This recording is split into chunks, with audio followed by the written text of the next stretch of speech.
ತತ್ಸತ್. ಎಲ್ಲರಿಗೆ ನಮಸ್ಕಾರ. ಈ ಕಂತಿನ 3ನೇ ದಿವಸಕ್ಕೆ ಬಂದಿದ್ದೇವೆ.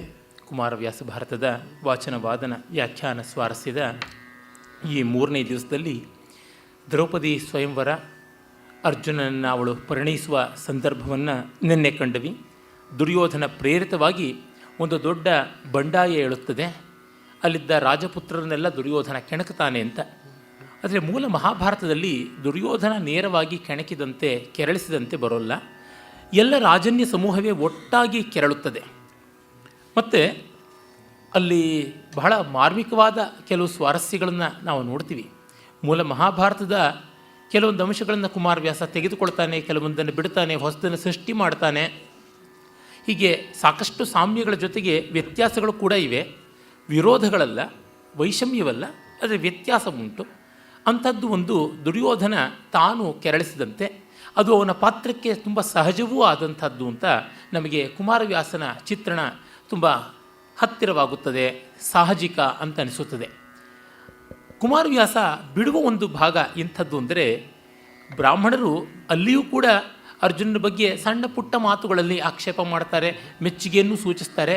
ಆದರೆ ಕುಮಾರವ್ಯಾಸನಷ್ಟು ವಿಸ್ತಾರವಾಗಿ ಬರೋಲ್ಲ ಅಂತ ನಾನು ಹೇಳಿದ್ದೆ. ಅಷ್ಟು ರಸಮಯವಾಗಿ, ಅಷ್ಟು ವಿನೋದಭರಿತವಾಗಿಯೂ ಬರೋಲ್ಲ. ವ್ಯಾಸರಲ್ಲಿ ಎಲ್ಲಿಯೂ ಒಂದು ಮೇರೆವರಿಯದ ಗಾಂಭೀರ್ಯ ಉಂಟು. ಕುಮಾರವ್ಯಾಸ ಲಘುವಾಗಿ, ರಸಮಯವಾಗಿ, ಏನೇ ಆಗಲಿ ಆತ ಶಾನುಭೋಗ ರಸಿಕ, ವಿರಾಮವಾಗಿ ವೀಳೆದೆಲೆ ಹಾಕಿಕೊಂಡು ಜಗಲಿ ಕಟ್ಟೆ ಮೇಲೆ ಕೂತುಕೊಂಡು ಊರು ಕೇರಿ ಜನರ ಜೊತೆ ಮಾತಾಡಿಸಿಕೊಂಡು ಆಟ ಆಡಿಸಿದಂತೆ ಪಾತ್ರಗಳನ್ನು ನಿರ್ವಾಹ ಮಾಡ್ತಾನೆ. ಆದರೆ ವ್ಯಾಸರು ಅರ್ಜುನ ಗೆದ್ದೊಡನೆ ಅಲ್ಲಿದ್ದ ಬ್ರಾಹ್ಮಣರು ತಮ್ಮ ಉತ್ತರೀಯಗಳನ್ನು, ಕೃಷ್ಣಾಜಿನವನ್ನು ಎಲ್ಲವನ್ನು ಮೇಲಕ್ಕೆ ಹಾರಿಸಿ ಹೋ ಅಂತ ಜೈಕಾರದ ಜಯಭೇರಿಯ ಶಬ್ದ ಮಾಡ್ತಾರಂತೆ. ಅಂದರೆ ನಾವು ಗೆದ್ವಿ ಅಂತ ಒಂದು ಬಾವುಟ ಹಾರಿಸಿದಂತೆ ತಮ್ಮ ಉತ್ತರೀಯಗಳನ್ನು, ಕೃಷ್ಣಾಜಿನಗಳನ್ನು ಎಲ್ಲ ಹಾರಾಡಿಸಿದ್ರು ಅನ್ನೋದು ತುಂಬ ಆತ್ಮೀಯವಾದ, ರಸ್ಯವಾದ ಒಂದು ಸಂದರ್ಭ. ಅದನ್ನು, ಆ ಒಂದು ಸ್ವಾರಸ್ಯವನ್ನು ಕುಮಾರವ್ಯಾಸ ಬಿಟ್ಟ, ಪ್ರಾಯಶಃ ಗಮನಿಸಲಿಲ್ಲ ಅನಿಸುತ್ತದೆ. ಆಮೇಲೆ ಇವರುಗಳೆಲ್ಲ ದೊಡ್ಡ ಕೋಲಾಹಲ ಮಾಡಿಕೊಂಡು ಯುದ್ಧಕ್ಕೆ ಅಂತ ಬಂದಾಗ ಅವನು ಅರ್ಜುನ ತಾನೊಬ್ಬ ನಿಲ್ತಾನೆ, ಅದೆಲ್ಲ ನಾವು ನೋಡಿದ್ವಿ. ಆದರೆ ಮಿಕ್ಕ ಈ ಬ್ರಾಹ್ಮಣರು ಯಾರಿದ್ದಾರೆ ಅವರು ಪಲಾಯನವನ್ನು ಮಾಡ್ತಾರೆ, ಓಡಿ ಹೊರಟು ಹೋಗ್ತಾರೆ ಅನ್ನುವಂಥದ್ದು ವಿಪ್ರಸಭೆ ತೆಗೆದೋಡಿತು ಅಂತಲೇ ಕವಿ ಹೇಳ್ತಾನೆ. ಆದರೆ ಮೂಲದಲ್ಲಿ ಅವರು ಉತ್ತರೀಯವನ್ನು ತಮ್ಮ ಕಮಂಡ್ಲುಗಳಿಗೆ ಕಟ್ಟಿಬಿಟ್ಟು ಗಿರಗಿರ ತಿರುಗಿಸ್ಕೊಂಡು ಕಮಂಡ್ಲದಿಂದ ಹೊಡೆಯೋದಕ್ಕೆ ಬರ್ತಾರಂತೆ. ಈ ಪಾಂಡವರ ಮೇಲೆ, ಅಂದರೆ ತಮ್ಮ ಬ್ರಾಹ್ಮಣ ಹುಡುಗನ ಮೇಲೆ ನೀವು ಅಟಕಾಯಿಸ್ತಾ ಇದ್ದೀರಾ ಅಂತ. ವ್ಯಾಸರ ಕಾಲದ ಬ್ರಾಹ್ಮಣರಿಗಿದ್ದ ತಾಕತ್ತು ಕುಮಾರವ್ಯಾಸನ ಕಾಲಕ್ಕೆ ಬತ್ತೋಗಿತ್ತು ಅಂತ ನನಗನ್ಸುತ್ತದೆ. ಬ್ರಾಹ್ಮಣರ ಶೌರ್ಯ ಪತನ, ನಿರ್ವೀರ್ಯತೆ, ನಿಸ್ತೇಜತೆ ಅಂತ ಒಂದು ಪ್ರೌಢ ಪ್ರಬಂಧ ಬರೀಬಹುದು.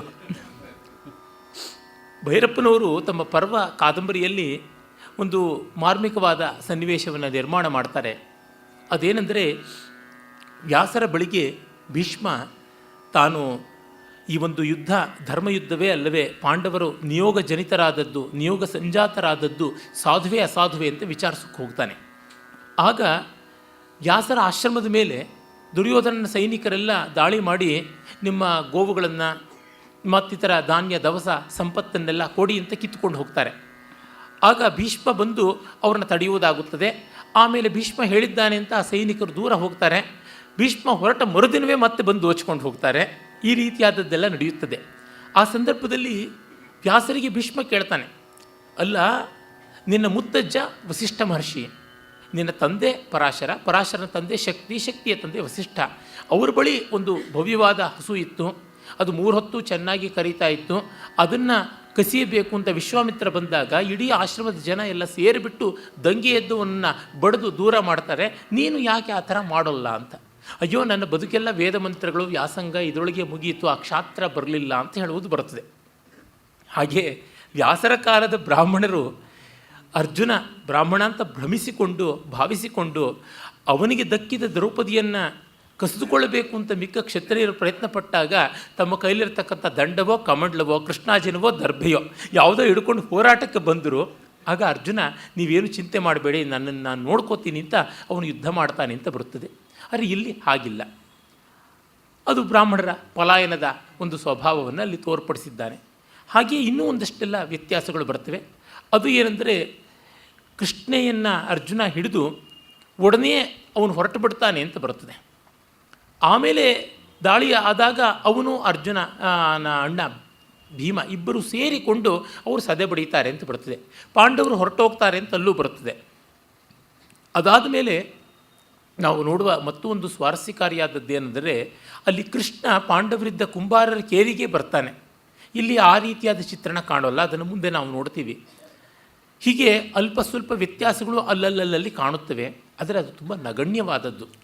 ನಾನು ಕುಮಾರವ್ಯಾಸ ಭಾರತದ ಈ ಒಂದು ವ್ಯಾಖ್ಯಾನ ವಿವರಣೆಯ ಸಂದರ್ಭದಲ್ಲಿ ಆನುಷಂಗಿಕವಾಗಿ ಮೂಲ ಮಹಾಭಾರತದ ಜೊತೆಗೆ ಎಷ್ಟರ ಮಟ್ಟಿಗೆ ಕಥಾ ಸಂವಿಧಾನದಲ್ಲಿ ಸಂವಾದ ಇದೆ, ವಿವಾದ ಇದೆ ಅಂತಲ್ಲ, ಅಸಂವಾದ ಇದೆ ಅನ್ನುವುದನ್ನಷ್ಟೇ ತೋರಿಸುವಂಥ ಪ್ರಯತ್ನ ಮಾಡ್ತಾ ಈ ಕೆಲವೊಂದು ಮಾತುಗಳನ್ನು ಆಡಿದೆ. ಇನ್ನು ಆ ಸೈನಿಕರನ್ನು ಅರ್ಜುನ ಭೀಮಾದಿಗಳು ಎದುರಿಸುವ ಬಗೆಯನ್ನು ನಾವು ಕಾಣೋಣ.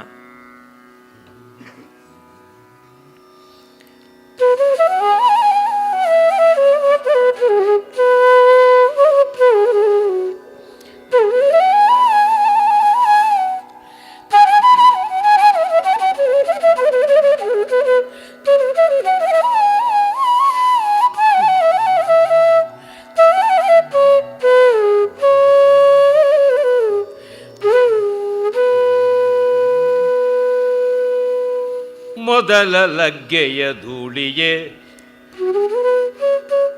ದ್ರೌಪದಿಯ ಬೈತಲೆ ಗಮಲ ಸಿಂಧೂರದ ಸುವಿಸ್ತರವಾಗದಿರ್ದಡೆ ರಾಯನಾಣೆ. ಮೊದಲ ಲಗ್ಗೆಯ ಧೂಳಿಯೇ ದ್ರೌಪದಿಯ ತಲೆಗಮಲ ಸಿಂಧೂರದ ಸುವಿಸ್ತರವಾಗದಿರ್ದಡೆ ರಾಯನಾಣೆ ಎನ್ನುತ್ತ ಮದಮುಖರು ಮುಂಕೊಂಡು ದುರ್ಗವ ಬೆದರಿಸಿತು. ಮದಮುಖರು ಮುಂಕೊಂಡು ದುರ್ಗವ ಬೆದರಿಸಿತು. ಬೇರೇನು ದೃಪದನ ಸದನ ಸೀಮೆಯ ಬೆರಸಿ ಹೊಯ್ದರು ರಾಜಬೀದಿಯಲಿ. ಏಳು ಮನ್ನೆಯ ಗಂಡನಾಗು ನೃಪಾಲ ಮದುವೆಯ ಮನೆಗೆ ರಾಯರ ದಾಳಿ ಬಿತ್ತಿನವಾಯಿತು. ನಡೆ ಸಂತೈಸು ಬೀಯಗರ. ಏಳು ಮನ್ನೆಯ ಗಂಡನಾಗು ನೃಪಾಲ ಮದುವೆಯ ಮನೆಗೆ ರಾಯರ ದಾಳಿ ಬಿತ್ತಿನವಾಯಿತು. ನಡೆ ಸಂತೈಸು ಬೀಯಗರ. ಏಳು ಏಳೆನಲು ಕಳಕಳನ. ಏಳು ಏಳೆನಲು ಕಳಕಳವನ್ ಅರ್ಜುನ ಕೇಳಿದನು. ಕಳಕಳವನ್ ಅರ್ಜುನ ಕೇಳಿದನು. ಹೊದೆಯಂಬುಗಳ ತರ ಹೇಳೆನುತ. ಹೊದೆಯಂಬುಗಳ ತರ ಹೇಳೆನುತ ಕವಿದೆಚ್ಚು ಮುರಿದನು ಭಟರ ಮುಂಗುಡಿಯ. ಕವಿದೆಚ್ಚು ಮುರಿದನು ಭಟರ ಮುಂಗುಡಿಯ.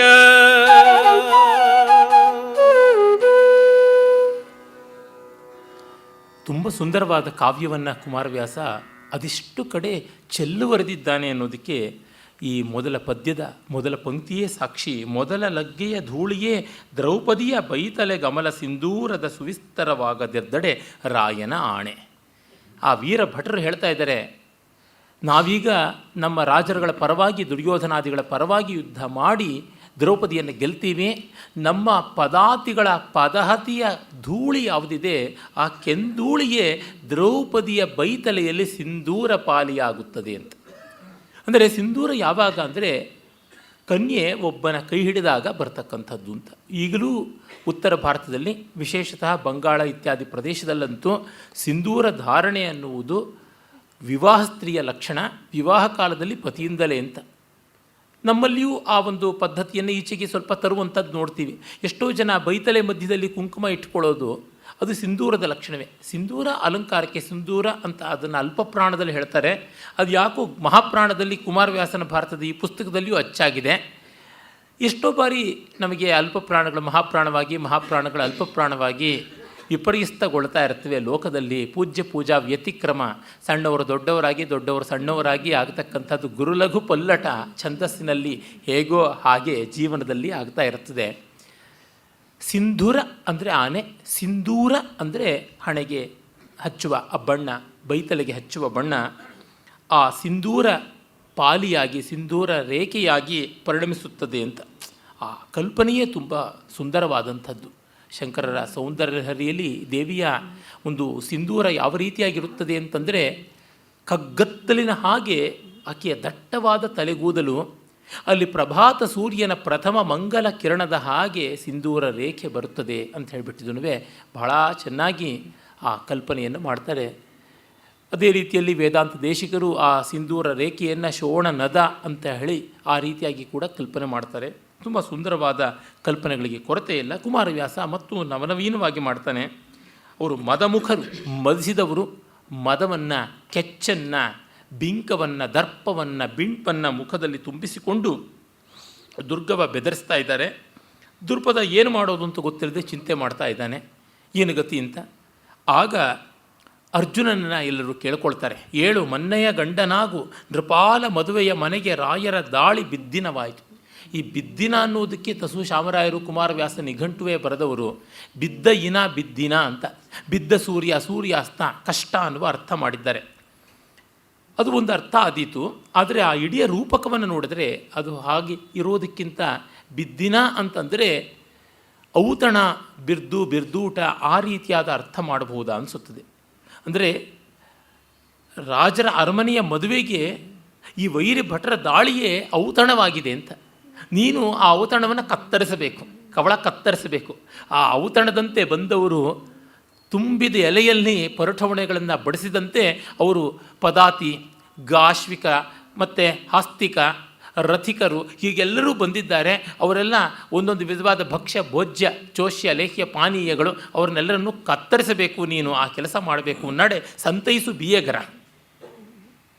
ಬೀಗರನ್ನ ಅಂತಂದರೆ ಯುದ್ಧಕ್ಕೆ ಬಂದಿರತಕ್ಕಂಥ ವೈರಿಗಳನ್ನು ಅನ್ನುವ ಅರ್ಥವೂ ಕೂಡ ಉಂಟು. ಅಥವಾ ನಿನ್ನ ಆತ್ಮೀಯರಾಗಲಿರತಕ್ಕಂಥ ದೃಪದಾದಿಗಳಿಗೆ ಸಮಾಧಾನ ಮಾಡಿ ಮುಂದುವರಿಯಬೇಕು. ಏಳೆನಲು ಕಳವಳವನ್ನು ಅರ್ಜುನ ಕೇಳಿದನು. ಆ ಕಲಕಲ ಕೋಲಾಹಲವನ್ನು ದೃಪದ ಈ ಥರದ್ದನ್ನು ನಿರೀಕ್ಷೆಯೇ ಮಾಡಿರಲಿಲ್ಲ. ಆ ಚಿಂತೆಯನ್ನು ಇಂಥದ್ದು ಅಂತ ಅನ್ನೋದನ್ನು ಕೇಳಿಕೊಂಡ ಅಂತ. ಕೆ ಮುನ್ಷಿಯವರ ಕೃಷ್ಣಾವತಾರದಲ್ಲಿ ಮತ್ತೂ ಚೆನ್ನಾಗಿ ಕೃಷ್ಣ ಇದನ್ನೆಲ್ಲವನ್ನೂ ಮೊದಲೇ ಊಹೆ ಮಾಡಿಕೊಂಡು ತಾನು ತಕ್ಕ ಸಮರ್ಥವಾದ ಸನ್ನದ್ಧ ಸೈನ್ಯವನ್ನು ಇಟ್ಟುಕೊಂಡು ಬಂದಿದ್ದ ಅಂತ ಕೂಡ ವರ್ಣನೆ ಮಾಡ್ತಾರೆ. ಆದರೆ ಮೂಲ ಮಹಾಭಾರತದಲ್ಲಿ ಹಾಗೇನೂ ಇಲ್ಲ. ಕೃಷ್ಣ ಇರ್ತಾನೆ, ಇದ್ದು ಪಾಂಡವರು ಧರ್ಮ ವಿಜಿತರು, ಆ ಭೀಮಾರ್ಜುನರು ಅವರು ಯಾರು ಅಂತ ಹೇಳೋಲ್ಲ. ಈ ಬ್ರಾಹ್ಮಣ ಭಟುಗಳಿಬ್ಬರಿಗೆ ಧರ್ಮಬದ್ಧವಾಗಿ ಸಂದಿದೆ, ಅರ್ಜುನ ಗೆದ್ದಿರುವುದು ಯುಕ್ತವಾಗಿದೆ, ನೀವು ಸುಮ್ಮನೆ ಇರಿ ಅಂತ ರಾಜರುಗಳಿಗೆ ಹೇಳಿದರೆ ಅವರು ತೆಪ್ಪಗೆ ಹೋಗ್ತಾರೆ ಅಂತ ಬರ್ತದೆ. ಆ ಮಟ್ಟಕ್ಕೆ ಕೃಷ್ಣನ ವ್ಯಕ್ತಿತ್ವ ಬೆಳೆದಿತ್ತು ಅಂತ ಕೂಡ ಅಲ್ಲಿಂದ ನಮಗೆ ಗೊತ್ತಾಗುತ್ತದೆ. ಇಲ್ಲಿ ಅದೆಲ್ಲ ಮುಂದೆ ಬರುವಂಥದ್ದು. ಅರ್ಜುನ ಕೇಳಿದನು ಹೊದೆಯಂಬುಗಳ ತರಹೇಳು. ಆ ಹೊದೆಯಂಬುಗಳು ಅಂತಂದರೆ ವ್ಯಾಪಕವಾಗಿ ವಿಸ್ತೃತವಾಗಿ ಎಲ್ಲ ಕಡೆಯಲ್ಲಿಯೂ ಆವರಿಸಿಕೊಳ್ಳಬಲ್ಲ ದಟ್ಟವಾದ ಪುಂಖವನ್ನು, ಅಂದರೆ ಆ ಬಾಣದ ಬಾಲ ಯಾವುದಿದೆ ಗರಿಗಳನ್ನೆಲ್ಲ ಸಿಕ್ಕಿಸಿರ್ತಕ್ಕಂಥದ್ದು, ಅವುಗಳನ್ನು ಅಂತ ಹೇಳ್ತಾನೆ. ಯಾಕೆಂದರೆ ಬಿಲ್ಲಂತೂ ಇತ್ತು. ಬಾಣ ಇದ್ದದ್ದು 5 ಬಾಣಗಳು. 5 ಬಾಣಗಳ ಒಂದು ವ್ಯಾಪ್ತಿಯ ಒಳಗೆ ಮತ್ಸ್ಯಂತರ ಭೇದನ ಮಾಡಬೇಕಾಗಿತ್ತು. ಅರ್ಜುನ ಮೊದಲನೇ ಬಾಣದಲ್ಲೇ ಮಾಡಿದ್ದಾನೆ. ಈಗ ವೈರಿಗಳಷ್ಟು ಜನ ಬಂದರೆ ಅವ್ರನ್ನ ಕತ್ತರಿಸೋದಕ್ಕೆ ಎಷ್ಟು ಬಾಣ ಬೇಕು ಅದನ್ನು ಅಂತ ಭಟರಿಗೆ ಹೇಳ್ತಾನೆ. ಕವಿದೆಚ್ಚು ಮುರಿದನು. ಆ ಬಾಣಗಳನ್ನು ಹೂಡಿ ಭಟರ ಮುಂಗುಡಿಯ ಮುರಿದನು. ಅವರ ಸೇನೆಯೇ ಬಳ್ಳಿಯ ಹಾಗೆ, ಪಾಪಾಸು ಕಳ್ಳಿಯ ಹಾಗೆ ಮುಂದೊತ್ತಿಕೊಂಡು ಬರ್ತಾ ಇದ್ದರೆ ಆ ತುದಿಗಳನ್ನು, ಚಿಗುರುಗಳನ್ನೇ ಮುರಿದ ಅಂತ, ಮುರುಟಿಸಿ ಒಣಗಿಸಿದ ಅಂತನ್ನುವುದು. ಮುಂಗುಡಿಯ ಮುರಿದನು ಅಂತ. ಕುಮಾರವ್ಯಾಸ ಹೆಜ್ಜೆ ಹೆಜ್ಜೆಗೆ ವಾಚೋ ವಿಲಾಸ, ಉಕ್ತಿ ವೈಚಿತ್ರ್ಯ ನೋಡಿ. ಆ ಸೈನ್ಯ ಒಂದು ರಕ್ಕಸ ಬಳ್ಳಿಯ ಹಾಗೆ ನುಗ್ಗಿಕೊಂಡು ಬರ್ತಾ ಇದ್ದರೆ ಅದರ ಕುಡಿಯನ್ನೇ ಮುರಿದ, ಅದು ತಲೆ ಎತ್ತದಂತೆ ಮಾಡ್ದ, ಮುರುಟಿಸಿದ ಅಂತ. ನಮಗೆ ಗೊತ್ತು ಜಾನಪದ ವಿಶ್ವಾಸ, ಉಗುರು ತಾಕಿದರೆ ಉಗುರು ನಂಜಾಗುತ್ತದೆ, ಗಿಡ ಬೆಳೆಯೋದಿಲ್ಲ ಅಂತ. ಉಗುರು ತಾಗದಂತೆ ಮಾಡಬೇಕು ಅಂತ ಹೇಳಿಬಿಟ್ಟು ಅದನ್ನೆಲ್ಲ ಅವನು ಅಷ್ಟು ಚೆನ್ನಾಗಿ ಬಳಸಿಕೊಳ್ತಾನೆ. ಆಮೇಲೆ ಆ ಯುದ್ಧ ಮುಂದುವರಿಯುತ್ತದೆ. ಭೀಮ ಬಂದು ಸೇರಿಕೊಳ್ತಾನೆ ನೋಡಿ.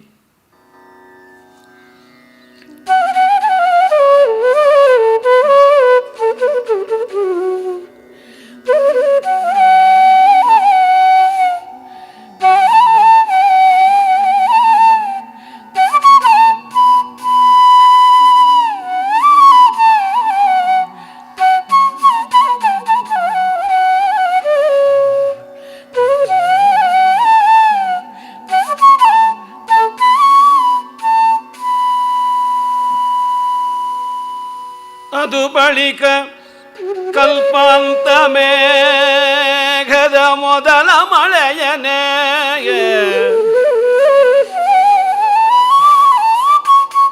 ಅದು ಬಳಿಕ ಕಲ್ಪಾಂತ ಮೇಘದ ಮೊದಲ ಮಳೆಯನೆ ಕವಿದುದು ಅಂಬಿನ ಕೊದರು ಹುದುಗಿತು ರಾಯದಳರವು ಕುಳದ ರಕ್ತದಡಿ ರಾಯದಳರವು ಕುಳದ ರಕ್ತದಲ್ಲಿ ಹುದುಗಿತು ಕೆದರಿದರು ಕರ್ಣಾದಿಗಳು ಕೆದರಿದರು ಕರ್ಣಾದಿಗಳು ನೆರೆ ಬೆದರಿದರು ಮತ್ತೊಂದು ದೆಸೆಯಲಿ ನೆರೆ ಬೆದರಿದರು ಮತ್ತೊಂದು ದೆಸೆಯಲಿ ಸದೆದು ಹೊಕ್ಕನು ಭೀಮ ಮತ್ತೊಂದು ದೆಸೆಯಲಿ ಸದೆದು ಹೊಕ್ಕನು ಭೀಮ ಭಾರಿಯ ಮರನ ಕೊಂಬಿನಲಿ ಭಾರಿಯ ಮರನ ಕೊಂಬಿನಲಿ ಭೀಮ ಹೊಕ್ಕನು ತುರಗ ರಥ ಸಾರಥಿಗಳನ್ನು ಹೊಯ್ದರಸಿದನು ಪವಮಾನ ಸುತನು ತುರಗ ರಥ ಸಾರಥಿಗಳನ್ನು ಹೊಯ್ದರಸಿದನು ಪವಮಾನ ಸುತನು ಒಬ್ಬರದ ಭಯದಲ್ಲಿ ಶಲ್ಯ ಹಿಮ್ಮೆಟ್ಟಿದನು ಒಬ್ಬರದ ಭರದಲ್ಲಿ ಶಲ್ಯ ಹಿಮ್ಮೆಟ್ಟಿದನು ಹಿನ್ನೆಲೆಗೆ ನರನ ಶರಗತಿಗಳುಕಿ ಮೋರೆಯ ಮುರುಗಿದನು ಕಲಿಕರ್ಣ ನರನ ಶರಹತಿಗಳುಕಿ ಮೋರೆಯ ಮುರುಗಿದನು ಕಲಿಕರ್ಣ ಅವದಿರು ಸರಿಯೇ ವಿಪ್ರರು ಅವದಿರು ಸರಿಯ ವಿಪ್ರರು ನಮ್ಮ ವಿಗ್ರಹಕ್ಕೆಂದು ಖಾತಿಯಲಿ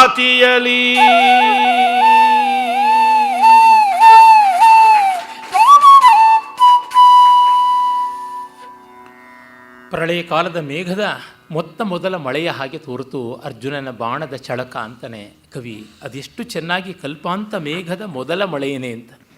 ಮೊದಲ ಮಳೆ ಧೂಳಿನ ಸಮೇತ ಸುಳಿಗಾಳಿಯ ಸಮೇತ ಬರುತ್ತದೆ. ಆ ಆರ್ಭಟ ಜೋರು ಮೊದಲ ಮಳೆಗಿರುವಂತೆ 2-3ನೇ ಮಳೆಗಿರ್ತಕ್ಕಂಥದ್ದಲ್ಲ. ಮತ್ತು ಎದ್ದ ಧೂಳಿಯನ್ನೆಲ್ಲ ಅಡಗಿಸಿಬಿಡುತ್ತದೆ. ಮೊದಲು ಹೇಳಿದ್ದೇನು, ನಮ್ಮ ಪದಾತಿಗಳ ಧೂಳಿಯೇ ದ್ರೌಪದಿಯ ಸಿಂಧೂರ ರೇಖೆ ಆಗುತ್ತದೆ ಅಂತ. ಅದು ಹೇಗಾಗುತ್ತೋ ನೋಡ್ತೀನಿ ಅಂತ ತೊಳೆದಾಕ್ಬಿಡ್ತಾ ಇದ್ದೇನೆ. ಆ ವೀರ ಯೋಧರ ಪತ್ನಿಯರ ಸಿಂಧೂರ ರೇಖೆಗಳನ್ನೂ ಅಳಿಸಿಬಿಡ್ತಾ ಇದ್ದಾನೆ ಅನ್ನುವ ಎಲ್ಲ ಧ್ವನಿ ಕೂಡ ಬರುವಂಥದ್ದಾಗುತ್ತದೆ. ಆ ಮೊದಲ ಮಳೆಯೇ ಕವಿದು ದಂಬಿನ ಹೊದರು ಹುದುಗಿತು ರಾಯದಳ ರೌಕುಳದ, ಅಂದರೆ ಅತಿಶಯದ ಆಧಿಕ್ಯದ ಹೆಚ್ಚಾದ ರಕ್ತದಲ್ಲಿ ನೆಂದು ಹೋಯಿತು, ಹೂತು ಹೋಯಿತು ಅದರೊಳಗೆ ಅಂತಂತ ಇದ್ದಾನೆ. ಕೆದರಿದರು ಕರ್ಣಾದಿಗಳು. ಕವಿ ಕುಮಾರವ್ಯಾಸನಿಗೆ ಕೆದರು ಈ ಥರ ಶಬ್ದಗಳು ತುಂಬ ಚೆನ್ನಾಗಿ ಬೇರೆ ಬೇರೆ ರೀತಿಯಲ್ಲಿ ಭಂಗ್ಯಂತರಗಳಲ್ಲಿ ಬಳಕೆಗೆ ಬರ್ತವೆ. ನಾವು ಕೆದರೋಗೋದು ಅನ್ನೋದನ್ನು ಸಾಮಾನ್ಯವಾಗಿ ತಲೆ ಕೂದಲಿಗೆ ಮಾತ್ರ ಬಳಸ್ತೀವಿ. ತಲೆ ಕೂದಲು ಕೆದರ್ಕೊಂಡು ಬಂದಿದ್ದಾರೆ ಅಂತ ಅವನೊಂದು ಕಡೆ ಬರೀತಾನೆ, ಕೆದರುಗೇಶದ ಅಂತೆಲ್ಲ ಈ ಥರದ್ದೆಲ್ಲ ಹೇಳ್ತಾನೆ. ಆದರೆ ಕೆದರು ಅನ್ನೋದನ್ನು ಚೆಲ್ಲಾಪಿಲ್ಲಿ ಎನ್ನುವ ಅರ್ಥದಲ್ಲಿ ಅವನು ಬಳಸ್ತಾನೆ. ನೋಡಿ, ತಲೆ ಕೂದಲು ಕೆದರು ಹೋಗಿದ್ದರೆ ಚೆಲ್ಲಾಪಿಲ್ಲಿ ಆಗಿರ್ತಕ್ಕಂಥದ್ದು. ಸಣ್ಣ ಸಣ್ಣ ಗಾತ್ರ ಕೂದಲಿಂದು ಅಷ್ಟು ಕ್ಷುದ್ರವಾದ ರೀತಿಯಲ್ಲಿ ಅವರು ಚೆದರು ಹೋದರು ಅನ್ನುವ ಧ್ವನಿ ಇರುವಂತೆ ಕೆದರಿದನು ಅಂತ. ಚೆಲ್ಲಾಪಿಲ್ಲಿ ಮಾಡಿಬಿಟ್ಟ.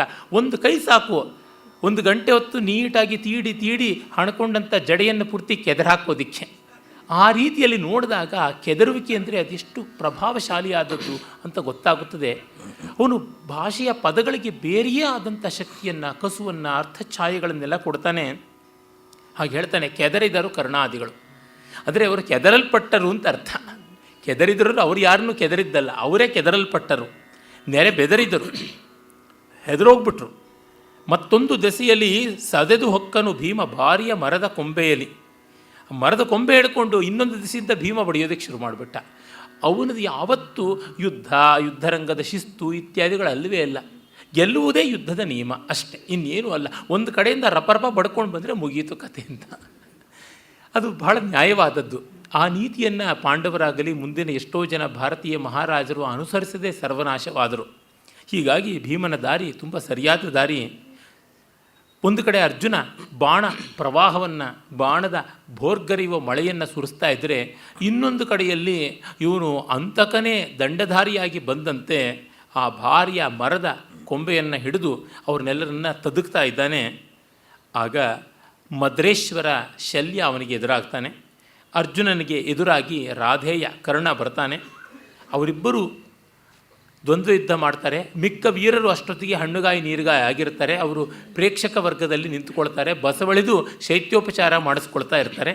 ತುರಗ, ರಥ, ಸಾರಥಿಗಳನ್ನು ಹೊಯ್ದು ಒರೆಸಿದನು ಪವಮಾನ ಸೂತನು. ಅವನು ಇದು ಅದು ಅಂತೇಳಿದ್ರೆ ಎಲ್ಲವನ್ನೂ ಕೊಚ್ಚಿಬಿಡ್ತಾನೆ.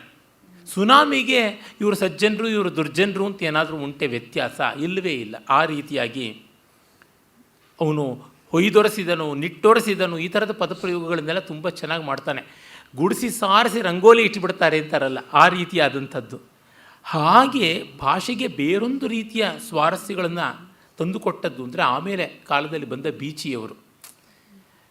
ಹನುಮಕ್ಕ ಒಳ್ಳೆ ಹೆಣ್ಣು ಪಾಪ, ಅವಳ ಬಾಯಿಗೆ ನಿತ್ಯ ಭವಿಷ್ಯದಲ್ಲಿ ನೀಚ ಜನರಿಂದ ಮಾನಹಾನಿ ಎಂದು ಬರೆಸಿಕೊಂಡವರೇ ಬಂದು ಬೀಳಬೇಕು. ಸೋಪು ಸೀಗೆಕಾಯಿ ಯಾವುದರ ಹಂಗೂ ಇಲ್ಲದೆ ಮಾನ ಮರ್ಯಾದೆಯನ್ನು ತೊಳೆದು ಒಗೆದು ಒಣಗಾಕಿ ಕ್ಲಿಪ್ ಹಾಕಿಬಿಡ್ತಾಳೆ. ಈ ರೀತಿಯಾಗಿ ಬರೀತಾರೆ. ಇದು ಭಾಷೆಯನ್ನು ಬೇರೊಂದು ರೀತಿಯಲ್ಲಿ ಬಳಸುವಂಥ ಶಕ್ತಿ ಅಂತ ನನಗನ್ನಿಸುವಂಥದ್ದು. ಕುಮಾರವ್ಯಾಸ ಹಾಗೆ ಮಾಡ್ತಾನೆ ನೋಡಿ. ನರನ ಶರಹತಿಗೆ ಅಳುಕಿ ಮೋರೆಯ ಮುರುಹಿದನು ಕಲಿಕರ್ಣ. ಅರ್ಜುನನ ಬಾಣ ಪ್ರಭಾವಕ್ಕೆ, ಬಾಣಗಳ ದಾಳಿಗೆ ತತ್ತರಿಸಿ ಮೊಗಗೇಡಿ ಆಗ್ತಾನೆ ಕರ್ಣ. ಶಲ್ಯ ಹಿಮ್ಮೆಟ್ಟಿದನು ಹಿನ್ನೆಲೆಗೆ. ಭೀಮನ ಜೊತೆಗೆ ಯುದ್ಧ ಮಾಡಲಾಗದೆ ಶಲ್ಯ ಸುಸ್ತಾಗಿ ಕೂತು ಬಿಡ್ತಾನೆ. ಅವನ ಹಿಂಗಟ್ಟು ಮುಂಗಟ್ಟು ಪಟ್ಟುಗಳಿಗೆ, ಅವನು ಡಾವು ಪೇಚುಗಳಿಗೆ ತತ್ತರಿಸಿ ಬಿಡ್ತಾನೆ. ಕರ್ಣ ಅಂತೂ ಅಂಜಿಯೇ ಬಿಡ್ತಾನೆ. ಮೂಲದಲ್ಲಿ ಬರ್ತದೆ, ನೀನು ಯಾರು? ಸಾಕ್ಷಾತ್ ಧನುರ್ವೇದವೇ ಪುರುಷರೂಪಿಂದ ಬಂದಿರುವ ವ್ಯಕ್ತಿಯೇ, ಅಥವಾ ಭಗವಾನ್ ಪರಶುರಾಮನೇ ಹೀಗೆ ಬಂದಿದ್ದಾರೋ? ಅರ್ಜುನ, ಇಂದ್ರ ಇವರು ಬಿಟ್ಟರೆ ಯಾರು ಯುದ್ಧದಲ್ಲಿ ನನಗೆ ಎದುರಾಳಿಗಳಲ್ಲ, ನೀನು ಯಾರು ಅಂತ. ನಾನು ಯಾರೂ ಅಲ್ಲಪ್ಪ, ಗುರೂಪದೇಶವಾದ ವಿದ್ಯೆಯನ್ನು ಚೆನ್ನಾಗಿ ಕಲಿತಿರ್ತಕ್ಕಂಥ ಒಬ್ಬ ದ್ವಿಜ. ಅದು ಹೇಳುವಲ್ಲಿ ನೋಡಿ, ಸುಳ್ಳು ಹೇಳಬಾರ್ದು, ಸತ್ಯ ಬಿಟ್ಟುಕೊಟ್ಟಿರಬಾರ್ದು. ಆ ರೀತಿ ಹೇಳ್ತಾನೆ. ಕ್ಷತ್ರಿಯರು ದ್ವಿಜರೇ, ಗುರೂಪದೇಶವನ್ನು ಸಾಂಗವಾಗಿ ಪಡ್ಕೊಂಡವನು ಅರ್ಜುನ. ಹಾಗಾಗಿ ನಾನು ಯುದ್ಧಕ್ಕೆ ನಿಂತಿದ್ದೀನಿ ಅಂತ. ಹಾಗಿದ್ದರೆ ನಿನ್ನ ಜೊತೆಗೆ ನಾನು ಯುದ್ಧ ಮಾಡಲಾರೆ ಅಂತ ಅವನು ಉಪಸಂಹೃತನಾಗ್ತಾನೆ. ಈ ರೀತಿಯಾಗಿ ಬರುತ್ತದೆ.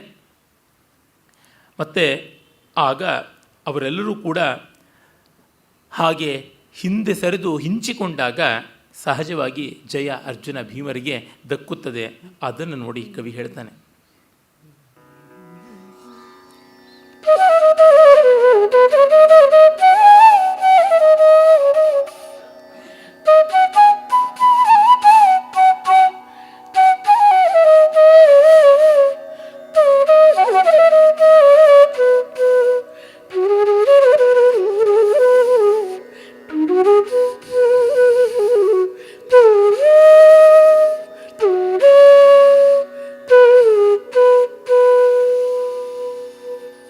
ಅರಸ ನಡೆ ದೃಪದನ ಕಪಾಲದಲ್ಲಿರಲಿ ಮಾನಚ್ಯುತಿ. ಅರಸ ನಡೆ ದೃಪದನ ಕಪಾಲದಲ್ಲಿರಲಿ ಮಾನಚ್ಯುತಿ. ಮಹೀಸುರರವರೊಡನೆ ಮಹೀ ಖತಿ ಏಕೆ ತೆಗೆವುದು ಹಸ್ತಿನಾಪುರಕ್ಕೆ. ಮಹೀಸುರರ್ ಅವರೊಡನೆ ಖತಿ ಏಕೆ, ಅವರೊಡನೆ ಖತಿ ಏಕೆ ತೆಗೆವುದು ಹಸ್ತಿನಾಪುರಕ್ಕೆ. ನೆರಗುವುದು ನೃಪವರ್ಗವನು ಅರಸ, ನೆರಗುವುದು ನೃಪವರ್ಗವನು. ಬಂದೊರಸುವುದು ದೃಪದನ ಲಲಾಟದ ಬರಹವನು.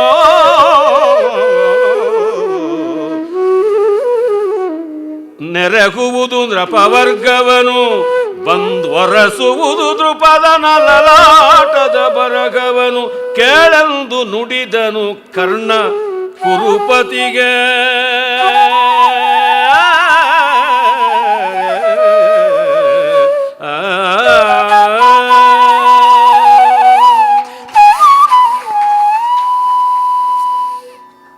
ಕುಮಾರವ್ಯಾಸ ಪಾತ್ರಗಳ ಸ್ವಭಾವವನ್ನು ಎಷ್ಟು ಚೆನ್ನಾಗಿ ಚಿತ್ರಿಸ್ತಾನೆ ಅಂದರೆ, ಕರ್ಣನ ಸ್ವಭಾವವೇ ಹೀಗೆ.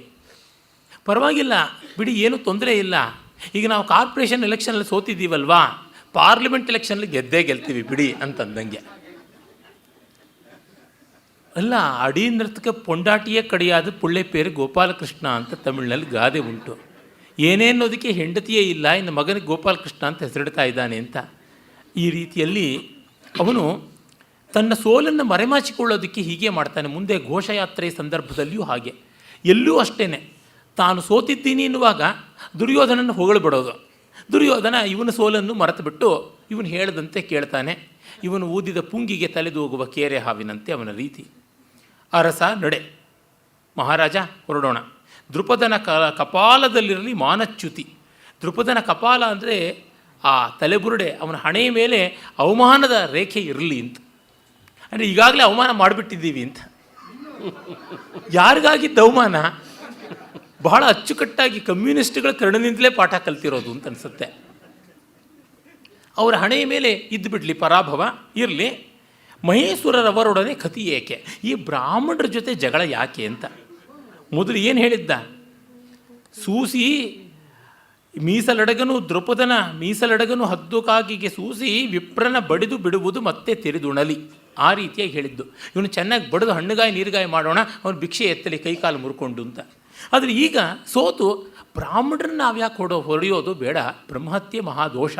ಈ ರೀತಿಯಾಗಿ ಕಾಳಿದಾಸನ ವಿಕ್ರಮೋರ್ಷಿಯಲ್ಲಿ ವಿದೂಷಕ ಬಹಳ ತಮಾಷೆಯಾಗಿ ಹೇಳ್ತಾನೆ, ಔಶಿನರಿ ಗಂಡ ತನ್ನ ಕೈಗೆ ದಕ್ಕುವುದಿಲ್ಲ ಅಂತ ಗೊತ್ತಾದ ಮೇಲೆ ಪತಿ ಪ್ರಣಯನ ಸಿದ್ಧಿಗಾಗಿ ಪತಿಗೆ ಸಂತೋಷವನ್ನು ಉಂಟು ಮಾಡಬೇಕು ಅಂತ ಪೂರ್ಣಚಂದ್ರ ಸಾಕ್ಷಿಕವಾಗಿ ಗಂಡ ಅವನಿಗಿಷ್ಟ ಬಂದವಳನ್ನು ಕಟ್ಟಿಕೊಳ್ಳಲಿ ಅಂತ ಅರ್ಘ್ಯ ಕೊಟ್ಬಿಡ್ತಾಳೆ. ಅದಕ್ಕೆ ಅವನು ಹೇಳ್ತಾನೆ, ಬೆಸ್ತ ಬಲೆಯಿಂದ ಜಾರಿ ಮೀನು ಹೋದರೆ ಒಳ್ಳೆಯದಾಯಿತು, ಪುಣ್ಯ ಬಂತು ನನಗೆ ಅಂತ ಅಂದುಕೊಳ್ತಾನೆ. ಹಾಗೆ ಅಂತ ಹೇಳಿಬಿಟ್ಟಿದ್ವಿ. ಆ ರೀತಿಯಲ್ಲಿ ಇವನು ಮಹೀಶ್ವರರವರೊಡನೆ ಕತಿ ಏಕೆ, ಮೊದಲು ಹಾರುವ ಅಂತಿದ್ದು ಈಗ ಸಂಸ್ಕೃತದಲ್ಲಿ ಮಹೀಶ್ವರ ಅಂತಿದ್ದಾನೆ. ನೋಡಿ, ಕೆಲವರು ನಮ್ಮ ಸರ್ಕಾರಿ ಸಾಹಿತಿಗಳು ಅವರೆಲ್ಲ ಅಲ್ಲಿ ಇಲ್ಲಿ ಬಾಯಿಗೆ ಬಂದಂಗೆ ಕೋಲಾಹಲದಿಂದ ಮಾತಾಡ್ತಾ ಇರ್ತಾರೆ. ಯಾವಾಗ ಸರ್ಕಾರದ ಸ್ಥಾನ ಬರುತ್ತದೆಯೋ ಆ ತತ್ಕ್ಷಣ ಅವರು ಬಾಯಿಗೆ ಬಂದಂತೆ ಮಾತಾಡದೆ ಸ್ಥಾನಕ್ಕೆ ಚ್ಯುತಿ ಬರುತ್ತದಲ್ವ. ರಾಜೀನಾಮೆ ಕೊಡಿಂತ ಜನ ಕೋಲಾಹಲ ಮಾಡ್ತಾರೆ, ತಕ್ಷಣ ಎಲ್ಲ ಸ್ತಬ್ಧವಾಗಿಬಿಡ್ತಾರೆ. ಒಬ್ಬರು ಡಾಕ್ಟರ್ ಬಂಜಗೆರೆ ಜಯಪ್ರಕಾಶ್ ಅನ್ನೋರು ಯಥೇಷ್ಟವಾಗಿ ಬಾಯಿಗೆ ಬಂದಂಗೆ ಮಾತಾಡ್ತಾ ಇದ್ದರು. ಏನು ರಾಮಾಯಣದ ಬಗ್ಗೆ ಮತ್ತೊಂದರ ಬಗ್ಗೆ ಎಲ್ಲದರ ಬಗ್ಗೆಯೂ ಅಸಂಬದ್ಧವಾದ ಮಾತುಗಳನ್ನು ಆಡ್ತಾಯಿದ್ರು. ಥರ್ಡ್ ರೇಟ್ ಆಧಾರಗಳನ್ನು ಇಟ್ಕೊಂಡು ಆಧಾರಾಭಾಸಗಳನ್ನು ಮುಪ್ಪಾಳ ರಂಗನಾಯಕಮ್ಮ ಇಂಥವರು ತುಂಬ ಪಡಪೋಷಿಯಾಗಿ ಬರೆದಂಥದ್ದು. ತೆಲುಗಿನಲ್ಲೇ ಅವರಿಗೆ ಅತ್ಯಂತ ಭಯಾನಕವಾದ ಉತ್ತರಗಳು ಬಂದು ತತ್ತರಿಸಿ ತಲೆ ಎತ್ತಲಾಗದಂತೆ ಹೋಗಿದ್ದು. ಆ ಎರವಲ್ ನೀರನ್ನು, ಆ ಮೊಳಕೆ ನೀರನ್ನು ಇವರು ಕುಡಿದು ಇಲ್ಲಿ ಮಾಡ್ತಕ್ಕಂಥದ್ದಾಯಿತು. ಈಗ ಅವರಿಗೆ ಒಂದು ಪುಸ್ತಕ ಪ್ರಾಧಿಕಾರವೋ ಕನ್ನಡ ಪ್ರಾಧಿಕಾರವೋ ಅಧಿಕಾರ ಕೊಟ್ಟಾಯಿತು. ಈಗ ಅವರು ವೈಲೆಂಟ್ ಸ್ಟೇಟ್ಮೆಂಟ್ಸ್ ಯಾವುದೂ ಮಾಡ್ತಾ ಇಲ್ಲ. ಆನು ದೇವ ಹೊರಗಣವನು ಇತ್ಯಾದಿ ಪುಸ್ತಕ ಬರೀತಾ ಇಲ್ಲ. ಇದೆಲ್ಲ ನಿವೃತ್ತಿ ಆದಮೇಲೆ ಬರೀತಾರೆ, ಮತ್ತೊಂದು ಸ್ಥಾನಕ್ಕೆ ಅದು ಗಾಳ. ಹೀಗೆ ಕುಖ್ಯಾತರಾದ ಮೇಲೆ ಪ್ರಖ್ಯಾತರಾದ ಮೇಲೆ ಅವರಿಗೆ ಸ್ಥಾನ ಸಿಗುತ್ತದೆ. ಆಮೇಲೆ ಸ್ಥಾನಕ್ಕೆ ಬಂದ ಮೇಲೆ ಮೌನ, ಸ್ಥಾನಚ್ಯುತ ಆದಮೇಲೆ ಮತ್ತೆ ಮಾತು. ಹೀಗಾಗಿ ಅದು ಒಂದು ರೀತಿ ಮಾತು ಮೌನಗಳ ಆವರ್ತನ ನಡೀತಾ ಇರುತ್ತದೆ. ಕರ್ಣ ಆ ರೀತಿಯಾದವನು ತತ್ಕ್ಷಣವೇ ಅವನ ವರಸೆ ದಾಟಿ ಎಲ್ಲ ಬದಲಾಗಿಬಿಡ್ತದೆ. ಹಸ್ತಿನಾಪುರಕ್ಕೆ ನೆರಹುವುದು ನೃಪವರ್ಗವನು. ನಾವೆಲ್ಲ ಹಸ್ತಿನಾಪುರಕ್ಕೆ ಹೋಗೋಣ. ಹೋಗೋದು ಯಾಕೆ? ಸೋತಿದ್ದೀವಿ ಅಂತಲ್ಲ, ತುಂಬ ದೊಡ್ಡ ಸೈನ್ಯವನ್ನು ತೆಗೆದುಕೊಂಡು ದೃಪದನನ್ನು ಬಂದು ವರಸುವುದು ದೃಪದನ ಲಲಾಟದ ಬರಹವನು. ಅವನಿಗೆ ಆಯುಷ್ಯ ಇಷ್ಟು ಅಂತಿರುತ್ತಲ್ಲ, ಆ ಆಯುಷ್ಯವನ್ನೇ ಅಳಿಸ್ಬಿಡೋಣ ನಾವು, ನಮ್ಮ ಕೈನಲ್ಲಿ ಅವನು ಇರ್ತಾನೆ ಅಂತ. ಇಂಥ ಚೆನ್ನಾದ ಮಾತುಗಳು ಈಗಲೇ ಇವನು ಮಾಡಿಬಿಟ್ಟಂತೆ ಅಷ್ಟು ಲೀಲಾಜಾಲವಾಗಿ ನಡೆಸ್ತಕ್ಕಂಥದ್ದು. ಅಂದರೆ ಆಗಿಂದಾಗಲೇ ಅಷ್ಟು ಚೆನ್ನ, ಅಷ್ಟು ಕೌಶಲ, ಆ ರೀತಿಯಾದದ್ದು. ತೆಲುಗಿನ ಮಹಾಕವಿಗಳಾದ ತಿರುಪತಿ ವೆಂಕಟೇಶ್ವರ ಕವಿಗಳು ಶತಾವಧಾನಿಗಳ ಪಾಂಡವ ಉದ್ಯೋಗ ಪಾಂಡವ ವಿಜಯ ಅನ್ನುವ ನಾಟಕಗಳಲ್ಲಿ ಒಂದಾದ ಪಾಂಡವ ಉದ್ಯೋಗ ನಾಟಕದಲ್ಲಿ ಕೃಷ್ಣ ಸಂಧಾನಕ್ಕೆ ಬರ್ತಾನೆ. ಬಂದಾಗ ಕೌರವ ಸಭೆಯಲ್ಲಿ ಕೌರವ ಪಾಂಡವರು ಎಲ್ಲ ಸಂಧಾನ ಮಾಡಿಕೊಂಡು ಸ್ನೇಹದಿಂದ ಇರಬೇಕು ಅಂತ ಕೃಷ್ಣ ನಿವೇದನೆ ಮಾಡ್ಕೊಳ್ತಾನೆ. ಅಲ್ಲಿ ಶಕುನಿ ಮೊದಲಾದವರು ಎಂದಿನಂತೆ ಕೇಳುವುದಿಲ್ಲ. ಆಗ ವಿದುರ ಹೇಳ್ತಾನೆ, ಹೋಗಲಿ ದುರ್ಯೋಧನ, ನಿನಗೆ ಕರ್ಣನ ಮೇಲೆ ಎಷ್ಟು ವಿಶ್ವಾಸ ಇದೆ. ಕರ್ಣ ಮತ್ತು ಅರ್ಜುನ ಇಬ್ಬರು ದ್ವಂದ್ವ ಯುದ್ಧ ಮಾಡಲಿ, ಗೆದ್ದವರ ಪಾಲಿಗೆ ರಾಜ್ಯ ಇರಲಿ, ಹಾಗೆ ಮಾಡಿ ಆದರೂ ಜನಕ್ಷಯ ಹೋಗುತ್ತದೆ ಅಂತ ಹೇಳ್ತಾನೆ. ಆ ತತ್ಕ್ಷಣವೇ ಶಕುನಿ, ಎಲ್ಲಾದರೂ ಉಂಟೆ ಒಬ್ಬ ಅರ್ಜುನ ಸತ್ತ ತತ್ಕ್ಷಣವೇ ಶತ್ರುಶೇಷ ನಿರ್ಮೂಲನವಾಗುತ್ತದೆಯಾ? ಇಲ್ಲ ಉಳಿದ 4 ಪಾಂಡವರು ಸುಮ್ಮನೆ ಇರ್ತಾರ? 4 ಪಾಂಡವರು, ಹಾಗಾಗಿ ಅವರೂ ಸಾಯಬೇಕು ಅಂತ. ಆಗ ಕೃಷ್ಣ ಹೇಳ್ತಾನೆ, ಆಹಾ, ಈಗಲೇ ಎಷ್ಟು ಕನಸಿನ ಮಂಡಿಗೆ ಮನಸ್ಸಿನ ಮಂಡಿಗೆ ತಿಂತಾ ಇದ್ದೀರಾ, ಆಗಲೇ ಕರ್ಣಾರ್ಜುನರಿಗೆ ದ್ವಂದ್ವ ಯುದ್ಧ ಆದಂತೆ, ಅರ್ಜುನ ಸತ್ತಂತೆ, ಆಮೇಲೂ ಶತ್ರುಶೇಷ ಉಳಿಯಬಾರ್ದು ಅಂತ ಈ ರೀತಿಯಾದಂಥದ್ದು. ಹೀಗೆ ಟೇಕನ್ ಫಾರ್ ಗ್ರ್ಯಾಂಟೆಡ್ ಅಂತ ನೀವು ಹೇಗೆ ಅಂದುಕೊಂಡು ಬಿಡ್ತೀರಾ ಅಂತ ಇದು ಬಂದಂಥದ್ದು. ನಾವು ಬಂದು ದೊಡ್ಡ ಸೈನ್ಯವನ್ನು ಇಟ್ಕೊಂಡು ನಿರ್ಮೂಲನ ಮಾಡೋಣ, ಈಗಲೇ ಆಗಲಿಲ್ಲ ಇನ್ನು ಆಮೇಲೆ ಆಗುತ್ತದೆಯಾ? ಅಟ್ಟಕ್ಕೆ ಹಾರದೇ ಇದ್ದವಳು ಬೆಟ್ಟಕ್ಕೆ ಹಾರಿಯಾಳೆ ಅಂತ ಗಾದೆ ಉಂಟಲ್ಲ, ಅದು ಆಗ್ತಾ ಇದೆ. ಆದರೆ ದುರ್ಯೋಧನ ಈ ಪುಂಗಿಗೆ ತಕ್ಕಂತೆ ತಲೆದೂಗುತ್ತಾನೆ ನೋಡಿ.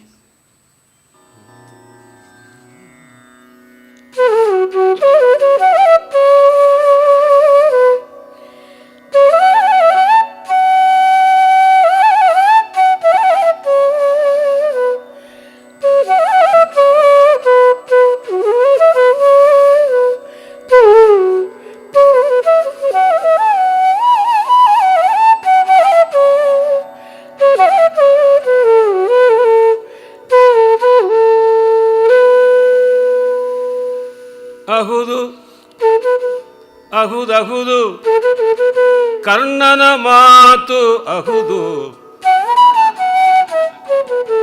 ತೆಗೆಯಲಿ ಬಹಳ ಬಲವು. ಕರ್ಣನ ಮಾತು ಅಹುದು, ತೆಗೆಯಲಿ ಬಹಳ ಬಲವು. ಈ ಹೊತ್ತಿನಲ್ಲಿ ರಣವಿಹಿತವಲ್ಲ, ಈ ಹೊತ್ತಿನಲ್ಲಿ ರಣವಿಹಿತವಲ್ಲ. ಔಕಿದಡೆ ತಪ್ಪದು ವಿಪ್ರವಧೆ ತಮಗೆ, ಔಕಿದಡೆ ತಪ್ಪದು ವಿಪ್ರವಧೆ ತಮಗೆ. ಮಹಿಮೆ ಮೀಸಲು ಹೋಗದೆ ಈ ಸರಲಹಿತ ದರ್ಪದ ಮುಂದೆ ನೋಡಲು ಬಗುದೆನುತ. ಮಹಿಮೆ ಮೀಸಲು ಹೋಗದೆ ಈ ಸರಲಹಿತ ದರ್ಪವ ಮುಂದೆ ನೋಡಲು ಬಹುದು ಎನ್ನುತ್ತ ತಿರುಗಿದನು ಕುರುಪತಿ. ಮುಂದೆ ನೋಡಬಹುದೆನುತ ತಿರುಗಿದನು ಕುರುಪತಿ ಹಸ್ತಿನಾಪುರಿಗೆ.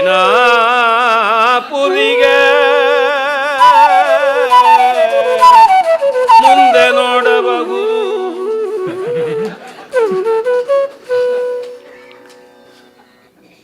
ಹೇಗೆ ಕವಿ ಸನ್ನಿವೇಶವನ್ನು ವಿನೋದಮಯವಾಗಿ ಮಾಡ್ತಾನೆ, ವಿಡಂಬನೆಯಿಂದ ತಂದು ಕೊಡ್ತಾನೆ ಸಂದರ್ಭಗಳನ್ನು ಅನ್ನುವುದಕ್ಕೆ ಇದೊಂದು ಪದ್ಯ ಸಾಕು. ಹೌದು, ಕರ್ಣನ ಮಾತು ಸರಿ, ಕರ್ಣನ ಮಾತು ತುಂಬ ಸರಿಯಾಗಿದೆ. ತೆಗೆಯಲಿ ಬಹಳ ಬಲ, ಎಲ್ಲ ಸೈನಿಕರು ಹಿಂದೆ ಬಂದುಬಿಡಲಿ. ಈ ಹೊತ್ತಿನಲ್ಲಿ ರಣವಿಹಿತವಲ್ಲ, ಈ ಹೊತ್ತಿನಲ್ಲಿ ಯುದ್ಧ ಸರಿಯಲ್ಲ. ಔಕಿದೊಡೆ ನಾವು ತುಂಬ ಪ್ರೆಷರ್ ಹಾಕಿದ್ರೆ, ತುಂಬ ಒತ್ತಡ ಹಾಕಿದರೆ ವಿಪ್ರವಧೆ ತಪ್ಪದು. ಅಯ್ಯಯ್ಯೋ, ಅಬ್ರಹ್ಮಣ್ಯಂ ಶಾಂತಂ ಪಾಪಂ ಎಲ್ಲಾದರೂ ಉಂಟೆ?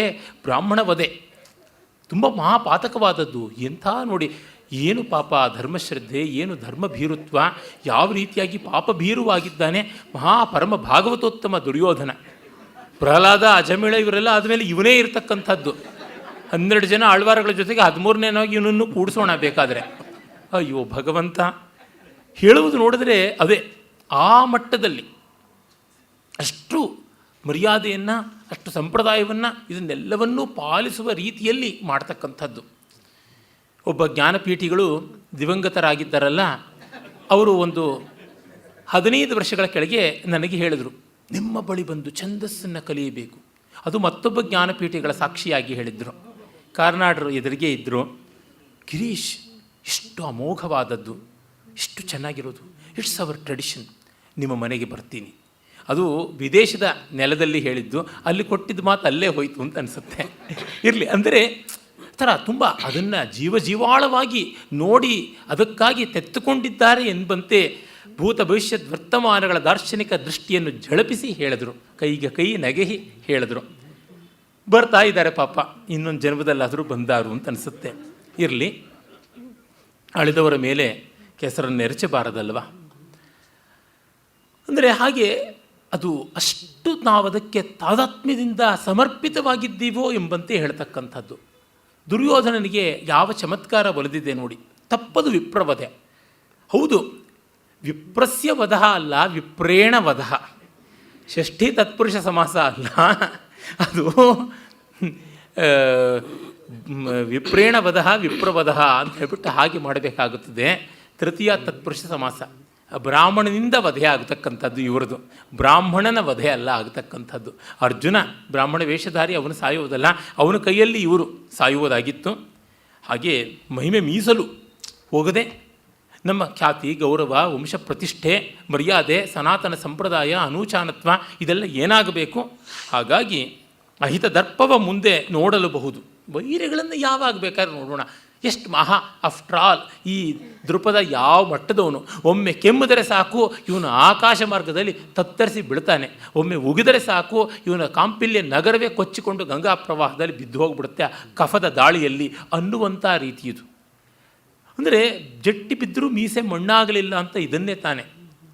ಯಾವನೊಬ್ಬ ಇದ್ದನಂತೆ ಇದೇ ಥರದವನು, ಇನ್ನೊಬ್ಬ ಅವನಿಗೆ ಕ್ಯಾಕರಿಸಿ ಉಗದನಂತೆ. ಇವ್ರು ಬೈಯೋದಕ್ಕೆ ಬಾಯಿ ತೆರೆದಿದ್ದ, ಇವನು ಬಾಯಿಗೆ ಬಿತ್ತು. ಹೇಳಿದಂತೆ, ಬಾಯಿ ಎಂಜಲು ಬಾಯಿಗೆ ಬಿತ್ತು, ಅದಕ್ಕೆ ಸುಮ್ಮನೆ ಇದ್ದೀನಿ, ಮುಖದ ಮೇಲೆ ಬಿದ್ದಿದ್ರೆ ನೋಡು ಏನು ಮಾಡ್ತಾ ಇದ್ದೆ ಅಂತ. ಅಷ್ಟೆ ಈ ಜಾತಿ. ಬಾಯಿ ಎಂಜಲು ಬಾಯಿಗಾದರೆ ದೋಷವಿಲ್ಲವಲ್ಲ, ಅಲ್ಲಿರೋದು ಇಲ್ಲಿ ಬಂತು. ಸ್ಥಾನ ಭ್ರಂಶತ್ವ ಇಲ್ಲ, ಮೈಲಿಗೆ ಇಲ್ಲ, ಅಪಚಾರ ಇಲ್ಲ. ಹೀಗಾಗಿ ಕುರುಪತಿ ಹಸ್ತಿನಾವತಿಗೆ ತಿರುಗಿದನು. ಹಾಗೆ ತಿರುಗಿದ ಮೇಲೆ ಇತ್ತ ಪಾಂಡವರ ಕಡೆಗೆ ಎಲ್ಲರ ಗಮನ ಹರಿಯುತ್ತದೆ.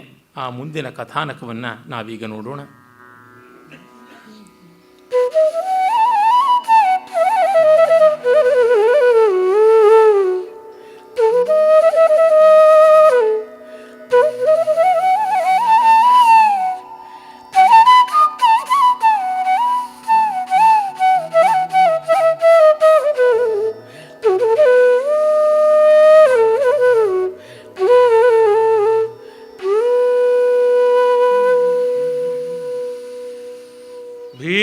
ಹರಿದುದು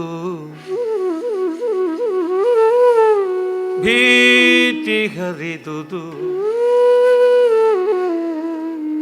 ರಾಯದಳ ಸಂಗಾತ ಸರಿದುದು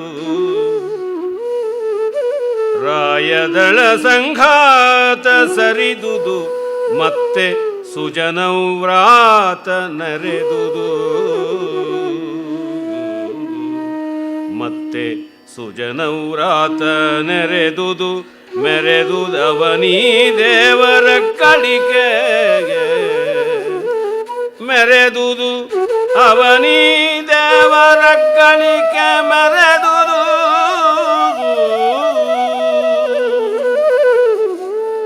ವಾತಜನು ಮರಗೊಂಬಿನಲಿ ಮಾರಾತನನು ಮನ್ನಿಸಿ ವಾತಜನು ಮರಗೊಂಬಿನಲಿ ಮಾರಾತನನು ಮನ್ನಿಸಿ ಕುಲಾಲ ನಿಕೇತನಕ್ಕೆ ಬಂದು ಕುಲಾಲ ನಿಕೇತನಕ್ಕೆ ಬಂದು ಎರಗಿದನು ಧರ್ಮಜನ ಚರಣದಲ್ಲಿ ಕುಲಾಲ ನಿಕೇತನಕ್ಕೆ ಬಂದು ಎರಗಿದನು ಧರ್ಮಜನ ಚರಣದಲ್ಲಿ ಎರಗಿದನು.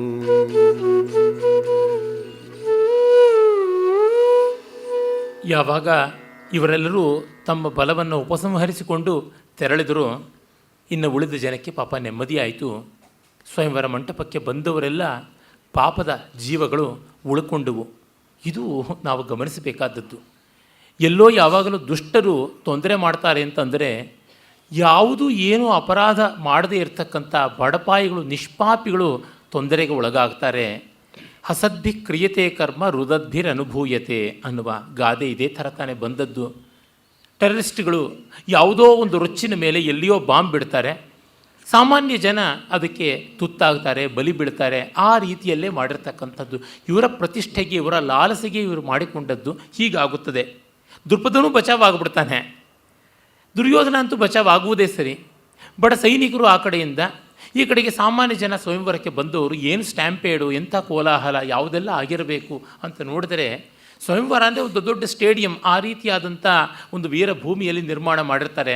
ಅದೆಷ್ಟು ಜನಕ್ಕೆ ಹೊರಗಡೆ ಹೋಗೋದಕ್ಕೆ ಬಾಗಿಲೆ ಮತ್ತೊಂದೇ ಮಗದೊಂದೇ ಯಾವುದೂ ಇಲ್ಲದೆ ಎಂಥ ಕೋಲಾಹಲ, ಯಾವ ರೀತಿಯಾದ ತುಳಿತ, ಬಹಳ ಕಷ್ಟ. ಒಟ್ಟಿನಲ್ಲಿ ಅವರಿಗೆಲ್ಲ ನೆಮ್ಮದಿಯಾಯಿತು. ಭೀತಿ ಹರಿದುದು, ರಾಯದಳ ಸಂಘಾತ ಸರಿದುದು, ಅವರೆಲ್ಲ ಹಿಂದೆ ಸರಿದರು. ಮತ್ತೆ ಸುಜನವ್ರಾತ ನೆರೆದುದು. ಪಾಪ ಎಲ್ಲರೂ ಸೇರಿಕೊಳ್ತಾರೆ. ಮೆರೆದುದು ಅವನೀ ದೇವರ ಹೆಗ್ಗಳಿಕೆ. ಬ್ರಾಹ್ಮಣರು ಮತ್ತೆ ತಮ್ಮ ಕಮಂಡಲಗಳನ್ನು ಬೀಸಿಕೊಂಡು ಕೃಷ್ಣಾಜಗಳನ್ನು ಹಾರಿಸಿಕೊಂಡು ಬರ್ತಾರೆ.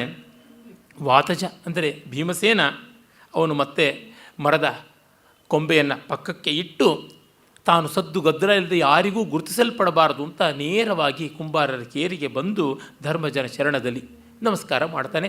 ಅವನು ಏನೇನು ನಡೆದದ್ದು ಅನ್ನುವುದನ್ನು ಹೇಳ್ತಾನೆ ಅಂತ. ಇತ್ತ ಅರ್ಜುನ ತಾನು ಆ ಅಳಿದುಳಿದ ರಾಜರುಗಳನ್ನೆಲ್ಲ ದೂರ ಮಾಡಿದನಲ್ಲ, ಇಲ್ಲಿ ಕೃಷ್ಣನ ಪಾತ್ರ ಬರುವುದಿಲ್ಲ, ಮೂಲದಲ್ಲಿ ಬರುತ್ತದೆ. ಕೃಷ್ಣ ಬಂದು ಎಲ್ಲರನ್ನ ದೂರ ಹೋಗಿ ಅಂತಾನೆ ಅವರು ತೆಪ್ಪಗೆ ದೂರ ಹೋಗ್ತಾರೆ. ಅರ್ಜುನ ತಾನು ತನ್ನ ತರುಣಿಯನ್ನು ದ್ರೌಪದಿಯನ್ನು ಜೊತೆಗೆ ಕರೆದುಕೊಂಡು ಮತ್ತರಾಯರ ಬೆನ್ನ ಕಪ್ಪವನೆತ್ತಿದುತ್ಸಾಹ ವದನದಲ್ಲಿ, ಬೆನ್ನ ಕಪ್ಪವನೆತ್ತಿದ ಉತ್ಸಾಹ ಅಂತಾನೆ ಕವಿಯ ಉಕ್ತಿ ವೈಚಿತ್ರ್ಯವೇ ವೈಚಿತ್ರ. ನೋಡಿ, ಈ ಪದ್ಯವನ್ನು ನಾನು ವಾಚನ ಮಾಡಿಸದೆ ಬಿಟ್ಟೆ. ಎಷ್ಟು ವಾಚನ ಮಾಡಿಸೋದಕ್ಕೆ ತೆಗೆದುಕೊಳ್ಳೋದು? ಇಡೀ ಕಾವ್ಯವೇ ತೆಗೆದುಕೊಳ್ಳಬೇಕು ಅಂತಂದರೆ ಯಾವ ಕಲ್ಪಾಂತದಲ್ಲಿ ಮುಗೀತಕ್ಕಂಥದ್ದು 8-10 ಪದ್ಯಗಳಿರ್ತಕ್ಕಂಥ ಮಹಾಕೃತಿ. ಆದರೆ ಉಕ್ತಿ ವೈಚಿತ್ರ್ಯ ಹೇಗೆ? ಇವನಿಗೆ ಕಪ್ಪ ಯಾವುದು ಅಂದರೆ ರಾಯರ ಬೆನ್ನ ಕಪ್ಪ.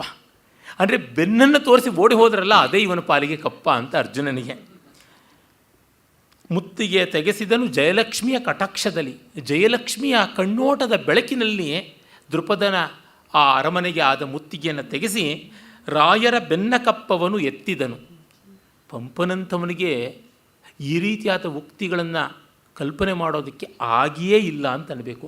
ಅಲ್ಲೋ ಇಲ್ಲೋ ಮಾಡಿದ್ರೆ ಪಂಪ ಭಕ್ತರು ಅದನ್ನೇ ಮತ್ತೆ ಮತ್ತೆ ಮತ್ತೆ ಮತ್ತೆ ತೋರಿಸ್ತಾ ಇರ್ತಾರೆ. ಹಳ್ಳಿಗಳಲ್ಲಿ ಇಲಿಗಳನ್ನು ಹಿಡಿಯೋದು ಅಂತ ಆಗುತ್ತದೆ. ಗದ್ದೆಗಳಲ್ಲಿ, ಭತ್ತದ ಗದ್ದೆ ಇತ್ಯಾದಿಗಳಲ್ಲಿ ಇಲಿಗಳು ಭತ್ತದ ತೆನೆಯನ್ನೆಲ್ಲ ಕುಯ್ದು ತಮ್ಮ ಬಿಲದಲ್ಲಿ ಇಟ್ಟುಕೊಳ್ತವೆ. ಹಾಗಾಗಿ ಆಗಿಂದಾಗ್ಗೆ ಇಲಿಗಳನ್ನು ಹಿಡಿಯಬೇಕು. ಆಗ ಇಲಿಗಳನ್ನು ಹಿಡಿಯೋದಕ್ಕೆ ಕೆಲವರು ಬರ್ತಾರೆ. ಅವರು ಒಂದು ಕಡೆ ಸತ್ತಿರುವ ಇಲಿಗಳನ್ನು ಮತ್ತೊಂದು ಕಡೆ ತೋರಿಸ್ತಾರೆ ಎಷ್ಟೋ ಬಾರಿ. ಹಾಗಾಗಿ ಆ ಸತ್ತ ಇಲಿಗಳನ್ನು ಹೂಳಿಸಬೇಕು ಅಥವಾ ಸುಡಿಸಬೇಕು, ಅದಾದ ಮೇಲೆ ಮಿಕ್ಕಿದ್ದನ್ನು ಮಾಡಬೇಕು ಅಂತ ಈ ಥರದ್ದೆಲ್ಲ ಲೆಕ್ಕ ತಂಟೆ ತಕರಾರು ಉಂಟು. ಎಷ್ಟೋ ಬಾರಿ ಪಂಪ ಭಕ್ತರು ಹಾಗೆ ಇಲ್ಲಿ ತೋರಿಸಿದ್ದನ್ನು ಮತ್ತೊಂದು ಕಡೆ ಇನ್ನೊಂದು ಕಡೆಗೆ ತೋರಿಸ್ತಲೇ ಇರ್ತಾರೆ. ಆ ಥರ ಮಾಡ್ತಾ ಇರ್ತಾರೆ. ಕಟ್ಟ ಕಡೆಗೆ ಎಷ್ಟೋ ಬಾರಿ ಜಿ ಎಚ್ ನಾಯಕರಂಥ ಒಳ್ಳೆಯ ವಿದ್ವಾಂಸರು, ತುಂಬ ಸಜ್ಜನರಾದವರು, ನಾನು ವ್ಯಕ್ತಿಗತವಾಗಿ ಅವ್ರನ್ನ ಬಲ್ಲೆ. ಅಂಥವರು ಕೂಡ ಕುಮಾರವ್ಯಾಸನಿಗೆ ಸಲ್ಲಿಸಬೇಕಾದ ಗೌರವ ಕೊಡೋದಿಲ್ಲ, ಹಾಕಬೇಕಾದ ಮಣೆ ಹಾಕೋದಿಲ್ಲ. ಅದು ಯಾವುದೋ ಅಭಿಮಾನಗಳು, ಇನ್ಯಾವುದೋ ಆಗ್ರಹಗಳು ಬಂದುಬಿಡುತ್ತವೆ ಅಂತ ಅನಿಸುತ್ತದೆ. ಕನ್ನಡದ ಪ್ರಖ್ಯಾತ ವಿಮರ್ಶಕರ ಪೈಕಿ ಕುರ್ತಕೋಟಿಯವರೇ ಕುಮಾರವ್ಯಾಸನಿಗೆ ನ್ಯಾಯವನ್ನು ಮಾಡಿದ್ದು. ಆದರೆ ಅವರಾದರೂ ಮೆಚ್ಚುವುದು ಕೆಲವು ಕಾರಣಗಳಿಗೆ, ಇನ್ನು ಕೆಲವು ಕಾರಣಗಳಿಗೆ ಮೆಚ್ಚುವುದಿಲ್ಲ. ಮೆಚ್ಚುವ ಕಾರಣಗಳು ಕೆಲವು ತುಂಬ ಅಲ್ಪವಾದವು, ಮೆಚ್ಚದೇ ಇರತಕ್ಕಂಥದ್ದು ಎಷ್ಟೋ ಘನವಾದಂಥದ್ದು ಇದೆ. ಹೀಗಾಗಿ ಒಟ್ಟಿನಲ್ಲಿ ಈ ಮಹಾಕವಿಗೆ ಎಷ್ಟು ಮಂದಿ ವಿಮರ್ಶಕರು ಬಂದರೂ ಇನ್ನೂ ನ್ಯಾಯ ಮಾಡೋಕ್ಕಾಗೋಲ್ಲ ಅನ್ನೋ ಮಟ್ಟದ ಕಸುವು ಉಂಟು ಅಂತ ಅನಿಸುತ್ತದೆ. ಉತ್ಸಾಹ ವದನದಲ್ಲಿ, ಸಂತೋಷದ ಉತ್ಸಾಹದ ಮುಖದಲ್ಲಿ, ಹೊಗರೆತ್ತಿ ದಕ್ಷಿಯ ಹೊಳಹಿನಲ್ಲಿ ಕಣ್ಣು ಪಾಪೆ ಅರಳಿ ಫಳಫಳ ಹೊಳಿತಾ ಇದೆ. ಯಾರಿಗೇ ಆಗಲಿ ಅವರ ಕ್ಷೇತ್ರದಲ್ಲಿ ಅವರಿಗೆ ಗೆಲುವಾದರೆ ಅದಕ್ಕಿಂತ ಮಿಗಿಲೇನಿದೆ? ಅರ್ಜುನನಿಗೆ ಒಂದು ಹೆಮ್ಮೆ ಬೇರೆ ಇದೆ. ತಮ್ಮನ್ನು ವಾರಣಾವತದ ಅಗ್ನಿ ಪ್ರಮಾದಕ್ಕೆ ಗುರಿ ಮಾಡಿ, ಪ್ರಮಾದವಲ್ಲ ಷಡ್ಯಂತ್ರ, ಅದಕ್ಕೆ ಗುರಿ ಮಾಡಿ ಭಸ್ಮೀಭೂತರನ್ನಾಗಿ ಮಾಡಬೇಕು ಅಂತಿದ್ದ ದುಷ್ಟರನ್ನೇ ಇಂದು ಯುದ್ಧದಲ್ಲಿ ಎದುರಿಸಿ ಓಡಿಸಿದ್ದಾಯ್ತಲ್ಲ ಅಂತ ಒಂದಿಷ್ಟು ಶತ್ರುಗಳಿಗೆ ಅವಮಾನ ಮಾಡಿದ, ಅವರನ್ನು ಬಡಿದು ಬಲಿ ಹಾಕಿದಂಥ ಒಂದು ಸಂತೋಷ ಕೂಡ ಉಂಟು. ಹೊಕ್ಕನು ಈ ಕಡೆಗೆ ಬರ್ತಾ ಇದ್ದಾನೆ. ಹಾಗೆ ಬರುವ ಬಗೆಯನ್ನು ಕವಿ ವರ್ಣಿಸ್ತಾನೆ. ಕುಂತಿಯ ಬಳಿಗೆ ಬಂದದ್ದನ್ನು ಮುಂದೆ ಹೇಳ್ತಾನೆ ನೋಡಿ.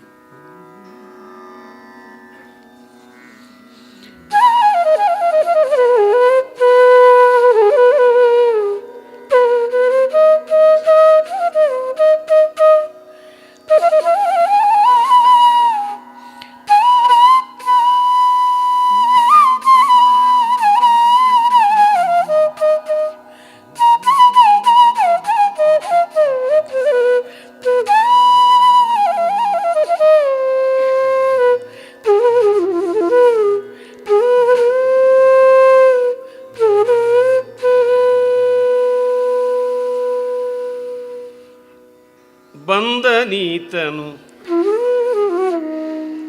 ಗತಿಯ ಗರುವಿಕೆಯಿಂದ ತರುಣಿಯ ಹೊರಗೆ ಬಂದನೀತನು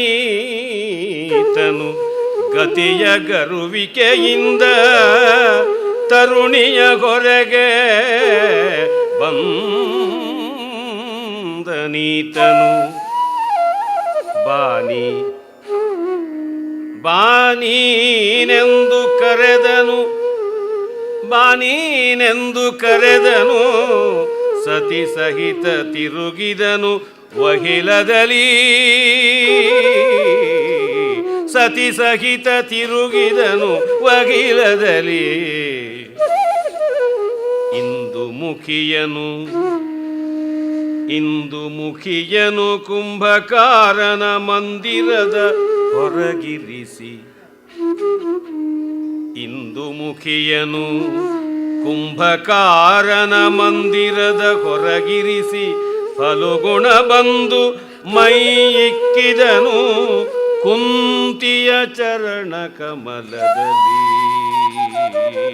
ಕುಂಭಕಾರನ ಮಂದಿರದ ಹೊರಗೆ ಇಂದು ಮುಖಿಯನು ಇರಿಸಿ ಫಲುಗುಣ ಬಂದು ಮೈ ಇಕ್ಕಿದನು ಕುಂತಿಯ ಚರಣ ಕಮಲದಲ್ಲಿ.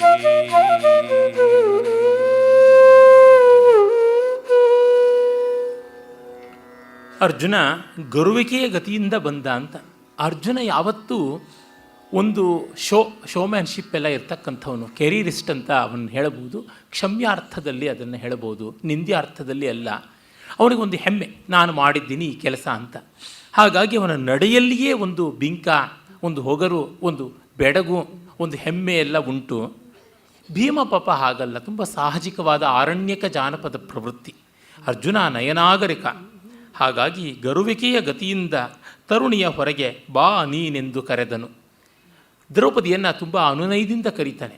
ದ್ರೌಪದಿಯಂಥವರಿಗೆ ಮೊದಲಿಗೆ ಯಾರು ಬೀಳಬೇಕು ಅರ್ಜುನನಿಗೆ, ಆ ರೀತಿಯಾಗಿರ್ತಕ್ಕಂಥದ್ದು. He is the most mister charm ಅಂತಾರಲ್ಲ, ಆ ರೀತಿಯಾದವನು. ಯಾವ ಹುಡುಗಿಯೂ ಮರಳಾಗಿ ಬೀಳಬೇಕು, ಆ ರೀತಿಯಾದಂಥದ್ದು. ಹತ್ತಿರಕ್ಕೆ ಬಾ ಅಂತ ಕರೀತಾನೆ. ಸತಿ ಸಹಿತ ತಿರುಗಿದನು ವಹೇಲದಲ್ಲಿ.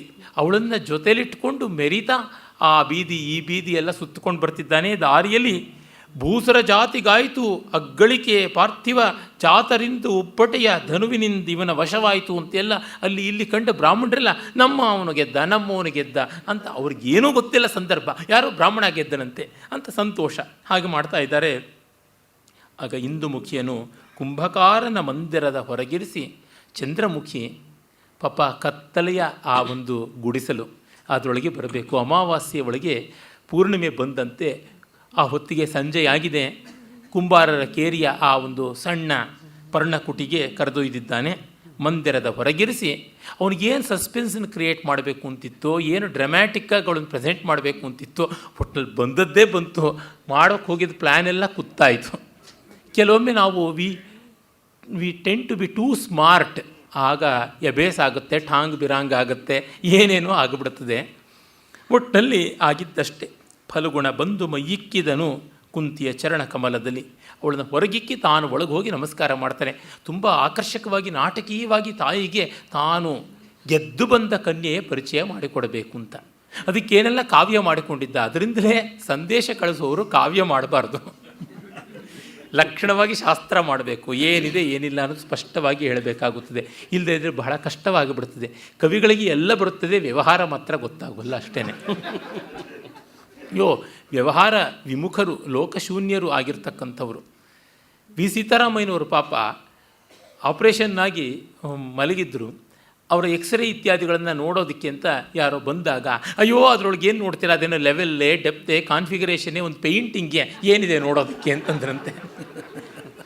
ಕವಿಗಳ ಕಲ್ಪನೆಯೆಲ್ಲ ಅದೇ ರೀತಿ ಇರ್ತಕ್ಕಂಥದ್ದು, ಹಾಗೇ ಹೋಗುವಂಥದ್ದು. ತಾಯಿಗೆ ನಿವೇದನೆ ಮಾಡ್ತಾನೆ.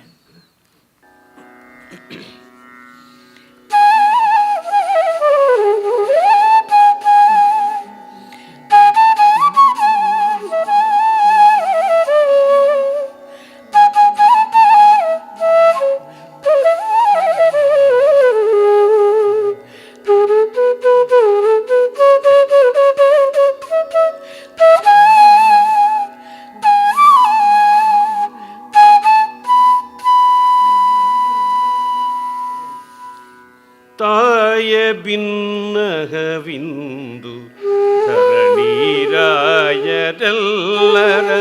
ಗೆಲಿದು ತಂದೆನು. ತಾಯೇ ಭಿನ್ನಗವಿಂದು ಧರಣೀರಾಯರೆಲ್ಲರ ಗೆಲಿದು ತಂದೆನು ನಾಯಕವನನುಪಮಿತ ಮೌಲ್ಯವನಮಲ ಮೌಕ್ತಿಕವ ತಾಯೇ ರಾಯರೆಲ್ಲರ ಗೆಲಿದು ತಂದೆನು ನಾಯಕವನನುಪಮಿತ ಮೌಲ್ಯವನು ಅಮಲ ಮೌಕ್ತಿಕವ ತಾಯೇ ಚಿತ್ತೈಸಿದಿರಿ ತಾಯೇ ಚಿತ್ತೈಸಿದಿರೇಯನೆ ಕಡೆವಾಯಿದಳು ತನಿ ಹರುಷದಲ್ಲಿ ತಾಯೇ ಚಿತ್ತೈಸಿದಿರೇಯನೆ ಕಡೆವಾಯಿದಳು ತನಿ ಹರುಷದಲ್ಲಿ ಲೇಸಾಯ್ತು ಐವರು ಕೂಡಿ ಭೋಗಿಪುದೆಂದಳ ಕುಂತಿ ಮಗನೇ ಲೇಸಾಯಿತು ಐವರು ಕೂಡಿ ಭೋಗಿಪುದೆಂದಳ ಆ ಕುಂತಿ.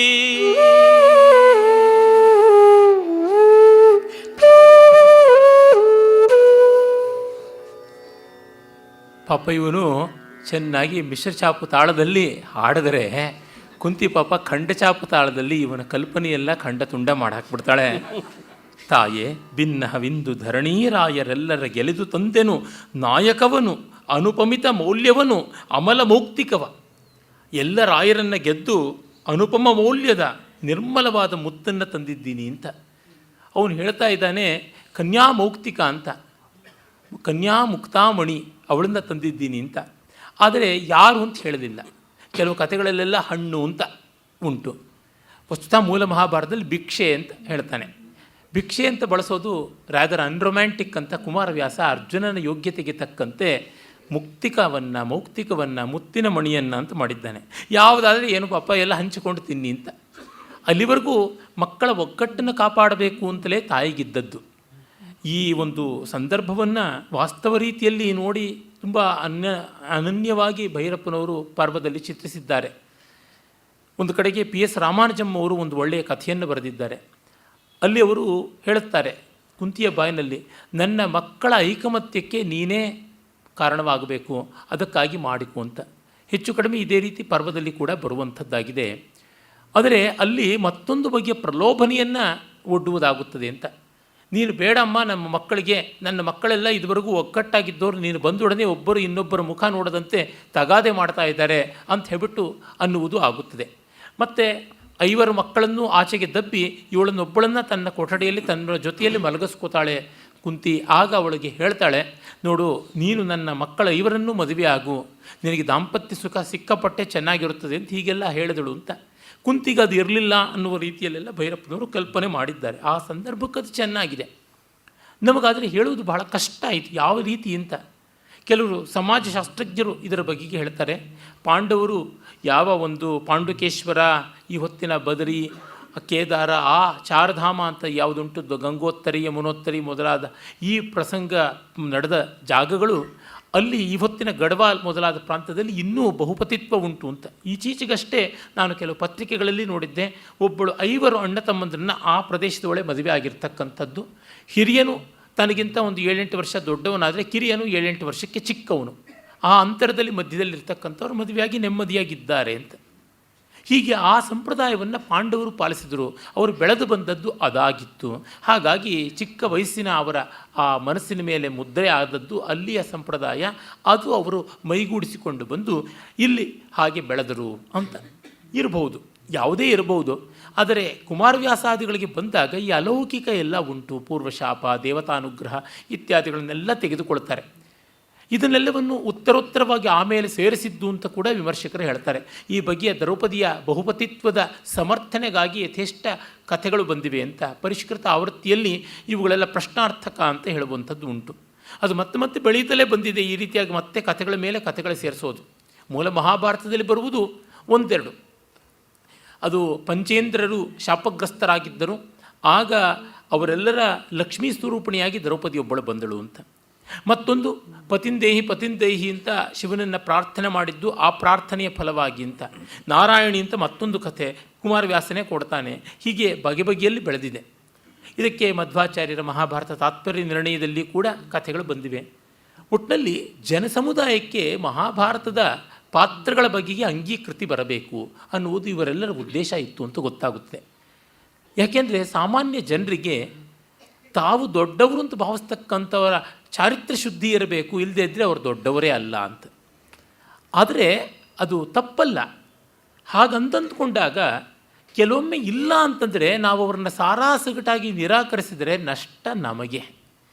ಮಹಾಭಾರತದಲ್ಲಿ ದ್ರೌಪದಿ ಪಂಚವಲ್ಲಭೆಯೋ ಅಲ್ಲವೋ ಏನೋ, ಅದು ಸಮ್ಮತವೋ ಅಲ್ಲವೋ, ಅದು ಶಿಷ್ಟವೋ ಅಶಿಷ್ಟವೋ, ಪರಿಶಿಷ್ಟವೋ ಅಪಶಿಷ್ಟವೋ ಯಾವುದೇ ಆಗಲಿ, ಅದರ ಮೂಲಕವಾಗಿ ಬಂದ ಚಿತ್ತವೃತ್ತಿಗಳು ಎಂಥವು, ರಾಗದ್ವೇಷಗಳ ಭಾವನೆಗಳ ತಾಕಲಾಟ ಎಂಥದ್ದು, ಅದನ್ನು ನಾವು ನೋಡಬೇಕು. ಅದನ್ನು ನೋಡದೇ ಇದ್ದರೆ ನಷ್ಟ ನಮಗೆ.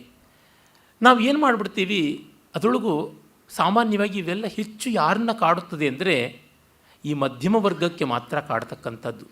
Most of our ethics are middle class values. ಅದನ್ನು ನಾನು ಯಾವುದೇ ಕೀಳರಿಮೆ ಮೇಲರಿಮೆ ಇಲ್ಲದೆ ಹೇಳ್ತಾ ಇದ್ದೀನಿ.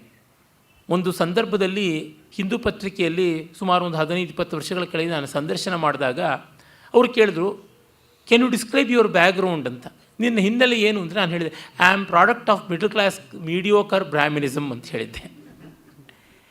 ಅದು ಯಾವುದೇ ತಪ್ಪಲ್ಲ, ಮಿಡಲ್ ಕ್ಲಾಸ್ ಮೀಡಿಯೋಕರ್ ಬ್ರಾಹ್ಮಿನಿಸಮ್ ಅಂತ. ಅಂದರೆ ತುಂಬ ಯಾವುದು ಸೋಕಾಲ್ಡ್ ಕೆಳವರ್ಗ, ತಥಾಕಥಿತವಾದ ಕೆಳ ಮಟ್ಟದ ಜನ ಅಂತ ಏನಿರ್ತಾರೆ ಅವರಲ್ಲಿ ಇಂಥದ್ದು ತುಂಬ ದೊಡ್ಡ ರೀತಿಯಲ್ಲಿ ಬಂದು ಕಾಡುವಂಥದ್ದಾಗೋಲ್ಲ. ಮತ್ತು ತುಂಬ ಮೇಲು ಅಂತ ಅನ್ನುವ ಯಾವ ವರ್ಗ ಉಂಟು, ಇದೆಲ್ಲ ಮೇಲು ಕೀಳು ಅನ್ನೋದು ಮತ್ತೆ ಪ್ರಶ್ನೆಗೆ ಅರ್ಹವಾಗತಕ್ಕಂಥದ್ದು. ಲೋಕಸಾಮಾನ್ಯವಾದ ಅಂಗೀಕೃತವಾದ ರೀತಿಯಲ್ಲಿ ಹೇಳ್ತೀನಿ. ಅದು ಹೇಳೋದಕ್ಕಿಂತ ಯಾರು ಹೊಟ್ಟೆ ಬಟ್ಟೆಗೆ ಉಂಟು, ಒಂದು ಬಾಡಿಗೆ ಮನೆಯಾದರೂ ಉಂಟು, ಒಂದು ಉದ್ಯೋಗ ಇತ್ಯಾದಿಗಳನ್ನು ನೋಡ್ತಾರೆ, ಒಂದು ಪರಿಮಿತವಾದ ಆದಾಯ ಉಂಟು, ಒಂದು ಓದು ಇತ್ಯಾದಿಗಳಲ್ಲಿ ಆಸಕ್ತಿ ಉಂಟು, ದೈವ ಭೀತಿ ಉಂಟು, ಸಂಪ್ರದಾಯ ಅಂತ ಉಂಟು, ಆಧುನಿಕತೆಗೂ ಅಪೇಕ್ಷೆ ಉಂಟು, ಈ ರೀತಿಯಾಗಿ 10 ಹಲವುಗಳ ಕಿಚಡಿ ಆಗಿರ್ತಾರೆ ಅವರು ಮಧ್ಯಮ ವರ್ಗ ಅಂತ. ಹಾಗಲ್ಲದೆ ಅಶ್ವಸ್ತನಿಕರಾಗಿ ನಾಳೆ ಏನು ಅಂತ ಗೊತ್ತಿಲ್ಲ, ಮನೆ ಅಂತನ್ನುವುದು ಅಲ್ಲವೇ ಅಲ್ಲ, ಅದು ಒಂದು ಕೊಳೆಗೇರಿ ಅಂತನ್ನುವ ರೀತಿಯಲ್ಲಿದ್ದಂಥವರು. ಮತ್ತು ಯಾವ ದೊಡ್ಡ ಮೌಲ್ಯಗಳನ್ನು ನಾವು ಭಾವಿಸಿಕೊಳ್ಳುವುದು ಕಷ್ಟ. ನಮಗೂ ದೇವರು ದಿಂಡ್ರು ಇದ್ದಾರೆ, ನಮ್ಮ ದೇವರನ್ನು ನಾವು ಬೈಲೂ ಬಲ್ಲವು ತೆಗಳದೂ ಬಲ್ಲವು, ಹೀಗೆ ಈ ರೀತಿಯಾಗಿ ಇರತಕ್ಕಂಥದ್ದು ಕೆಲವೊಂದು ಈ ಒಂದು ವರ್ಗ ಉಂಟು. ಮತ್ತು ಅವರು ಯಾವ ದೊಡ್ಡ ಮನೆಗಳಲ್ಲಿ ಅರಮನೆಗಳಲ್ಲಿ ಬಾಳ್ತಾರೆ ಅಂದರೆ ಇವತ್ತು ಗಂಡ ಮನೆಯಲ್ಲಿದ್ದಾನ ಅಂತಲ್ಲ, ಈ ತಿಂಗಳೆಲ್ಲ ಅವನು ಇದ್ದಾನ ಅನ್ನೋದು ಗೊತ್ತಿರೋಲ್ಲ. ಮಗ ಸೊಸೆ ಅಥವಾ ಮಗ ಮಗಳು ಮನೆಯಲ್ಲಿದ್ದಾರಾ ಬೇರೆ ದೇಶದಲ್ಲಿದ್ದಾರಾ ಅನ್ನೋದು ಗೊತ್ತಿಲ್ಲದೆ ಇರತಕ್ಕಂಥದ್ದು. ಆ ರೀತಿಯ ವಾತಾವರಣದಲ್ಲಿ ಶ್ರೀಮಂತಿಕೆಯ ಆಧಿಕ್ಯದಲ್ಲಿರ್ತಕ್ಕಂಥವ್ರದ್ದು ಅದು ಒಂದು ಪಂಗಡವಾಗಿರುತ್ತದೆ. ಹೀಗಿರುವರಲ್ಲಿ ಇಲ್ಲದೇ ಇರತಕ್ಕಂಥ ಒಂದು ಕಳವಳಗಳು ಮಧ್ಯಮ ವರ್ಗದಲ್ಲಿರುತ್ತದೆ. ಯಾವುದೇ ದೇಶದಲ್ಲಿ ಇವರ ಸಂಖ್ಯೆ ಹೆಚ್ಚಾಗಿರುತ್ತದೆ. ಹಾಗಾಗಿ ಇವರಿಗೆ ಬೇಗ ಜೀರ್ಣಿಸ್ಕೊಳ್ಳೋಕ್ಕಾಗೋದಿಲ್ಲ. ನೋಡಿ, ನಮ್ಮಲ್ಲಿ ನಮ್ಮ ಭಾರತೀಯ ಪರಂಪರೆಯಲ್ಲಿ ವಿಚ್ಛೇದನ ಅನ್ನುವುದು ಸೋಕಾಲ್ಡ್ ಕೆಳವರ್ಗದಲ್ಲಿ ಬಹಳ ಮೊದಲಿಂದಲೂ ಇರತಕ್ಕಂಥದ್ದು. ಕುಮಾರವ್ಯಾಸನೇ ಮತ್ತೆ ಮತ್ತೆ ಕಡ್ಡಿ ಮುರಿದು ಕೊಡ್ತಕ್ಕಂಥ ಮಾತನಾಡ್ತಾನೆ. ಕಡ್ಡಿ ಮುರಿದು ಕೊಡೋದು ಅಂದರೆ ಡಿವೋರ್ಸ್ ಮಾಡೋದು ಅಂತ. ಸೋಡಚೀಟು ಅಂತ ಏನು ಹೇಳ್ತೀವಿ, ಉತ್ತರ ಕರ್ನಾಟಕದ ಕಡೆಯಲ್ಲಿ ಉಂಟು. ಜಯವಧು ಅಭಿಮನ್ಯುವಿನ ಬೆನ್ನ ಹಿಂದೆ ಬಂದು ಕರ್ಣ ಬಾಣ ಬಿಟ್ಟಾಗ ಆ ಬಾಣಕ್ಕೆ ಅವನ ಬಿಲ್ಲು ಮುರಿದು ಹೋಯ್ತಂತೆ. ಅದು ಹೇಗಿತ್ತು ಅಂದರೆ, ಜಯವಧು ನೀನು ನನ್ನ ಜೊತೆಗೆ ಇರೋದು ಬೇಡ ಅಂತ ವಿಚ್ಛೇದನ ಮಾಡಿ ಅಭಿಮನ್ಯುವಿನಿಂದ ಕಡ್ಡಿ ಮುರಿದು ವಿಚ್ಛೇದನ ಮಾಡಿಕೊಂಡು ವಿವಾಹ ವಿಚ್ಛೇದನ ಮಾಡಿಕೊಂಡು ಹೋದಂತೆ ಇತ್ತು ಅಂತ ವರ್ಣಿಸ್ತಾರೆ. ಅದೇ ರೀತಿ ಕೂಡಾವಳಿ ಕೂಡಿಕೆ ಅಂತ ಯಾವುದುಂಟು, ಅದು ವಿಚ್ಛೇದಿತರಾದವರು ಅಥವಾ ವಿಧವೆಯರಾದವರು ವಿಧುರರಾದವರು ಮತ್ತೆ ಮದುವೆ ಮಾಡಿಕೊಳ್ಳೋದು ಅಂತ. ಇನ್ನು ಮಹಾರಾಜಾದಿರಾಜರುಗಳಲ್ಲಿ ಚಂದ್ರಗುಪ್ತ ವಿಕ್ರಮಾದಿತ್ಯನಿಂದಲೇ ಮೊದಲುಗೊಂಡು ಬೇಕಾದಂತೆ ಇವೆಲ್ಲ ಉಂಟು. ಮಧ್ಯಮ ವರ್ಗದವರಿಗೆ ಎಲ್ಲ ಒದ್ದಾಟಗಳು ಬರ್ತದೆ. ಅವರು ಕೆಳಗಿರೋದಕ್ಕೆ ಇಷ್ಟಪಡೋಲ್ಲ, ಮೇಲಾಗೋದಕ್ಕೆ ಆಸೆ ಪಡ್ತಾರೆ. ಆದರೆ ಈ ಮೌಲ್ಯವನ್ನು ಪೂರ್ಣ ಸ್ವೀಕರಿಸಲಾರರು, ಆ ಮೌಲ್ಯವನ್ನು ಜೀರ್ಣಿಸಿಕೊಳ್ಳಲಾರರು, ಈ ರೀತಿಯಾದ ಒದ್ದಾಟ. ಆದರೆ ನಮ್ಮ ಕಲೆ ಸಾಹಿತ್ಯ ಸಂಸ್ಕೃತಿ ಎಲ್ಲ ಹೆಚ್ಚಾಗಿ ಇವರಲ್ಲಿಯೇ ಬಾಳುವುದು. ಏಕೆಂದರೆ ನಾಳೆಗೇನು ಅನ್ನುವ ಚಿಂತೆ ಅಷ್ಟು ಕಾಡದೇ ಇರೋದ್ರಿಂದ, ಮತ್ತು ಯಾವುದೇ ರೀತಿಯಾದ ಶ್ರಮವೂ ಬೇಡ ಅನ್ನೋದ್ರಿಂದ ಮೇಲ್ವರ್ಗದವರಿಂದಲೂ ಭಿನ್ನವಾಗಿರೋದ್ರಿಂದ ಪ್ರತಿಭಾಶಾಲಿಗಳಾದವರು, ಹೆಚ್ಚಿನ ಲೇಖಕರಾಗಲಿ ಮತ್ತೊಬ್ಬರಾಗಲಿ ಹೆಚ್ಚು ಬರುವ ಆಸ್ಪದ ಕ್ರೀಡಾಪಟುಗಳು ಇವರೆಲ್ಲ ಇಲ್ಲಿ ಇರ್ತಕ್ಕಂಥದ್ದು. ಅಂದರೆ ಕಲಿಕೆಗೆ ಅವಕಾಶ ಉಂಟು, ಪರಿಶ್ರಮಕ್ಕೆ ಮನಸ್ಸು ಉಂಟು, ಈ ರೀತಿಯಾದದ್ದು. ಹೀಗೆ ಅದು ಉಂಟು. ಅವರಿಗೆ ಈ ಅಂಗೀಕಾರ ತುಂಬ ಮುಖ್ಯ. ಅಕ್ಸೆಪ್ಟೆನ್ಸ್ ಅನ್ನೋದು ಬಹಳ ಮುಖ್ಯ. ಹಾಗಾಗಿ ದ್ರೌಪದಿಯ ಪಾತಿವ್ರತ್ಯ, ಸೀತೆ ಪಾತಿವ್ರತ್ಯ, ರಾಮ ಸಸ್ಯಾಹಾರಿ ಆದನೆ, ಇವೆಲ್ಲ ತುಂಬ ದೊಡ್ಡ ಅಬ್ಸೆಷನ್ಸ್ ಅವ್ರಿಗೆ ಕಾಡುತ್ತವೆ. ರಾಮ ಮಾಂಸ ತಿಂದರೆ ನಮಗೆ ಏನು ರೀ ಈಗ, ಇಲ್ಲ ನಮ್ಮ ತಟ್ಟೆಲೇ ಬಿತ್ತು ಅನ್ನುವಂತೆ ಆಡ್ತಾರೆ. ಎಲ್ಲಿವರೆಗೆ ಅಂದರೆ, ನಾನು ಯಾವುದೋ ಒಂದು ವೇದಿಕೆಗಾಗಿ ಇದನ್ನು ಮಾತಾಡಿದ್ದು ಇಂಟರ್ನೆಟ್ನಲ್ಲಿ ಕೂಡ ಉಂಟು. ನಾನು ವೇದವೂ ಸೇರಿದಂತೆ ಬೇಕಾದಷ್ಟು ವಿಷಯ ಮಾತಾಡಿದ್ದೀನಿ. ಅದಕ್ಕೆ ಯಾರೂ ಜಾಸ್ತಿ ಜನ ನೋಡಿಲ್ಲ, 1000ಗಟ್ಟಲೆ ಜನ. ವಾಸ್ ರಾಮ ವೆಜಿಟೇರಿಯನ್ ಅಂತ ಇರ್ತಕ್ಕಂಥ 5 ನಿಮಿಷದ ಆ ಉಪನ್ಯಾಸ ಖಂಡಿಕೆಯನ್ನು ಮಾತ್ರ 1000 ಜನ ನೋಡಿದ್ದಾರೆ. ಅವ್ರಿಗೆ ಅದೊಂದು ಕಳವಳ.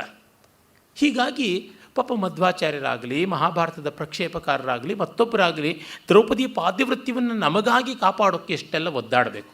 ನಮ್ಮ ಮೌಲ್ಯಕ್ಕಾಗಿ ಅದನ್ನು ಹಿಸುಕಿ ಹಿಂಡಿ ಮಾಡ್ತಕ್ಕಂಥದ್ದು. ಈಗಲೂ ಕೇಳ್ತಾ ಇರ್ತಾರೆ ನನ್ನ, ಎಲ್ಲ ಸರಿ ಭೈರಪ್ಪನವ್ರು ಯಾತಕ್ಕೆ ಈಚಿನ ಕಾದಂಬರಿಗಳಲ್ಲಿ ಜಾಸ್ತಿ ಅದೇನೋ ಒಂಥರ ಮಾಡ್ತಾರೆ ಅಂತ. ಅದು ಒಂಥರನೋ 2 ಥರನೋ, ಅವ್ರು ಮಾಡೋದು ಅವರಿಷ್ಟನಪ್ಪ, ನಿಮಗೇನು ಅಂದರೆ ನಮಗದೊಂದು ಮುಜುಗರ ತುಂಬ ಕಾಡ್ತಾ ಇರ್ತದೆ. ಹಾಗಾಗಿ ದ್ರೌಪದಿಯ ಪಂಚವಲ್ಲಭತ್ವ ನಮಗೆ ಬಹಳ ನುಂಗಲಾರದ ತುತ್ತಾಗುತ್ತದೆ. ಎಲ್ಲಿವರೆಗೆ ಅಂದರೆ, ಮೂಲ ವಾಲ್ಮೀಕಿ ರಾಮಾಯಣದಲ್ಲಿ ಸೀತೆಯನ್ನು ರಾವಣ ಬೆನ್ನ ಮೇಲೆ ಹೊತ್ತುಕೊಂಡು ಹೋಗಿದ್ದಾನೆ, ಹಿಂತೊಡೆ ಮುಂತಡೆಗಳ ಮೇಲೆ ಕೈ ಹಾಕಿ ಅವನು ಬೆನ್ನ ಮೇಲೆ ಹೊತ್ತುಕೊಂಡು ಹೋದ ಅಂತ ಬಂದರೂ, ನಮಗೆ ಭೂಮಿಯೇ ಸಮೇತವಾಗಿ ಎತ್ತುಕೊಂಡು ಬಂದ ಅನ್ನುವ ಚಿತ್ರಣವೇ ನಮಗೆ ತುಂಬ ಇಷ್ಟವಾಗಿರ್ತಕ್ಕಂಥದ್ದು. ಅಯ್ಯಯ್ಯೋ, ಸೀತೆಯನ್ನು ರಾವಣ ಮುಟ್ಟಿಬಿಟ್ರೆ ಏನ್ರಿ, ಸೀತೆ ಮತ್ತೊಂದು ಸತಿ ಸ್ನಾನ ಮಾಡಿ ಆಳು, ಹೆಚ್ಚಂದರೆ ಅಸಹ್ಯ ಪಟ್ಕೊಂಡು. ಅದಕ್ಕಿಂತ ಇನ್ನೇನು ಮಾಡೋಕ್ಕೆ ಸಾಧ್ಯ? ಅವಳೇ ಪಾಪ ಹೇಳ್ತಾಳೆ ಅಗ್ನಿಪ್ರವೇಶ ಕಾಲದಲ್ಲಿ, ಆ ಪಾಪಿ ನನ್ನನ್ನು ಮುಟ್ಟಿದ, ಏನು ಮಾಡೋದು, ಪರಾಧೀನರಾದಂಥ ಗತಿ ಎಂಥದ್ದು ಅಂತ. ಒಂದು ಪಕ್ಷ ಯಾವುದೋ ಒಂದು ತಾಳೆಗರಿಯಲ್ಲಿ ಯಾವುದೋ ಒಂದು ಭೂರ್ಜಪತ್ರದಲ್ಲಿ ವಾಲ್ಮೀಕಿಯೇ ಸೈನ್ ಹಾಕ್ಬಿಟ್ಟು ಗೆಸ್ಟೆಡ್ ಆಫೀಸರ್ ಅಟೆಸ್ಟೇಷನ್ ಕೂಡ ಮಾಡಿಸ್ಬಿಟ್ಟು ಸೀತೆಯ ಮೇಲೆ ರಾವಣ ರೇಪ್ ಮಾಡಿದ್ದ, ಅತ್ಯಾಚಾರ ಮಾಡಿದ್ದ ಅಂತ ಬರೆದುಬಿಟ್ರೆ ನಾವೇನು ಬಾಯಿ ಬಡ್ಕೊಳ್ಳೋದ, ನೇಣು ಹಾಕ್ಕೊಳ್ಳೋದ, ವಾಲ್ಮೀಕಿ ರಾಮಾಯಣ ಸುಡುವುದಾ? ಏನು ಮಾಡೋಕ್ಕಾಗೋಲ್ಲ. ಅಂದರೆ ಶಾಂತಂ ಪಾಪಂ, ಸೀತೆಯ ಮೇಲೆ ಹೀಗ ಈ ಪಾಪಿ ಹೇಳೋದು ಅಂತ ಯಾರಾದರೂ ಅಂದುಕೊಳ್ಬಹುದು. ನಾವು ಕಾಣಬೇಕಾದದ್ದು ಸೀತೆ ಸಾಧ್ವಿಯೇ ನಿಜ. ವಾಲ್ಮೀಕಿಗೆ ಏನಾದರೂ ಸೀತೆ ರಾವಣ ಹಾಗೆ ಅತ್ಯಾಚಾರ ಮಾಡಿದ್ದೇ ಪಕ್ಷದಲ್ಲಿ ಬರೆಯುವುದಕ್ಕೆ ಸಂಕೋಚ ಆಗ್ತಾ ಇರಲಿಲ್ಲ. ವ್ಯಾಸ ವಾಲ್ಮೀಕಿಗಳು ತುಂಬ ನಿರ್ಮಲಾಂತಃಕರಣದವರು, ಇದ್ದದ್ದನ್ನೇ ಬರೆದವರು. ಹಾಗಾಗಿ ಅವ್ರಿಗೇನು ಸಂಕೋಚ ಇರ್ತಿರಲಿಲ್ಲ ಬರೆದಿರೋರು. ಹಾಗಾಗಿ ಅವರು ಬರೆದದ್ದನ್ನು ನಾವು ಜೀರ್ಣಿಸಿಕೊಳ್ಳೋಣ. ನಾವು ಅದನ್ನು ಒಪ್ಪಿಕೊಂಡಾಗ ನಮ್ಮ ಮೌಲ್ಯ ಪ್ರಜ್ಞೆ ಹೆಚ್ಚು ವಿಸ್ತರಿಸುತ್ತದೆ. ಮಾನವ ಭಾವಗಳ ಆಸಕ್ತಿ ನಮಗೆ ಬದುಕಿಗೆ ಬೇಕಾದದ್ದು ಅದು ಹೆಚ್ಚಾಗಿ ಸಿಗುತ್ತದೆ. ಹೀಗಾಗಿ 5 ಗಂಡಂದ್ರನ್ನು ಮದುವೆ ಮಾಡಿಕೊಂಡೂ ಇವಳು ನೆಮ್ಮದಿಯನ್ನು ಕಾಣಲಿಲ್ಲ. ಕೆಲವು ಸತಿ ನಾವು ಅಯ್ಯಪ್ಪ ನನಗೆ ಏನೂ ಸಿಗಲಿಲ್ಲ, ಇನ್ನೊಂದು ಜನ್ಮದಲ್ಲೆಲ್ಲ ಸಮೃದ್ಧವಾಗಿ ಸಿಗಬೇಕು ಅಂತ ಅಂದುಕೊಂಡು ಈ ಪಾಪಿ ಪಾಪ ಬಡಪಾಯಿ ಪ್ರಾರಬ್ಧ ಪಟ್ಟುಕೊಂಡಿದ್ದೇನು.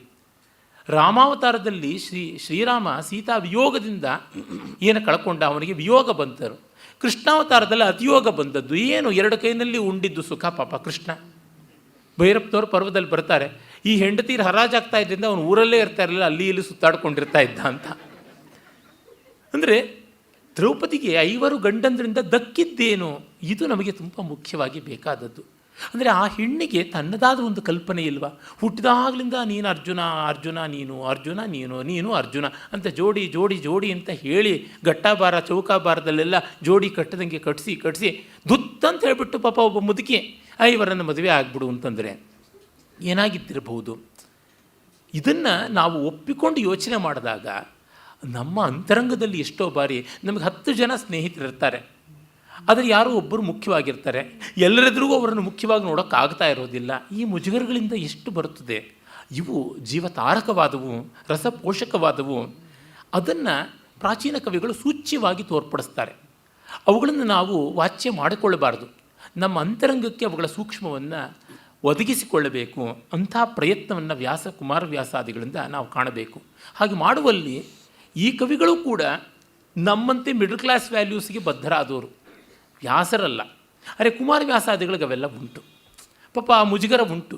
ಹೀಗಾಗಿ ಅದನ್ನು ಕಾಪಾಡೋದಕ್ಕೆ ನೋಡ್ತಾರೆ, ತೊಂದರೆ ಇಲ್ಲ. ಆದರೆ ಆ ಮೂಲಕ ನಾವು ಕಾಣಬೇಕಾದದ್ದು ಏನು ಅನ್ನುವುದನ್ನು ಗಮನಿಸಿಕೊಳ್ಳೋಣ. ಈಗ ಅವನು ಹಾಗೆ ಹೇಳಿದ್ರೆ, ತಾಯಿ ಚಿತ್ತೈಸಿದರಿಯೇನೆ ಕಡೆವಾಯಿದಳು ಹರ್ಷದಲ್ಲಿ, ಬಹಳ ಸಂತೋಷಪಟ್ಟು ಲೇಸಾಯಿತ ಇವರು ಕೂಡಿ ಹೋಗಿಪ್ಪುದು.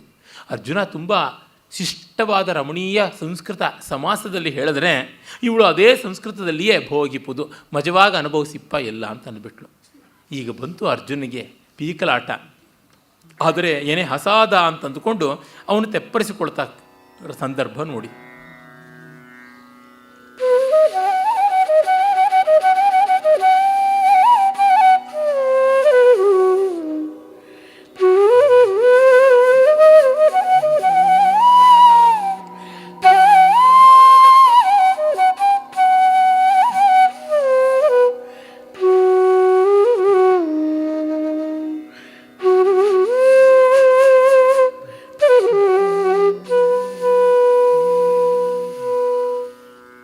ಏನೇ ಹಸಾದವೆನುತ್ತ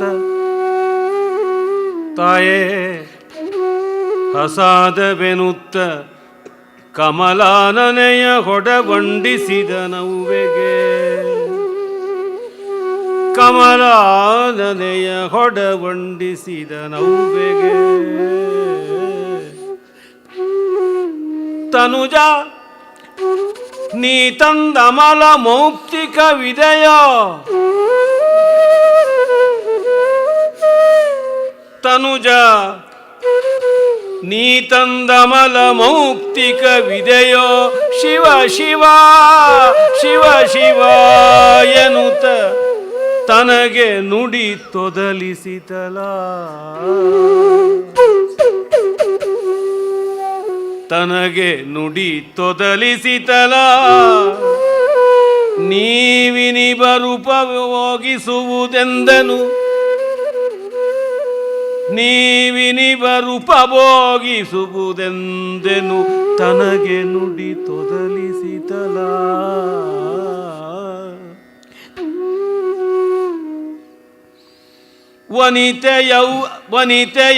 ವನಿತೆಯೈವರಿಗರಸಿಯೇ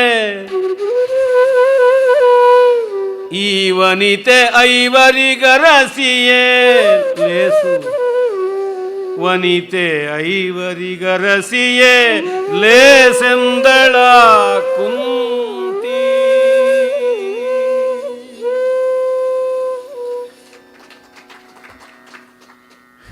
ಅವನು ತಂದ ಮುತ್ತು ಯಾವುದು ಅಂತ ಗೊತ್ತಾದಾಗ ಕುತ್ತು ಬಂತಲ್ಲ ಅಂತ ಅಂದುಕೊಂಡ್ಲು ಪಾಪ. ಆದರೆ ಇಲ್ಲಿ ನೋಡಿ ನಂಬುವುದು ಬಹಳ ಕಷ್ಟವಾಗುವುದೇನೆಂದರೆ, ನಾನು ಹೇಳಿದ ಮಾತು ಸುಳ್ಳಾಗಬಾರದು ಅಂತ. ಹೀಗೆ ರಚ್ಚೆ ಯಾರಾದರೂ ಹಿಡಿದ್ರೆ ಸುಮ್ಮನೆ ಇದ್ದಾರ? ನನ್ನ ಮಾತು ಸುಳ್ಳಾಗಬಾರದು ಅಂತ ಈ ರೀತಿ ತಾಯಿ ಹಠ ಹಿಡಿದ್ರೆ ಹೇಗೆ? ಎಷ್ಟು ಸುಳ್ಳಾಡಿಲ್ಲ ಕುಂತಿ ಮೊದಲೇನೆ. ಕರ್ಣನ ಮೊದಲೇ ತಾನು ಹೆತ್ತಿದ್ದೀನಿ ಅಂತೆಂದಾದರೂ ಪಾಂಡವಿಗೆ ಹೇಳಿದ್ಲ? ಖಂಡಿತ ಹೇಳಿಲ್ಲ. ಮದುವೆಗೆ ಮುನ್ನವೂ ಹೇಳಲಿಲ್ಲ, ಮದುವೆ ಆದಮೇಲೂ ಹೇಳಲಿಲ್ಲ, ಮತ್ತೊಂದು ನಿಯೋಗ ಸಂತಾನ ಮಾಡಿಕೊಳ್ಬೇಕು ಅಂದಾಗಲೂ ಹೇಳಿಲ್ಲ, ಕಡೆಗೆ ತನ್ನ ಮಕ್ಕಳಿಗೂ ಹೇಳಿಲ್ಲ. ತನಗೆ ತಾನು ಏನೂ ಮಾಡ್ಬೋದು, ಈಗ ಹೀಗೆ ಮಾಡ್ಬೋದಾ ಅಂದರೆ ಇಟ್ಸ್ ಸಚ್ ಎ ಲೇಮ್ ಎಕ್ಸ್ಕ್ಯೂಸ್, ಬಹಳ ಕುಂಟು ನೆವ. ಅಂದರೆ ಇದು ತಾಯಿಯ ಮಾತು, ಪುನರ್ಜನ್ಮ, ಪೂರ್ವಜನ್ಮದ ಕಥೆ ಇತ್ಯಾದಿಗಳಿಂದ ನಮಗೆ ಮಹಾಭಾರತದ ಆದಿದೈವಿಕವಾದ ಚಿತ್ರಣ ಸಿಗಬಹುದು. ಆಧ್ಯಾತ್ಮಿಕವಾದ ಚಿತ್ರಣ ಅಂದರೆ ಮಾನವೀಯವಾದ, ಭಾವನಾತ್ಮಕವಾದ, ರಸಪರವಾದ ಚಿತ್ರಣ ಸಿಗುವುದಿಲ್ಲ. ಅದಕ್ಕಾಗಿ ಮತ್ತೆ ನೋಡಿ ಮುಂದೆ ಅವರು ಜನನಿ ತಪ್ಪದು ನಿಮ್ಮ ನುಡಿಯಿ ಪವನ ವನಜಮುಖಿಗೆ ಐವರಿಗೆ ಸತಿ ವಿನುತ ಗುರುವಚನ ಅಂಬುನಿಧಿ ಮಕ್ಕಳಿಗೆ ಅಲಂಘ್ಯವಲೇ ಅಂತೆಲ್ಲ ಅಂದುಬಿಡ್ತಾರೆ. ತಮಗೆ ಬೇಕಾದದ್ದನ್ನು ತಂದೆ ತಾಯಿ ಹೇಳಿಬಿಟ್ರೆ ಎಲ್ಲ ತಂದೆ ತಾಯಿಗಳ ಮಾತನ್ನು ಕೇಳ್ತೀವಿ ಅಂತ. ಬೇಡದ್ದನ್ನು ಹೇಳಿದ್ರೆ ಹೋಗ್ಬಿಟ್ಟು ಪಾಪ ಸಿನಿಮಾಗೆ, ಹೋಗ್ಬಿಟ್ಟು ಪಾಪ ಕ್ರಿಕೆಟ್ ಮ್ಯಾಚ್ಗೆ ಅಂತಂದರೆ ಅಯ್ಯೋ ತಂದೆ ತಾಯಿಗಳ ಮಾತು ಕೇಳಲೇಬೇಕು ಅಂತ. ಕೂತ್ಕೊಂಡು ಜಿತವಾಗಿ ಓದು, ಕುರ್ಜಿಗೆ ಮತ್ತು ಟೇಬಲ್ಗೆ ಗಮ್ಮು ಅರಾಲ್ಡೇಟು ಹಾಕ್ಕೊಂಡು ಹೇಳಬೇಡ ಒಂದು 4 ಗಂಟೆ ಕಾಲ ಅಂತಂದರೆ ಆವಾಗ ಕೋಪ ಬರುತ್ತದೆ. ಹೀಗಾಗಿ ಧರ್ಮರಾಜ ಇದೆಲ್ಲ ಹೇಳೋದಕ್ಕೆ ಮತ್ತು ವ್ಯುತ್ಕ್ರಮ ಆದೀತು. ಅದು ಯಾವ ರೀತಿಯಾದ ವ್ಯುತ್ಕ್ರಮ ಆಗುತ್ತದೆ ಅಂದರೆ, ಹಿರಿಯನು ಮದುವೆಗೆ ಇರುವಾಗಲೇ ಅವನನ್ನು ಬಿಟ್ಟು ತಮ್ಮಂದ್ರ ಮದುವೆ ಆಗತಕ್ಕಂಥದ್ದು ಪರಿವೇತ್ರ ದೋಷ ಅಂತ ಶಾಸ್ತ್ರದಲ್ಲಿ ಉಂಟು. ಪರಿವೇತ್ರತ್ವ ದೋಷ ಬರುತ್ತದೆ. ಹಾಗೆ ಮೊದಲ ಹೆಂಡತಿ ಇರುವಾಗ ಮತ್ತೊಬ್ಬ ಹೆಂಡತಿಯನ್ನು ಮದುವೆ ಆಗೋದು ಅಧಿವೇತ್ರ ದೋಷ. ಈ ರೀತಿಯಾಗಿ ಧರ್ಮಶಾಸ್ತ್ರಕಾರರು ಹೇಳ್ತಾರೆ. ಅದೆಲ್ಲ ಉಂಟು. ಅಂದರೆ ಹಿಡಂಬಿಯನ್ನು ಭೀಮ ಮದುವೆ ಆದಾಗ ಏನು ಮಾಡ್ತಾ ಇದ್ದ ಧರ್ಮರಾಜ? ಅವಳಿಗೆ ಏನೂ ಇಲ್ಲ, ಬೆಳಗ್ಗೆ ಬ್ರೇಕ್ಫಾಸ್ಟಿಗೆ ಬಾಳಕ ಆಗ್ಬಿಡ್ತಾ ಇದ್ದ ಧರ್ಮರಾಜ, ಅಷ್ಟೇ, ಇನ್ನೆಂಥದ್ದು ಇಲ್ಲ. ಫ್ರೆಂಚ್ ಫ್ರೈ ಅಂತ ಮಾಡ್ಕೊಂಡು ತಿಂದುಬಿಡ್ತಾ ಇದ್ಲು ಧರ್ಮರಾಜನ್ನ, ಅಷ್ಟೇ. ಅಂದರೆ ಇವೆಲ್ಲ ನಮಗೀಗ ಒಪ್ಪಕ್ಕೆ ಕಷ್ಟವಾಗುತ್ತದೆ. ಆ ಮೂಲ ಮಹಾಭಾರತದ ಸನ್ನಿವೇಶದಲ್ಲೂ ಹಾಗಿತ್ತಾ ಅಂತ ಅನಿಸುತ್ತದೆ. ಅದರಿಂದ ಈ ಆದಿದೈವಿಕವನ್ನು ನಾವು ನಚ್ಚಿ ಸಮಾಧಾನ ಪಡ್ಕೊಳ್ಳೋಕ್ಕಾಗೋಲ್ಲ ಅಂತಂದರೆ ಆದಿಭೌತಿಕದ ಮೂಲಕವಾಗಿ ಇದು ವಾಸ್ತವ ಅಂತ ನೋಡಿಕೊಂಡು ಅದರೊಳಗೇ ನಾವು ಮಹಾಭಾರತವನ್ನು ಬೈಯುವ ಬುದ್ಧಿಜೀವಿಗಳಂತೆ ಆಗುತ್ತೆ. ಆಧ್ಯಾತ್ಮಿಕ ಅಂದರೆ ಮಾನವ ಭಾವನೆಗಳು ಏನಿತ್ತು ಅಂತ. ಆ ಸಮಾಜ ಹಾಗಿತ್ತು, ಒಂದು ಶಿಸ್ತಿರಲಿಲ್ಲ, ಒಂದು ವ್ಯವಸ್ಥೆ ಇರಲಿಲ್ಲ, ಎಲ್ಲರನ್ನೂ ಕಟ್ಕೊಂಡು ಎಲ್ರಿಗೂ ಮಕ್ಕಳು ಮಾಡಿಕೊಂಡು ಹಾಳಾಗ್ತಾಯಿದ್ರು ಅಂತ. ಆ ರೀತಿಯಾದ ಆಂಥ್ರೋಪಾಲಜಿಕಲ್ ಸ್ಟಡೀಸನ್ನು ಮಾಡುವಂಥ ಅವಿವೇಕ ಬೇಡ. ಮಾನವ ಭಾವ ಹೇಗಿದ್ದಿರ್ಬೋದು ಅಂತನ್ನೋದನ್ನು ನೋಡೋಣ. ತಾಯಿಗೆ ತನ್ನ ಮಕ್ಕಳ ಒಕ್ಕಟ್ಟನ್ನು ಕಾಪಾಡೋದಕ್ಕೆ ಇಷ್ಟ, ಮಕ್ಕಳಿಗೆ ತಮಗೆ ಸುಂದರಾಂಗಿ ಬೇಕು ಅನ್ನುವ ಅಪೇಕ್ಷೆ, ಗೆದ್ದವನಿಗೆ ತಾನು ಗೆದ್ದಿದ್ದೀನಿ ಅಂತ, ಇವಳಿಗೆ ತಾನು ಇಷ್ಟಪಟ್ಟವನು ಇರಲಿ ಅಂತ. ಅದೇ ಸಂದರ್ಭದಲ್ಲಿ ಬೇಡ ಅಂತಂದರೆ ಕುಂತಿ ಎಷ್ಟು ಗಟ್ಟಿಗೆತ್ತಿ ಅಂದರೆ ಮಕ್ಕಳ ಐಕಮತ್ಯಕ್ಕೆ ಇವಳು ಹೆಸರಿಟ್ಟಾಳು ಅಂತ ಗೊತ್ತಾದರೆ, ನೀನೂ ಬೇಡ, ನಿನ್ನ ಮದುವೆಯೂ ಬೇಡ, ನಿಮ್ಮ ಅಪ್ಪನ ಹತ್ರ ಕರ್ಕೊಂಡೋಗಿ ಬಿಟ್ಬಿಡ್ತೀನಿ ಅಂತ ಬೇಕಾದ್ರೂ ಬರಬಲ್ಲಳು, ಅಷ್ಟು ಗಟ್ಟಿ. ಹಾಗಾಗಿ ತಾನು ಇಷ್ಟಪಟ್ಟ ಒಬ್ಬನ್ನ ಉಳಿಸ್ಕೊಳ್ಳೋಕ್ಕಾಗಿ ಇನ್ನು ಅನಿಷ್ಟ 4 ಕಟ್ಕೊಳ್ಳೋಣ ಅಂತ ಕಟ್ಕೊಂಡಿರ್ಬೋದಾ? ಆಗುತ್ತದಲ್ವಾ? Buy 1 and get 4. ನಾವು ಎಷ್ಟೋ ಬಾರಿ ಮಾಡ್ತೀವಿ, ಬೇಡದ್ದನ್ನು ಎಷ್ಟೋ ಕಟ್ಕೊಂಡು ಬಿಡ್ತೀವಿ, ಯಾವುದೋ ಬೇಕಾದೊಂದು ಇರುತ್ತದೆ ಅಂತಂದುಕೊಂಡು. ಹಾಗೆ ನಮ್ಮ ಮನೆಯಲ್ಲಿ ಎಷ್ಟು ಹಾಳು ಮೂಳು ಸಾಮಾನುಗಳೆಲ್ಲ ತುಂಬಿಕೊಳ್ಳುತ್ತೆ, ನಮ್ಮ ಮನಸ್ಸಿನಲ್ಲಿ ಎಷ್ಟು ಹಾಳು ಮೂಳು ಬರುತ್ತದೆ. ಅದಕ್ಕಾಗಿ ಆಗುವಂಥದ್ದು. ಈ ರೀತಿಯ ಆಲೋಚನೆಯಿಂದ ನಮ್ಮ ಬದುಕಿಗೆ ನಾವು ಬೆಳಕಿಂಡಿಯನ್ನು ತೆರೆದು ಬೆಳಕು ಹಾಯಿಸಿಕೊಂಡು ಅಂತರಂಗ ಶೋಧನೆಯನ್ನು ಮಾಡಿಕೊಳ್ತೀವಿ. ಮಹಾಕಾವ್ಯ ವ್ಯಾಸಂಗದಿಂದ ಈ ಒಂದು ಚಿತ್ತ ಸಂಸ್ಕಾರ ಒದಗುತ್ತದೆ ಎನ್ನುವುದು ಬಹಳ ಮುಖ್ಯವಾದದ್ದು. ಮುಂದಿನ ಕಥಾಭಾಗವನ್ನು ಕಾಣೋಣ.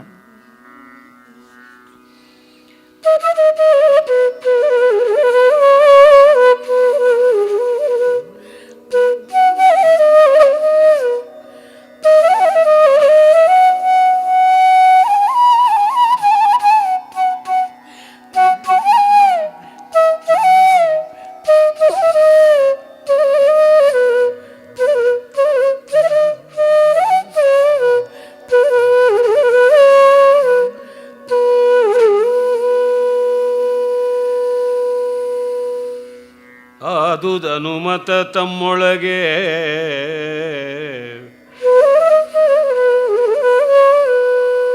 ಆದುದನುಮತ ತಮ್ಮೊಳಗೆ ತತ್ಸಹೋದರರು ಸೌಹಾರ್ದದಿಂದ ತಳೋದರಿಯನೊಲಿದು ಐವರು ಅಂಗೀಕರಿಸಿದರು. ಬಳಿಕ ತತ್ಸೋದರರು ಸೌಹಾರ್ದದಿಂದ ತಳೋದರಿಯನೊಲಿದು ಐವರಂಗೀಕರಿಸಿದರು. ಬಳಿಕ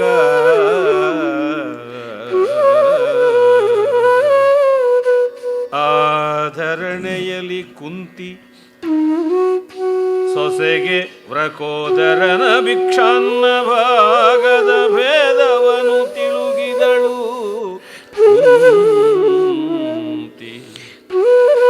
ಕುಂತಿ ಆಧರಣೆಯಲ್ಲಿ ಸೊಸೆಗೆ ವ್ರಕೋದರನ ಭಿಕ್ಷಾನ್ನ ಭಾಗದ ಭೇದವನು ತಿಳುಗಿದಳು. ತೊಡೆಯಲಿ ತೆಗೆದು ಕುಳ್ಳಿರಿಸಿ ಕುಂತಿ ತೊಡೆಯಲಿ ತೆಗೆದು ಕುಳ್ಳಿರಿಸಿ ಸೊಸೆಗೆ ವ್ರಕೋದರನ ಭಿಕ್ಷಾನ್ನ ಭಾಗದ ಭೇದವನು ತಿಳುಗಿದಳು. ಆಧರಣೆಯಲಿ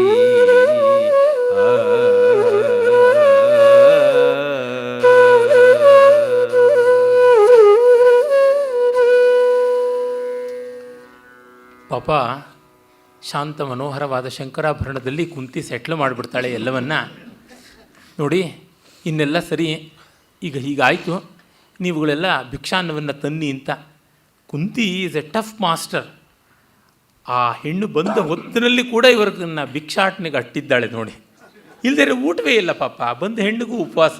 ಅದಕ್ಕೆ ಅವರೆಲ್ಲ ಹೋಗಿ ಆಗ ಮುಸ್ಸಂಜೆಯಲ್ಲಿ ಹೋಗಿ ಭಿಕ್ಷಾಟನೆ ಮಾಡಿ ಭಿಕ್ಷವನ್ನು ತಂದು ಆ ಭಿಕ್ಷಾಟನೆಯ ವಿಭಾಗ ಕ್ರಮವನ್ನು ಕುಂತಿ ಸೊಸೆಗೆ ಹೇಳ್ತಾಳೆ.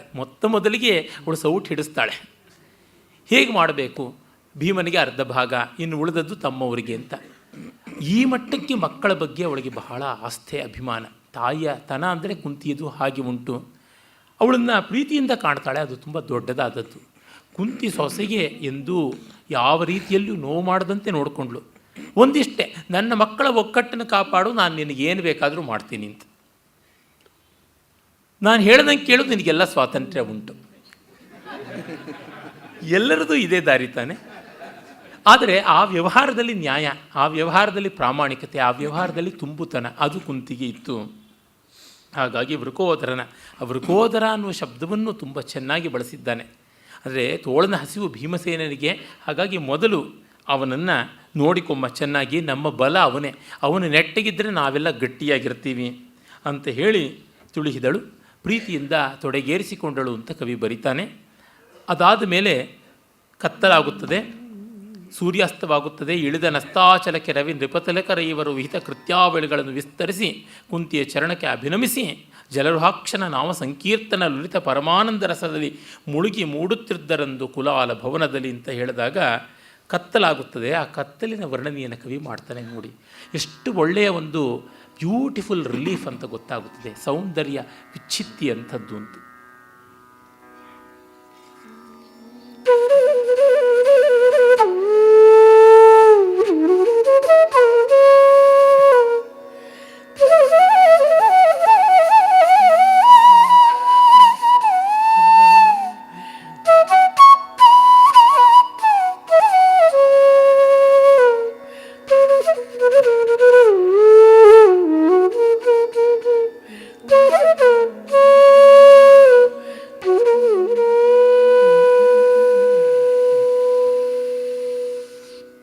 ಸಿಲುಕಿದುದು ಜನದೃಷ್ಟಿ ಬಲುಗತ್ತಲೆಯ ಬಂಧದೊಳು ಅಂಧಕಾರದ ಜಲಧಿಯಲಿ ಜಗವದ್ದುದು ಅಂಧಕಾರದ ಜಲಧಿಯಲಿ ಜಗವದ್ದುದೇನೆಂಬೆನು ಏನೆಂಬೆನು ಮಹಾದ್ಭುತವ ಸಿಲುಕಿದುದು ಜನದೃಷ್ಟಿ ಬಲುಗತ್ತಲೆಯಲಿ ಬಂಧದೊಳಂಧಕಾರದ ಜಲಧಿಯಲಿ ಜಗವದ್ದುದು ಏನೆಂಬೆನು ಮಹಾದ್ಭುತವ ನಳಿನ ಮಿತ್ರನ ಬೇಗುಕಾರರ ಸುಳಿವೋ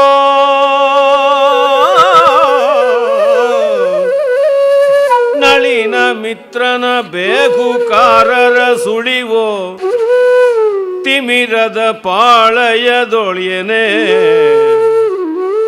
ನಿಲಯದ ಸೊಡರು ತಳಿತುದು ನಿಲಯದ ಸೊಡರು ತಳಿತುದು ಕೂಡೆ ನಗರಿಯಲಿ ನಳಿನ ಮಿತ್ರನ ಬೇಗುಕಾರರ ಸುಳಿವೋ ತಿಮಿರದ ಪಾಳಯದೊಳೆನೆ ನಿಲಯದ ಸೊಡರು ತಳಿತುದು ಕೂಡೆ ನಗರಿಯಲಿ ಸೊಡರು ತಳಿತುದು.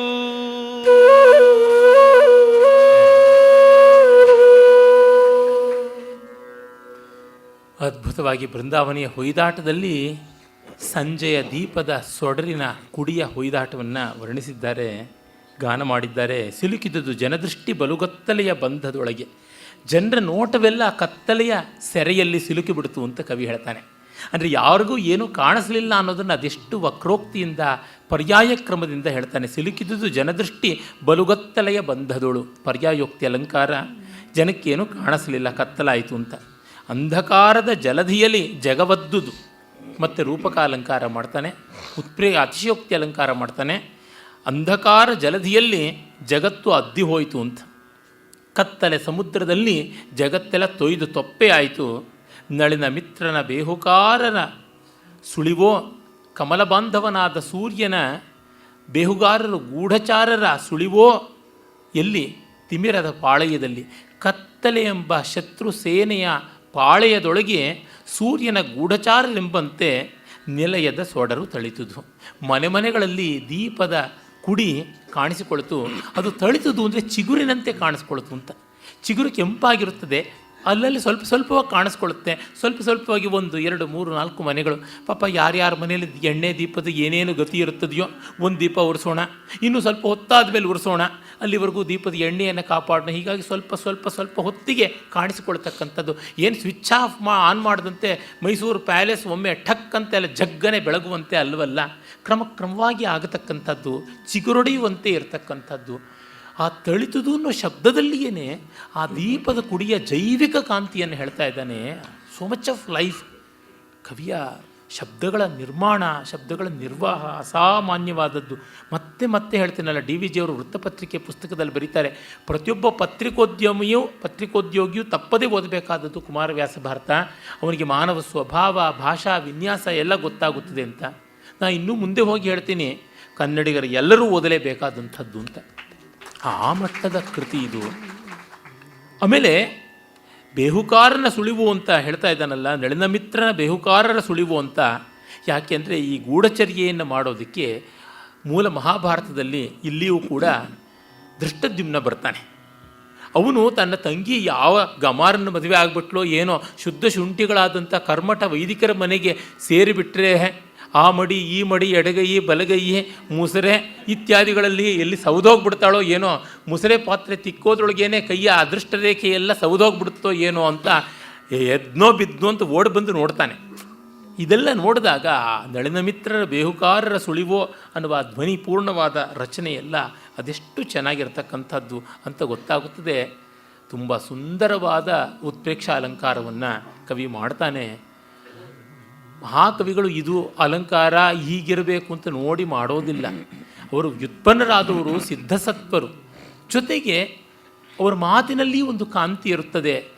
ತಾನಾಗಿ ಅಯತ್ನ ವಿನ್ಯಸ್ತವಾಗಿ ಅವರು ಏನು ಮಾಡಿದ್ರೂ ಆಗುತ್ತದೆ. ನಮ್ಮ BKS ವರ್ಮಾ ಅವ್ರ ಬಗ್ಗೆ ಹೇಳ್ತಾರೆ, ಅವರು ಬಣ್ಣ ಎರಚಿದ್ರೆ ಅದು ಚಿತ್ರ ಆಗುತ್ತದೆ ಅಂತ.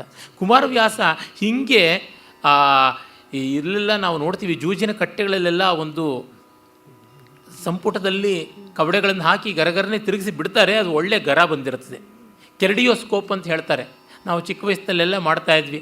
3 ಉದ್ದುದ್ದವಾದಂಥ ಗಾಜಿನ ತುಂಡುಗಳನ್ನು ತೆಗೆದುಕೊಂಡು ತ್ರಿಕೋಣಾಕಾರದಲ್ಲಿ, ಪಟ್ಟಕದ ಆಕಾರದಲ್ಲಿ ಮಾಡಿ ಅದನ್ನು ಬಟ್ಟೆಯಲ್ಲಿ ಸುತ್ತಿ ಹಿಂಭಾಗದಲ್ಲಿ ಒಂದು ಪಾರದರ್ಶಕವಾದ ಅಥವಾ ಸಾಮಿ ಪಾರದರ್ಶಕ ಟ್ರಾನ್ಸ್ಲೂಸೆಂಟ್ ಆದಂಥ ಒಂದು ಹಾಳೆಯನ್ನು ಮತ್ಯಾವುದನ್ನು ಕಟ್ಟಿ ಒಳಗಡೆ ಅಮ್ಮನ ಮತ್ತೊಬ್ಬರ ಹಳೆ ಬಳೆಯ ತುಣುಕುಗಳನ್ನು ಸೇರಿಸಿ ತಿರುಗಿಸಿದರೆ ಹೆಂಗೆ ತಿರುಗಿಸಿದ್ರೆ ಹಂಗೊಂದು ವಿಚಿತ್ರ ವಿನ್ಯಾಸ ಬರುತ್ತದೆ. ಆ ರೀತಿಯಲ್ಲಿ ದಿ ಕೆಲಿಡಿಯೋಸ್ಕೋಪಿಕ್ ಇಮೇಜರಿ ಆಫ್ ಕುಮಾರವ್ಯಾಸ ಏನೆಲ್ಲ ಮಾಡ್ತಾನೆ. ಅವನಲ್ಲಿರ್ತಕ್ಕಂಥ ಕನ್ನಡ ಭಾಷೆಯ ಪದಗಳನ್ನು ಹೆಂಗೆ ತಿರುಗಿಸಿದ್ರೆ ಒಂದೊಂದು ರಮಣೀಯವಾದ ಪದ್ಯ, ಒಂದೊಂದು ಊಹಾತೀತವಾದ ಅಲಂಕಾರ ಸ್ವಾರಸ್ಯ ಆ ಥರದ್ದು ಬರುತ್ತದೆ. ಮುಂದಿನ ಪದ್ಯ ನೋಡಿ ಎಷ್ಟು ಚೆನ್ನಾಗಿದೆ ಅಂತ.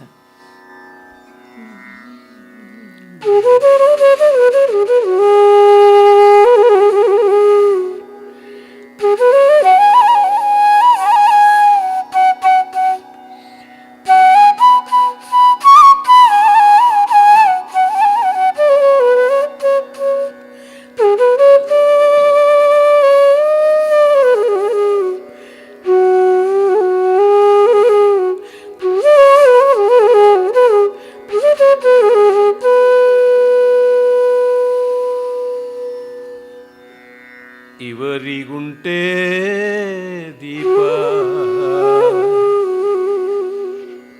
ಇವರಿಗುಂಟೆ ದೀಪ, ತೈಲ ದ್ರವಿಣವಿಲ್ಲ, ಕುಲಾಲ ಭವನಕ್ಕೆ ಕವಿವ ಕಗ್ಗತ್ತಲೆಯ ನುಗ್ಗೊತ್ತಿದುದು ಬೇರೊಂದು. ಕುಲಾಲ ಭವನಕ್ಕೆ ಕವಿವ ಕಗ್ಗತ್ತಲೆಯ ನುಗ್ಗೊತ್ತಿದುದು. ನವಯುವತಿಯಾಭರಣ ಮಣಿ ರುಚಿ ನಿವಹ, ಆಕೆಯ ನಯನ ಕಾಂತಿಗಳ್ ಅವನಿಪತಿ ಕೇಳ್, ಅವನಿಪತಿ ಕೇಳ್. ನವಯುವತಿಯಾಭರಣ ಮಣಿ ರುಚಿ ನಿವಗ, ಆಕೆಯ ನಯನ ಕಾಂತಿಗಳವನಿಪತಿ ಕೇಳ್. ನಿನ್ನ ಪಿತನ ಪಿತಾಮಗರ ಪರಿಯ, ನಿನ್ನ ಪಿತನ ಪಿತಾಮಹರ ಪರಿಯ ಕೇಳ್. ಕುಲಾಲ ಭವನದಳು ನವಯುವತಿಯಾಭರಣ ಮಣಿ ರುಚಿ ನಿವಹ ಆಕೆಯ ನಯನ ಕಾಂತಿಗಳೇ ದೀಪ.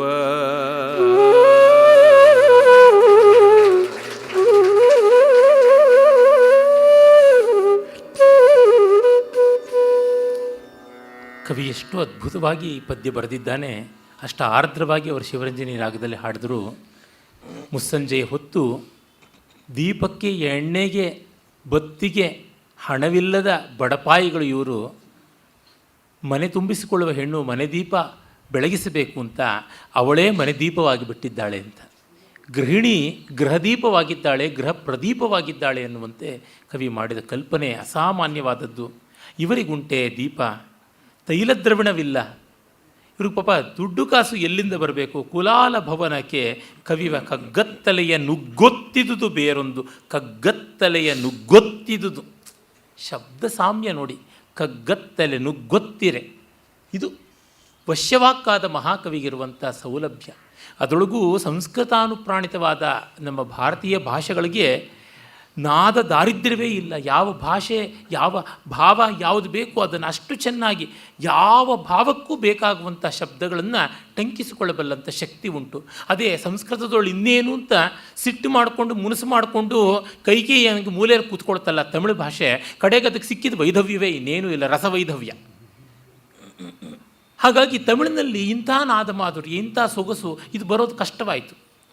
ಕನ್ನಡ ಸಂಸ್ಕೃತವನ್ನು ಸೇರಿಸಿಕೊಳ್ತು, ತುಂಬ ಸೊಗಸಾದ ಅನುಕೂಲ ದಾಂಪತ್ಯವಾಯಿತು. ಅದರಿಂದ ತೆಲುಗು ಹಾಗೆ ಮಾಡ್ತು, ಮಲಯಾಳ ಹಾಗೆ ಮಾಡ್ತು, ಮರಾಠಿ ಇತ್ಯಾದಿಗಳೆಲ್ಲ ಊರೊಂದೆಲ್ಲ ಒಂದಾದರೆ ದಾಸಯ್ಯ ಒಂದು ಅಂತ ತಮಿಳು ಕೆಟ್ಟು ಕೂತ್ಕೊಳ್ತು. ತಾನು ಕೆಡದಲ್ಲದೆ ಲೋಕವನ್ನೆಲ್ಲ ಕೆಡಿಸ್ತು. ಕಪಿ ತಾನು ಕೆಟ್ಟಿದ್ದಲ್ಲದೆ ವನವನ್ನೆಲ್ಲ ಹಾಳು ಮಾಡ್ತು ಅಂತ. ಹಾಗಾಯಿತು. ಒಳ್ಳೆ ಭಾವಗಳಿವೆ ಅಲ್ಲಿ ಬೇಕಾದಂತೆ. ಆದರೆ ಬಗೆ ಬಗೆಯ ಛಂದಸ್ಸುಗಳಾಗಲಿ ಯಮಕಾದ್ಯ ಅಲಂಕಾರಗಳಾಗಲಿ ಈ ಮಟ್ಟದಲ್ಲಿ ಬರಲಿಲ್ಲ ಅಲ್ಲಿ. ಸಂಸ್ಕೃತದಿಂದಲೇ ತೆಗೆದುಕೊಂಡಿದ್ದು ಎಲ್ಲ ಭಾವನೆಗಳನ್ನು. ಆದರೆ ಪದಗಳನ್ನು ತೆಗೆದುಕೊಳ್ಳೋದ್ರೊಳಗೆ ಸ್ವಲ್ಪ ಯಾಕೋ ನಚ್ಚು ಮಾಡಿಕೊಳ್ತು. ಈಗಂತೂ ಅದು ಅತಿರೇಕಕ್ಕೆ ಹೋಗಿದೆ. ನಮ್ಮಲ್ಲೂ ಅಪಿಶಾಚ ಬಂದು ಕೂತಿದೆ. ಇರಲಿ. ನವಯುವತಿ ಆಭರಣ ಮನುಚಿ ನಿವಹಗಳು ಆಕೆಯ ನಯನ ಕಾಂತಿಗಳು. ಆ ದ್ರೌಪದಿಯ ಆಭರಣದ ಕಾಂತಿಗಳು ಅದಕ್ಕೆ ಮೀರಿ ಕಣ್ಣ ಕಾಂತಿ ಅಂತಾನೆ. ಬರೀ ಆಭರಣದ ಕಾಂತಿ ಅನ್ನೋದು ಸಾಮಾನ್ಯ ಮಟ್ಟದ ಕವಿಯೂ ಮಾಡಬಹುದಾಗಿದ್ದು, ಒಬ್ಬ ಮಾಘ ಶ್ರೀಹರ್ಷ ಮಾಡ್ತಾಯಿದ್ರು. ಆದರೆ ಕಣ್ಣ ಕಾಂತಿಗೆ ಕುಮಾರವ್ಯಾಸನೇ ಬೇಕು. ಆಭರಣದ ಕಾಂತಿಗಳಿಗೆ ಮಿಗಿಲಾದದ್ದು ಕಣ್ಣಿನ ಕಾಂತಿ. ಅವಳಿಗೊಂದು ತೃಪ್ತಿ ಸಮಾಧಾನ ಬಂದಿರಬೇಕು ಅಲ್ಲಿಗೆ ಅಂತ ಗೊತ್ತಾಗುತ್ತದೆ. ಹಾಗಾಗಿ ಅವಳಿಗೆ ಆ ಒಂದು ಸಮಾಧಾನ ಇರುವ ಶಕ್ತಿಯನ್ನು, ಕಣ್ಣ ಪಾಪೆ ಹೊಳೆದ ಬಗೆಯನ್ನು ಹೇಳ್ತಾ ಅಲ್ಲಿಂದಲೇ ಕುಮಾರವ್ಯಾಸ ಶಾರ್ಟ್ ಸರ್ಕ್ಯೂಟ್ ಮಾಡ್ತಾನೆ ಜನಮೇಜಯನಿಗೆ ವೈಶಂಪಾಯನನ ಮೂಲಕ. ಕೇಳ ಅವನಿಪತಿ ನಿನ್ನ ಪಿತನ ಪಿತಾಮಹರ ಪರಿಯ. ನಿಮ್ಮ ಮುತ್ತಾತಂದರ ಬಗ್ಗೆ ನೋಡಪ್ಪ ಹೇಗಿತ್ತು. ಅವ್ರ ಮನೆಯಲ್ಲಿ ಏನೂ ಇರಲಿಲ್ಲ, ಮನೆಯೆಲ್ಲ ಅದು ಗುಡಿಸಲು. ಆದರೆ ಮನೆಯೊಡತಿಗೆ ಸಂತೋಷ ಇತ್ತು. ಅವಳ ಕಣ್ದೀಪಗಳು ಎಷ್ಟು ಬೆಳಗುತ್ತಾ ಇದ್ವು, ಕಣ್ದೀವಿಗೆ ಎಷ್ಟು ಚೆನ್ನಾಗಿತ್ತು ನೋಡು ಅಂತ ಹೇಳ್ತಾನೆ ಎನ್ನುವುದು ತುಂಬ ಸ್ನಿಗ್ಧವಾದ ಇನಿದಾದ ಚಿತ್ರಣ ಮುಂದೆ ನೋಡಿ ಬರುವಂಥ ಸಂದರ್ಭ.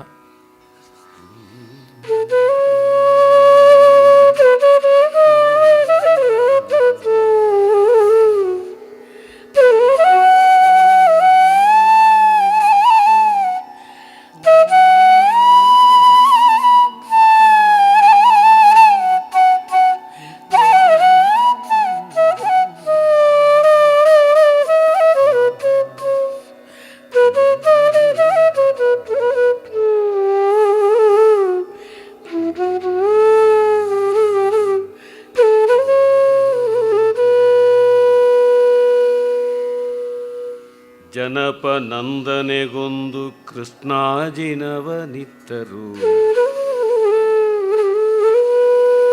ಜನಪನಂದನೆಗೊಂದು ಕೃಷ್ಣಾಜಿನವನಿತ್ತರು. ಶಯನ ಭಾಗಕ್ಕೆ ಜನನಿಯಂಘ್ರಿಯ ಬಳಿಯಲ್ ಒರಗಿದರ್ ಐವರು ಒಂದಾಗಿ. ಶಯನ ಭಾಗಕ್ಕೆ ಜನನಿಯಂಘ್ರಿಯ ಬಳಿಯಲಿ ಒರಗಿದರು ಐವರು ಒಂದಾಗಿ. ವನಿತೆಯವರಂಘ್ರಿಗಳ ತಲೆಗಿಂಬಿನಲಿ ಮಲಗಿದಳ್. ವನಿತೆ ಅವರಂಘ್ರಿಗಳ ತಲೆಗಿಂಬಿನಲಿ ಮಲಗಿದಳು. ಅಂದಿನಾಗವ ಜನಿತ ಕೃತಿಯನು ನುಡಿಯುತ್ತಿರ್ದನು ಪಾರ್ಥ ಅರಸಂಗ.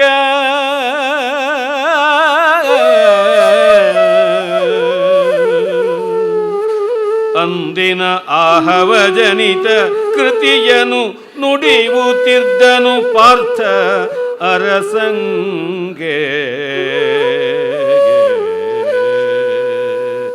ಜನಪನಂದನೆಗೊಂದು ಕೃಷ್ಣಾಜಿನವ ನಿತ್ತರು. ವನಿತೆ ಅವರಂಘ್ರಿಗಳ ತಲೆಗಿಂಬಿನಲಿ ಮಲಗಿದಳು.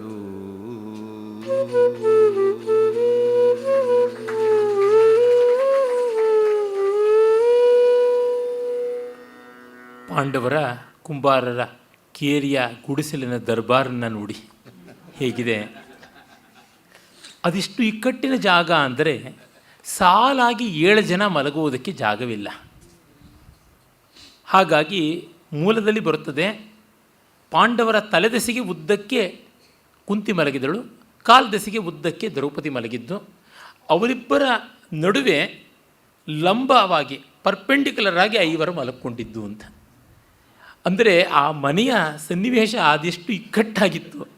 ಅದರೊಳಗೆ ಅವರು ಪಾಪ ಹೊಸ್ತುಕೋತಾರೆ ಹೇಗೋ. ಇದನ್ನು ಕವಿ ಕುಮಾರವ್ಯಾಸ ತೆಗೆದುಕೊಂಡಿದ್ದಾನೆ. ಸ್ವಲ್ಪ ಬದಲಾಯಿಸಿಕೊಂಡಿದ್ದರೂ ಅದನ್ನು ಮರೆತಿಲ್ಲ ಅನ್ನುವುದೊಂದು ಸ್ವಾರಸ್ಯ. ಮಹಾಕಾವ್ಯದಲ್ಲಿ ಈ ಡೀಟೇಲ್ಸ್ಗಳಿಗೆ ಏನು ಬೆಲೆ ಅಂತೀವಿ ಅದೇ ನಿಜವಾದ ಮುಖ್ಯ. ಕುವೆಂಪು ಅವರು ರಾಮಾಯಣ ದರ್ಶನದಲ್ಲಿ ವಾಲಿ ವಧೆಯ ಸಂದರ್ಭದಲ್ಲಿ ಒಂದು ಮಾತನ್ನು ವಾಲಿಯ ಬಾಯಿಂದ ಹೇಳಿಸ್ತಾರೆ. ತುಂಬ ಚೆನ್ನಾಗಿರೋ ಮಾತುಗಳು.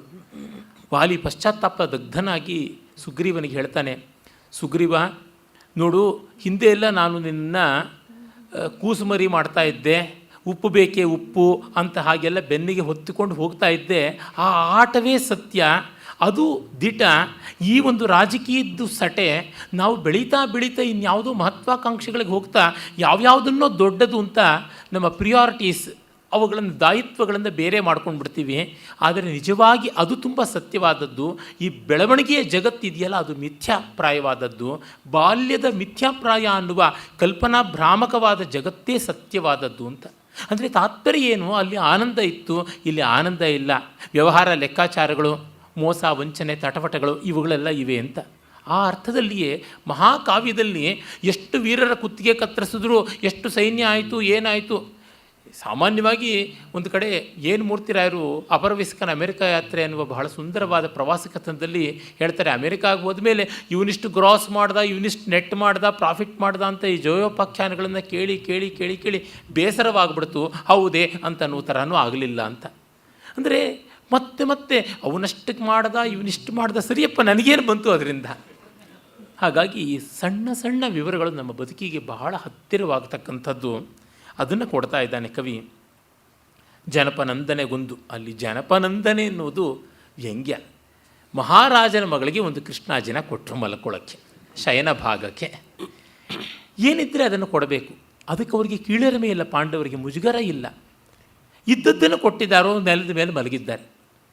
ಹೀಗಾಗಿ ನಮ್ಮ ಮನೆಗೆ ನಾವು ಬಂದವ್ರನ್ನ ಹೇಗೆ ಗೌರವಿಸಬೇಕು, ನಮ್ಮಲ್ಲಿರುವುದು ಯಾವುದು ಉತ್ಕೃಷ್ಟವೋ ಅದನ್ನು ಕೊಟ್ಟು ಗೌರವಿಸಬೇಕಷ್ಟೇ. ಇನ್ನೇನು ಸಾಮ್ರಾಜ್ಯವನ್ನು ಕೊಡೋಕ್ಕಾಗತ್ತಾ, ಯಾರನ್ನಾದ್ರೂ ಕೊಲೆ ಮಾಡಿ ತಂದು ಕೊಡೋಕ್ಕಾಗತ್ತಾ? ಇಲ್ಲ. ಹಾಗಾಗಿ ಜನಪನಂದನೆಗೊಂದು ಕೃಷ್ಣಾಜಿನವನಿತ್ತರು ಶಯನ ಭಾಗಕ್ಕೆ, ಜನನಿ ಅಂಗ್ರಿಯ ಬಳಿಯಲು ಹೊರಗಿದರ ಐವರೊಂದಾಗಿ. ಅವಳು ಕಾಲ ಹತ್ತಿರ ಮಲ್ಕೊಂಡ್ರು ಅಂತ. ಆದರೆ ಕುಮಾರವ್ಯಾಸ ಹೇಳಿದಂತೆ ಮಲ್ಕೊಳ್ಳೋಕ್ಕೆ ಹೋದರೆ ಯದ್ವಾ ತದ್ವಾ ಜಾಗ ಬೇಕಾಗುತ್ತೆ. ವ್ಯಾಸರು ಪ್ರಾಕ್ಟಿಕಲ್ಲಾಗಿ ಕರೆಕ್ಟಾಗಿ ಹೇಳಿದ್ದಾರೆ. ಇರಲಿ, ಇವಳು ಅವರ ಕಾಲ್ದೆಸೆಗೆ ಅಂಗ್ರಿಗಳ ತಲೆಗಿಂಬಿನಲ್ಲಿ, ತಲೆಗಿಂಬು ಅಂದರೆ ತಲೆದಿಂಬು ಅಂತ, ತಲೆಗಿಂಬು ಅಂದರೆ ತಲೆಗೆ ಅನುಕೂಲ, ಒತ್ತಾಸೆ, ಅದರಿಂದ ತಲೆಗಿಂಬು ಹೋಗಿ ತಲೆದಿಂಬಾಯಿತು. ಇವರ ಕಾಲುಗಳ ದೆಸೆಯಲ್ಲಿ ಅವಳು ಮಲಗಿದಳು ಅಂತ ಕವಿ ಹೇಳ್ತಾನೆ. ಆಮೇಲೆ ಅವರುಗಳು ಮಲಗಿದಾಗ ಕತ್ತಲು, ದೀಪ ಇಲ್ಲ, ಊಟವೂ ಆಗಿದೆ, ಹರಟೆ ಬೇಕು, ಮಾತಿಗೇನು ಬೆಳಕು ಬೇಕೆ. ಅರ್ಜುನ ಆ ಹೊತ್ತು ಏನಾಯಿತು, ಯಾರು ಏನೇನು ಮಾಡಿದ್ರು ಅದನ್ನೆಲ್ಲ ಹೇಳ್ತಾ ಇದ್ದಾನೆ. ಅರ್ಜುನನಿಗೆ ಎಷ್ಟೇ ಆಗಲಿ ತನ್ನ ಅಚೀವ್ಮೆಂಟ್ಸನ್ನು ಹೇಳ್ಕೊಳ್ಳೋದು ತಾನೆ. ಜೊತೆಗೆ ಆದದ್ದು ಹೌದೇ. ಮತ್ತು ಅಲ್ಲಿ ಬಂದವರು ಯಾರು, ಏನು, ಅವರ ಕೈಚಳಕ ಹೇಗಿತ್ತು, ಕುದುರೆ ಏರಾಟವನು, ಮಾತಂಗದ ಸುಶಿಕ್ಷಾ ಭೇದವನು, ಗಜವಿದ್ಯೆ, ಹಸ್ತಿವಿದ್ಯೆ, ಅಶ್ವವಿದ್ಯೆ, ರಥವಿದ್ಯೆ ಇತ್ಯಾದಿಗಳನ್ನು, ಶರಾಸನ ವೇದ ಸಂಗತಿಯ ರಥವಿದಿತ ಕೌಶಲವನು, ಇವೆಲ್ಲವನ್ನೂ ಹೇಳ್ಕೊಳ್ತಾ ದಿವ್ಯಾಸ್ತ್ರದಲ್ಲಿ ಮುಕ್ತ ಸಂಗರದ ಸುಸಂಗತಿಯಿಂದ ಆಯುಧಗಳು ಮುಕ್ತ ಇತ್ಯಾದಿ ವಿಭಾಗ ಇರತಕ್ಕಂಥದ್ದು, ಆಯುಧದ ಲಕ್ಷಣವನ್ನು, ದಿವ್ಯಾಯುಧದ ಮಂತ್ರ ಪ್ರಭಾವವನ್ನು ಮತ್ತು ರಾಯರಂಗದ ಶಕ್ತಿ ವರ್ಗದ ಉಪಾಯ, ಪ್ರಭುಶಕ್ತಿ, ಮಂತ್ರಶಕ್ತಿ, ಉತ್ಸಾಹಶಕ್ತಿ ಅನ್ನುವ ಶಕ್ತಿತ್ರಯವನ್ನು, ಸಾಮದಾನ ಭೇದ ದಂಡ ಅನ್ನುವ ಚತುರುಪಾಯಗಳನ್ನು, ಷಾಡ್ಗುಣ್ಯವನ್ನು ಇವನ್ನೆಲ್ಲ ಹೇಳಿಕೊಂಡು ಆ ഇരുಳನ್ನು ನೂಕಿದರು ಅಂತ ಕವಿ ಹೇಳ್ತಾನೆ.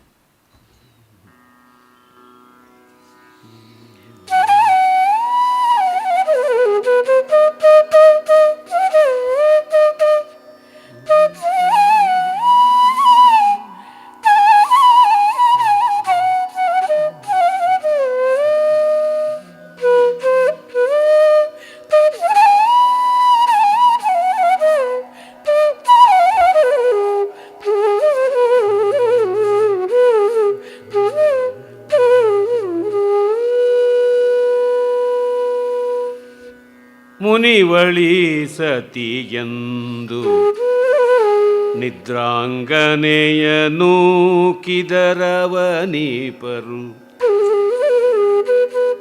ಮುನಿವಳಿ ಸತಿಯಂದು ನಿದ್ರಾಂಗನೆಯ ನೂಕಿದರವನೀಪರು. ಭಾಮಿನಿ ಸಹಿತಲಿರಲ್ ಇತ್ತಲಿ ಪಾಂಚಾಲ ಭೂಪತಿಯ ತನುಜ ಇವರ ಪರೀಕ್ಷೆಗೋ ಸುಗ. ಇತ್ತಲಿ ಪಾಂಚಾಲ ಭೂಪತಿಯ ತನುಜನ್ ಇವರ ಪರೀಕ್ಷೆಗೋ ಸುಗ.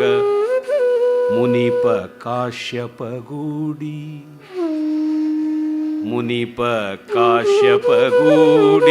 ಕೇಳಿದನನಿತು ಮಾತೆಲ್ಲವನು.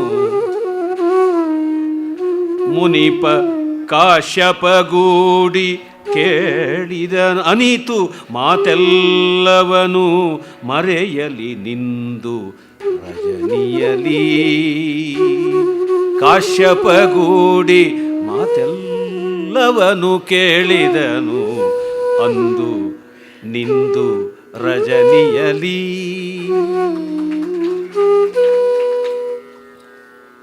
ದ್ರೌಪದಿಯನ್ನು ಮನೆದುಂಬಿಸಿಕೊಂಡಿದ್ದಾರೆ, ಪಾಂಡವರಿಗೆ ನಿದ್ರೆ ಬಂದಿಲ್ಲ. ಅದನ್ನು ಕವಿ ಎಷ್ಟು ಚೆನ್ನಾಗಿ ಹೇಳಿದ್ದಾನೆ. ಮುನಿವಳಿ ಸತಿಯೆಂದು ನಿದ್ರಾಂಗನೆಯ ನೂಕಿದರ ಅವನಿಪರು ಅಂತ. ನಿದ್ರಾ ಸುಂದರಿಯನ್ನು ಹತ್ತಿರಕ್ಕೆ ಹಾಸಿಗೆಗೆ ಬರಮಾಡಿಕೊಂಡ್ರೆ ಇವಳಿಗೆ ಕೋಪ ಬರುತ್ತದೆ, ಸವತಿ ಬಂದಳು ಅಂತ ಅವಳನ್ನು ನೂಕಿದರು ಅಂತ. ಅಂದರೆ ನಿದ್ರೆ ಬರಲಿಲ್ಲ, ಅದು ಯಾವ ಕಾರಣಕ್ಕೆ ಅಂತ ಹೇಳೋದಿಲ್ಲ. ನೋಡಿ, 5 ಮಹಾಕವಿಗಳ ಮುಕ್ತಿ ವೈಚಿತ್ರ್ಯ ಅಂತಂದರೆ ಅವಳನ್ನು ಕಾಪಾಡಬೇಕು. ಯಾರೆಲ್ಲ ಬಂದು ಹೊತ್ತುಕೊಂಡು ಹೋದಾರೋ ಅಂತ ಕಣ್ಣೆಲ್ಲ ಎಣ್ಣೆ ಹಾಕ್ಕೊಂಡು, ದೀಪಕ್ಕೆ ಎಣ್ಣೆ ಇಲ್ದಿದ್ರು ಕಣ್ಣಿಗೆ ಎಣ್ಣೆ ಹಾಕ್ಕೊಂಡು ಕಾಪಾಡಿಕೊಳ್ಳೋದಕ್ಕೆ ಜಾಗರಣೆಯಲ್ಲಿ ಇದ್ದರಾ, ಅಥವಾ ಅಮ್ಮ ಏನೋ ಹೇಳಿಬಿಟ್ಲು ಎಲ್ಲರೂ ಹಂಚಿಕೊಳ್ಳಿ ಅಂತ, ಇವಳು ಹೇಗೆ ಹಂಚಿಕೋತಾಳೆ ಆ ಚಿಂತೆಯ, ಅಥವಾ ಮದುವೆ ಯಾವಾಗ ಆಗುತ್ತದೆ ಅನ್ನೋ ಚಿಂತೆಯ, ಅಥವಾ ಈ ಥರ ರಾಜಕುಮಾರಿಯನ್ನು ಹಿಂಗೆ ಇಟ್ಕೊಂಡು ಬಿಟ್ಟಿದ್ದೀವಲ್ಲ ಮನೆಯಲ್ಲಿ ಕರೆದುಕೊಂಡು ಬಂದು ನಾಳೆ ಮದುವೆಗೆ ಇವಳಿಗೆ ಮಾಂಗಲ್ಯ ಕಟ್ಟೋದಕ್ಕೆ 5 ಮಾಂಗಲ್ಯ ಕಟ್ಟಬೇಕು, ಎಲ್ಲಿಂದ ಬಂಗಾರ ಎತ್ತಾರೋ ಅನ್ನವೇ ಸಿಗೋದಿಲ್ಲ, ಇನ್ನು ಎಲ್ಲಿ ಚಿನ್ನ ಅಂತ ಹೀಗೆ ಅಂದುಕೊಂಡ್ರೆ ಅದು ಕವಿ ಅನುಕ್ತವಾಗಿ ಬಿಡ್ತಾನೆ. ನಿದ್ರೆ ಬರಲಿಲ್ಲ ಅಂತ. ಪಾಂಡವರು ತರುಣರು, ಅವಳು ತರುಣೀಮಣಿ, ಕಾಲು ದೆಸೆಯಲ್ಲಿ ಮಲಗಿದ್ದಾಳೆ, ಕೈಗೆ ಬಂದು ತುತ್ತು ಬಾಯಿಗಿಲ್ಲ ಅಂತ ಅರ್ಜುನ ಎಷ್ಟು ಕಕ್ಕಾವಿಕ್ಕಿಯಾಗಿರಬೇಕು. ಇವೆಲ್ಲ ಆ ಸನ್ನಿವೇಶವನ್ನು ಕಲ್ಪಿಸಿಕೊಂಡಾಗ ಮಹಾಭಾರತ ಅದು ಒಂದೊಂದಲ್ಲ, ಯಾವ ಕಥೆಯನ್ನು ಚರ್ವಣ ಅಂತಂದರೆ ಅದೇ ಒಂದೊಂದು ಸನ್ನಿವೇಶವನ್ನು ಮೆಲುಕು ಹಾಕಬೇಕು. ಅನ್ನ ತಿನ್ನೋದು, ಊಟ ಮಾಡೋದು, ತಿಂಡಿ ತಿನ್ನೋದು ಅಂತಂದರೆ ಗಬಗಬನೆ ಕೋತಿ ಗಬಕ್ಕನೆ ನುಂಗುತ್ತಲ್ಲ, ಆ ಥರ ಅಲ್ಲ. ಸಾವಕಾಶವಾಗಿ ಸಾವಧಾನವಾಗಿ ರಸಿಕರ ಭೋಜನದ ರೀತಿಯೇ ಅದು ಬೇರೆ. BGL ಸ್ವಾಮಿಯವರಿಗೆ ಅವರ ಅಜ್ಜ ಹೇಳ್ತಾ ಇದ್ದಂತೆ, ಇವರೊಂದು 20 ಎಲೆನ ಒಟ್ಟಿಗೆ ಹಾಕ್ಕೊಂಡು ಸುಣ್ಣ ಒಂದು ಹಿಡಿ ಅಡಿಕೆ ಸೇರಿಸ್ಕೊಂಡು ಗಬಗಬ ತಿಂದರೆ ಅಯ್ಯೋ ಈ ಎಮ್ಮೆಗೆ ಯಾಕೆ ಬೇಕು, ಒಂದು ಹೊರೆ ತಂದು ಹಾಕಿ ಫುಲ್ಲನ್ನು ಅಂತಂದ್ರಂತೆ. ಅದೇ BGL ಸ್ವಾಮಿಯವರು ಬರೀತಾರೆ, ಅವರು ಯಾವುದೋ ಒಂದು ಸಸ್ಯ ಸಂಗ್ರಹ ಮಾಡೋದಕ್ಕೆ ಮೇಘರಹಳ್ಳಿ ಅಂತ ಯಾವುದೋ ಹಳ್ಳಿಗೆ ಹೋಗಿದ್ದಾಗ, ಈ ತೀರ್ಥಹಳ್ಳಿ ಕಡೆ ಇರ್ತಕ್ಕಂಥದ್ದು, ಆಗ ಆ ಹೊರೆಯನ್ನು ಹೊತ್ತಂಥವನು ಆಳು ಬಿಸಿಲಿನಲ್ಲಿ ಒಂದು ಸ್ವಲ್ಪ ಕಾಲ ತಾಳಿ ಅಂತ ನಿಲ್ಲಿಸಿಬಿಟ್ಟು ಒಂದು 7-8 ಮೈಲಿ ನಡೆದವನು ತನ್ನ ತಾಂಬೂಲದ ತಿತ್ತಿಯನ್ನು ತೆಗೆದು ಆ ಒಂದು ಚೀಲದಿಂದ ಒಣಕಲಾದ ವೀಳ್ಯದೆಲೆಯನ್ನು ತೆಗೆದು ಹೊರಕ್ಕೆ ಅದನ್ನು ಕೈಯಿಂದ ಒತ್ತಿ ಒತ್ತಿ ಸಪಾಟು ಮಾಡಿ ಅದರೊಳಗಡೆ ಒಂದು ಗೋಟಡಿಕೆಯನ್ನು ತೆಗೆದು ಉಫ್ ಉಫ್ ಅಂತ ಊದಿ ಅದನ್ನು ಬಾಯೊಳಗೆ ಹಾಕ್ಕೊಂಡು ಆ ಕಡೆ ಈ ಕಡೆ ನೆನೆಸಿ ಸ್ವಲ್ಪ ಹೊತ್ತಾದ ಮೇಲೆ ಆ ಸುಣ್ಣದ ಡಬ್ಬಿಯಿಂದ ಒಣಗಿದ ಸುಣ್ಣವನ್ನು ಕೆರೆದು ಅದನ್ನು ಪುಡಿಯನ್ನು ಹೇಗೋ ಕಷ್ಟಪಟ್ಟು ಒತ್ತಿ ವೀಳ್ಯದೆಲೆಯ ಅಂಚಂಚಿಗೂ ಮೆತ್ತಿ ಆಮೇಲೆ ಅದನ್ನು ಸುರುಟುಕೊಂಡು ದವಡೆಗೆ ಹಾಕಿಕೊಂಡು ಹಾಗಿಂದ ಹೀಗೆ ಹೀಗಿಂದ ಹಾಗೆ ಒಂದು 8 ಸರ್ತಿ ಮೆಲುಕು ಹಾಕಿ ತಂಬುಲದ ರಸ ಸೂಸುವವರೆಗೂ ಜಗಿದು ಆಮೇಲೆ ಬನ್ನಿ ಹೋಗೋಣ ಇನ್ನೂ ಹಿಂಗೆ ದಪ ಓಡಬೇಕು ಅಂತಂದ್ರಂತೆ. ಅವರು ಸ್ವಾಮೀಜಿ ಬರೀತಾರೆ, ಅವನಿಗೆ ಓಬಣ್ಣನಿಗಿದ್ದಂಥ ರಸಿಕತೆ ಶತಾಂಶವೂ ಕೂಡ ನನಗೆ ಬರಲಿಲ್ವಲ್ಲ ಅಂತ. ಭೋಗದಲ್ಲಿ ಪದಾರ್ಥಕ್ಕಿಂತ ನಮ್ಮ ಅಂತರಂಗದ ಹೃದರ್ಥ ಮುಖ್ಯ. ನಾವು ಎಷ್ಟು ತೀವ್ರತೆಯಿಂದ ಪರಿಭಾವಿಸ್ತೀವಿ ಅದನ್ನು ಅಂತ. ನಾನು ಆ ಥರ ಕಂಡದ್ದು ನನ್ನ ತಾಯಿಯನ್ನು. ಕೈಲಿ ಒಣಕಲ ಚಪಾತಿಯನ್ನು ಅವರು ಸಾಕ್ಷಾತ್ ದೇವೇಂದ್ರ ಅಮೃತಖಂಡವನ್ನು ತಂದಿಟ್ಟಿದ್ದಾನ ಅನ್ನುವಷ್ಟು ಆಸ್ಥೆಯಿಂದ ತಿಂತಾಯಿದ್ರು. ಅದೇನೆಂದರೆ ಇದನ್ನು ಚಪ್ಪರಿಸುವಾಗ ಯಾವುದೆಲ್ಲ ಇದೆ ರಮಣೀಯವಾದ ಸಂಗತಿಗಳನ್ನು ಜ್ಞಾಪಿಸಿಕೊಳ್ಳೋಣ, ಮತ್ತು ಯಾರ ಜೊತೆಲೂ ಮಾತಾಡ್ತಾ ಇರ್ತೀವಿ, ಅದು ತುಂಬ ಮುಖ್ಯವಾಗುತ್ತದೆ. ಸವಿದು ತಿನ್ನೋಣ ಅಂತಕ್ಕಂಥದ್ದು. ನಮ್ಮ ತಂದೆಯೋ ಸಾಕ್ಷಾತ್ ಪರಮೇಶ್ವರನದೇ ಭಿಕ್ಷಾಪಾತ್ರೆಯಿಂದ ಬಂದ ದೇವಲೋಕದ ಎಲ್ಲ ರುಚಿಕರವಾದ ಪದಾರ್ಥ ಎದುರಿಗಿದ್ದರೂ ಕೂಡ ಅಯ್ಯೋ ಅಂತ ಒಂದು ಪಥ್ಯವನ್ನು ತಿಂದಂತೆ ಕಹಿ ವಿಷವನ್ನು ನುಂಗುತ್ತಾ ಇರುವಂತೆ ಮುಖ ಕಹಿ ಮಾಡಿಕೊಂಡು ಸಪ್ಪೆ ಮಾಡಿಕೊಂಡು ಹತ್ತಿರದಲ್ಲಿದ್ದವ್ರಿಗೂ ರೇಜಿಗೆ ಮುಜುಗರ ಕೋಪ ಇರುಸು ಮುರುಸು ಆ ಥರ ಮಾಡಿಕೊಂಡೇ ತಿಂತಾಯಿದ್ರು. ತೃಪ್ತಿ ಅನ್ನೋದು ಸಮಾಧಾನ ಅನ್ನೋದು ಬರಲೇ ಇಲ್ಲ ನಮ್ಮ ತಂದೆಗೆ. ನಮ್ಮ ತಾಯಿಗೆ ಅಸಮಾಧಾನ ಅತೃಪ್ತಿ ಬರಲೇ ಇಲ್ಲ. ಕುಮಾರವ್ಯಾಸನಂಥವರ ಮಹಾಕವಿಗಳನ್ನು ಓದುವಾಗ ಇವುಗಳು ನಮ್ಮ ಅಂತರಂಗದಲ್ಲಿ ಇರಬೇಕಾದದ್ದು. ಇದನ್ನು ಕೇಳಿದ್ರೆ ವೇದಪಾರಾಯಣದ ಫಲ ಗಂಗಾದಿ ತೀರ್ಥಸ್ನಾನ ಬರುತ್ತೋ ಇಲ್ವೋ ಗೊತ್ತಿಲ್ಲ. ನಾನು ಅದಕ್ಕೆ ಬೇರೆ 3 ಬಾರಿ ವೇದಪಾರಾಯಣ ಸಮಗ್ರವಾಗಿ ಮಾಡಿಬಿಟ್ಟಿದ್ದೀನಿ. ಗಂಗಾದಿ ತೀರ್ಥಸ್ನಾನವನ್ನು ಮಾಡಿದ್ದೀನಿ. ಕನ್ಯಾದಾನ ಬೇಡಪ್ಪ ಬೇಡ, ಮಾಡುವುದು ಬೇಡ, ತಗೊಳ್ಳೋದು ಬೇಡ. ಅಂದರೆ ನಮಗೆ ಬೇಕಾಗಿರ್ತಕ್ಕಂಥದ್ದು ರಸ ಆನಂದ, ಅದು ಬಿಟ್ಟು ಇನ್ಯಾವುದೂ ಅಲ್ಲ. ಆ ಭಾಮಿನಿ ಸಹಿತದಲ್ಲಿ ಅವರು ರಾತ್ರಿಯನ್ನು ನೂಕಿದರೆ ಇತ್ತ ಪಾಂಚಾಲ ಭೂಪತಿ ಇವರಿಗೆ ಹೀಗೆ ಕನ್ಯೆ ದಕ್ಕಿದಳಲ್ಲ, ಏನು ಗತಿ ಅಂತ ತನ್ನ ಪುರೋಹಿತ ಕಾಶ್ಯಪ ಅಂತ ಮೂಲದಲ್ಲಿ ಅದೇನು ಬರೋಲ್ಲ, ಹಾಗೆ ದೃಷ್ಟದ್ಯುಮ್ನೇ ಹೋಗಿ ವಿಚಾರಿಸಿಕೊಂಡು ಬರ್ತಾನೆ ಅಂತ ಏನು ಮಾಡೋಣ ಅಂತ ಯೋಚನೆ ಮಾಡ್ತಾ ಇದ್ದಾನೆ. ಆಗ ದೃಷ್ಟದ್ಯುಮ್ನ ಗೂಢಚರ್ಯೆಯನ್ನು ಮಾಡಿಕೊಂಡು ಬರ್ತಾನೆ.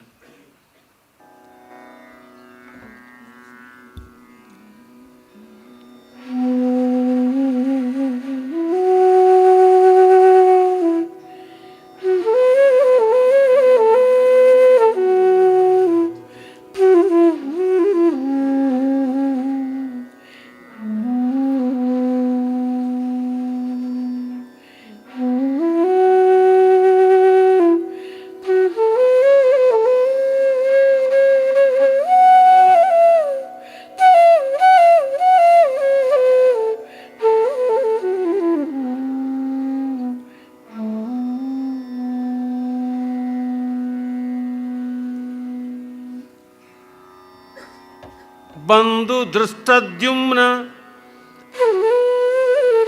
ಅಯ್ಯಂಗೆಂದನು.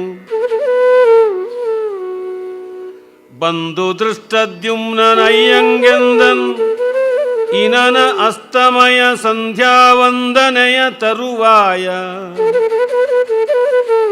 ಇನನ ಅಸ್ತಮಯ ಸಂಧ್ಯಾವಂದನೆಯ ತರುವಾಯ ಶಸ್ತ್ರಾಸ್ತ್ರ ಪ್ರಸಂಗದಲ್ಲಿ ಸಂದ ಗಜ ಹಯ ರಥದ ಪರಿವಿಡಿಯಿಂದ ಅವರು ನೃಪನೀತಿ ಸಂಗತಿಯಿಂದ ರಾತ್ರಿಯ ಕಳೆದರು. ಅವರು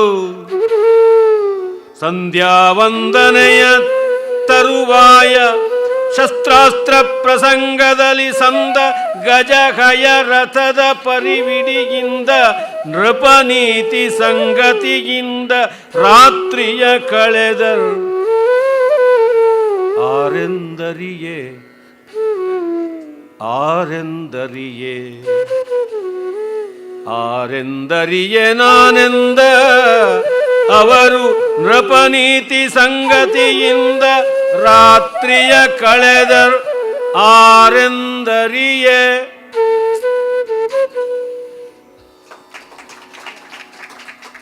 ರೇವತಿ ರಾಗದಲ್ಲಿ ತ್ರೈಶ್ವರ್ಯದ ಶ್ರೋತ್ರಿಯ ವರ್ಗದವರು ಇವರಲ್ಲ ಅಂತ ಹಾಡಿದ್ದಾರೆ.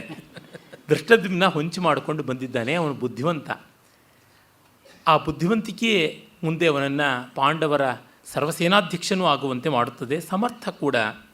ಅವನು ಬಂದು ಹೇಳ್ತಾನೆ, ಅವರು ಸಂಧ್ಯಾವಂದನೆಯ ಬಳಿಕ ಭಿಕ್ಷಾಟನೆಯ ಮಾಡಿದ ಪದಾರ್ಥಗಳನ್ನು ತಿಂದು ಮಲಗಿ ಶಸ್ತ್ರಾಸ್ತ್ರ ಪ್ರಸಂಗದಲ್ಲಿ ರಾತ್ರಿ ಇಡೀ ಕಳೆದರು ಅಂತ. ಆದರೆ ಯಾರು ಸಂಬೋಧನೆ ಮಾಡಿಕೊಳ್ಳಿಲ್ಲ, ಅಥವಾ ಮಾಡಿಕೊಂಡಿದ್ದರೆ ಪಾಂಡವಾದಿಗಳ ಹೆಸರಲ್ಲ. ಅವರು ಅಜ್ಞಾತವಾಸ ಕಾಲದಲ್ಲಿ ಜಯ, ವಿಜಯ, ಜಯಂತ, ಜಯದ್ಬಲ ಇತ್ಯಾದಿ ಹೆಸರುಗಳನ್ನು ಯಾವುದು ಇಟ್ಕೊಂಡಿದ್ರೋ ಅದನ್ನು ಬಳಸ್ಕೊಂಡ್ರೋ ಏನೋ ಗೊತ್ತಿಲ್ಲ. ಅಥವಾ ನಮಗೆ ನಾವೇ ಗೊತ್ತಿದ್ದಾಗ ಮತ್ತೆ ಹೆಸರುಗಳನ್ನು ಹೇಳಿ ಮಾತಾಡೋದಿಲ್ಲ, ಧ್ವನಿಯಿಂದಲೇ ಗುರುತಿಸ್ಕೊಳ್ತಾ ಇರ್ತೀವಿ, ಅವರಿಗೆ ಹೇಳ್ತಾ ಇರ್ತೀವಿ. ಹೀಗೂ ನಡೆಯುತ್ತದೆ. ಒಟ್ಟಿನಲ್ಲಿ ಅವನಿಗೆ ಕಿವಿಗೊಟ್ಟು ಎಲ್ಲ ಕೇಳುವುದಕ್ಕಾಯಿತು, ಕ್ಷತ್ರಿಯರು ಅಂತ ಅಂದುಕೊಂಡ. ಅಂದರೆ ನೋಡಿ, ಇಲ್ಲಿ ಒಂದು ಮಾರ್ಮಿಕವಾದ ಸ್ವಾರಸ್ಯ ಏನಿದೆ ಅಂದರೆ, ಕೊಟ್ಟದ್ದೇನೋ ಆಯಿತು, ಅಥವಾ ಕನ್ಯೆಯನ್ನು ಗೆದ್ದುಕೊಂಡ ಬ್ರಾಹ್ಮಣ ಬರಲಿ ಪರವಾಗಿಲ್ಲ ಬ್ರಾಹ್ಮಣರು ಅಂತ.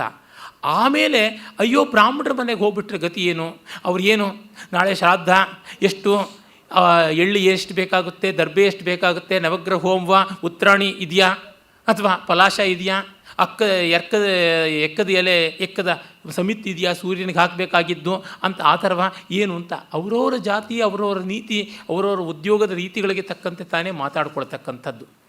ಸಾಯಂಕಾಲ ಅನ್ನೋದನ್ನು ಒಂದೊಂದು ವರ್ಗ ಒಂದೊಂದು ರೀತಿಯಾಗಿ ಹೇಳುತ್ತದೆ.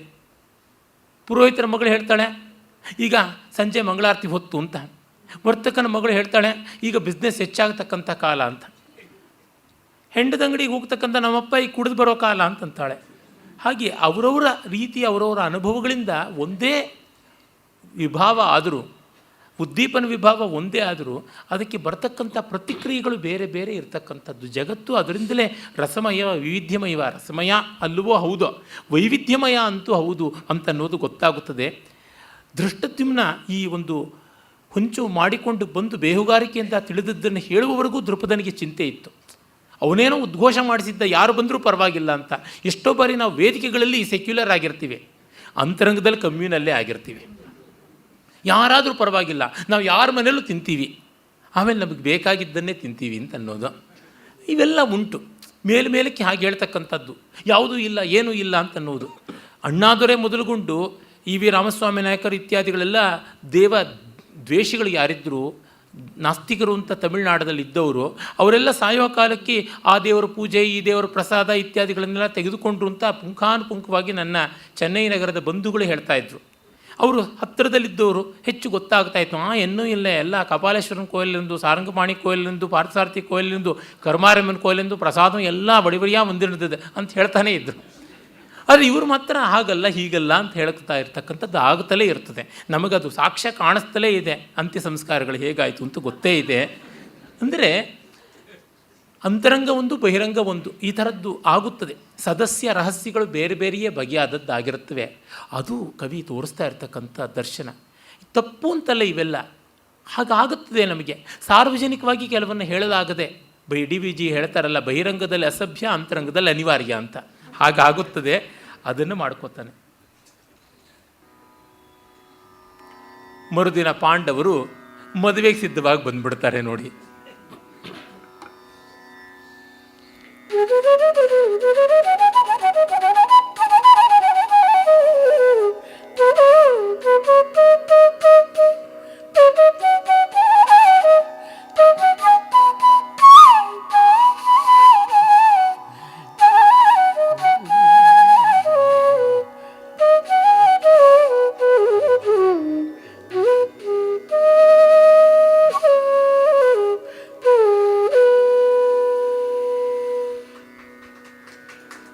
ಬಾಸಿಗದ ನೊಸಲಿನಲ್ಲಿ ಮೆರೆವ ಮಹಿಷರೈವರು,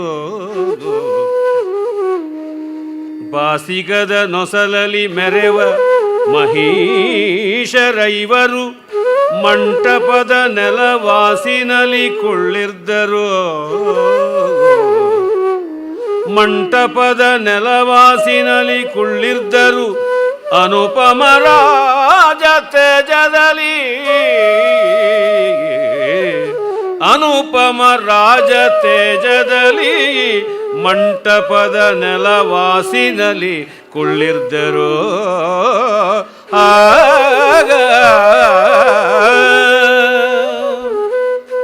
ಆ ಸೊಸೆಯ ಸಂಗಾತ ಕುಂತಿ ವಿಲಾಸದಲ್ಲಿ ಕುಳ್ಳಿದ್ದಳು, ಆ ಸೊಸೆಯ ಸಂಗಾತ ಕುಂತಿ ವಿಲಾಸದಲ್ಲಿ ಕುಳ್ಳಿರ್ದಳೋ ಆ ವಿನ್ಯಾಸವನು ಜನ ನೋಡುತ್ತಿರ್ದುದು ಆ ವಿನ್ಯಾಸವನು ಜನ ನೋಡುತ್ತಿರ್ದುದು ಬಿಗಿದ ಬೆರಗಿನಲಿ ಬಿಗಿದ ಬೆರಗಿನಲಿ ಆ ವಿನ್ಯಾಸವನು ಜನ ನೋಡುತ್ತಿರ್ದುದು ಬಾಸಿಗದ ನೊಸಲಿನಲ್ಲಿ ಮೆರೆವ ಮಹಿಷರೈವರು ಮಂಟಪದ ನೆಲವಾಸಿನಲ್ಲಿ ಕುಳ್ಳಿರ್ದರು ಅನುಪಮ ರಾಜ ತೇಜದಲ್ಲಿ ಆ ಸೊಸೆಯ ಸಂಗಾತ ಕುಂತಿ ವಿಲಾಸದಲ್ಲಿ ಕುಳ್ಳಿರ್ದಳು ವಿನ್ಯಾಸವನು ಜನ ನೋಡುತ್ತಿರ್ದುದು ಆ ವಿನ್ಯಾಸವನು ಜನ ನೋಡುತ್ತಿರ್ದುದು ಜನ ನೋಡುತ್ತಿರ್ದುದು ಜನ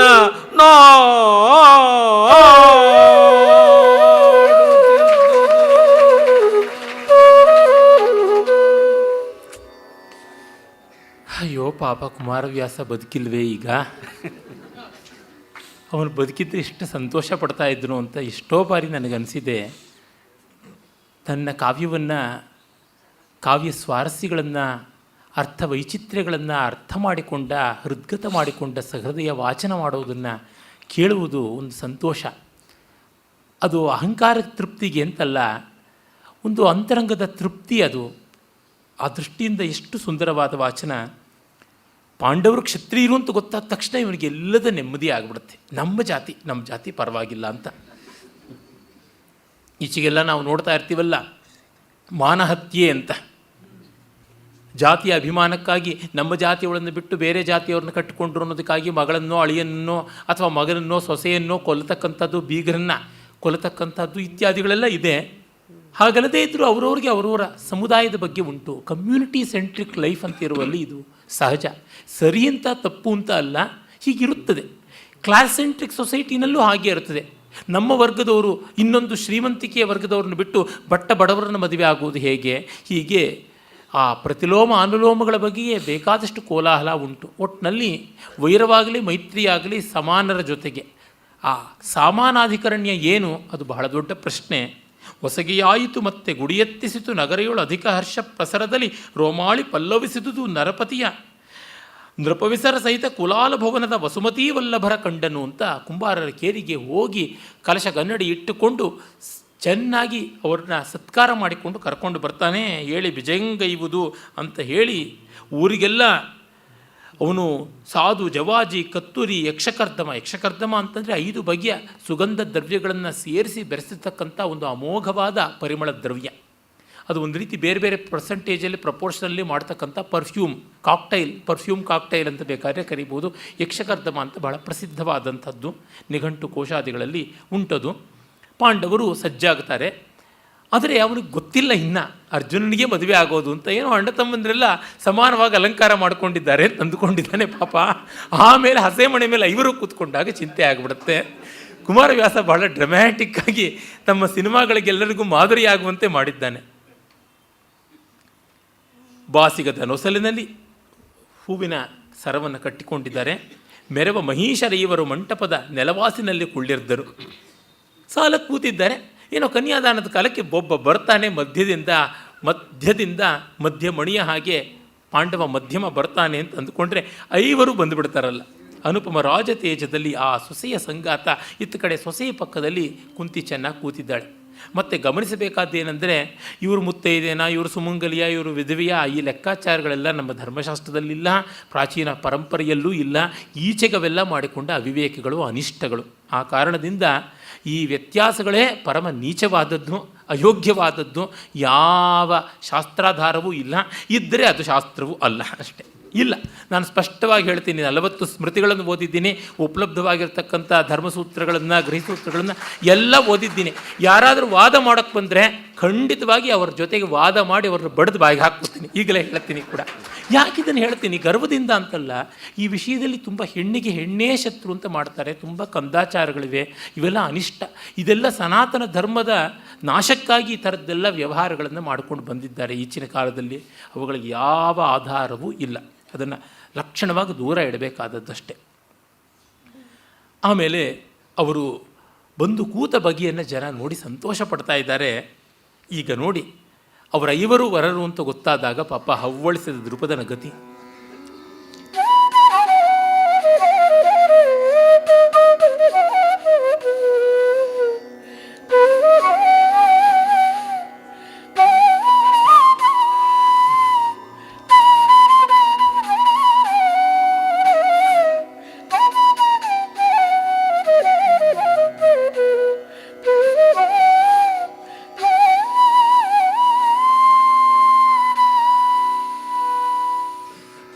ಕೊಂಡು ಕರಿದುದು ಕರುಷ ಆ ಬ್ರಹ್ಮಾಂಡದಗ್ರಕ್ಕೆ,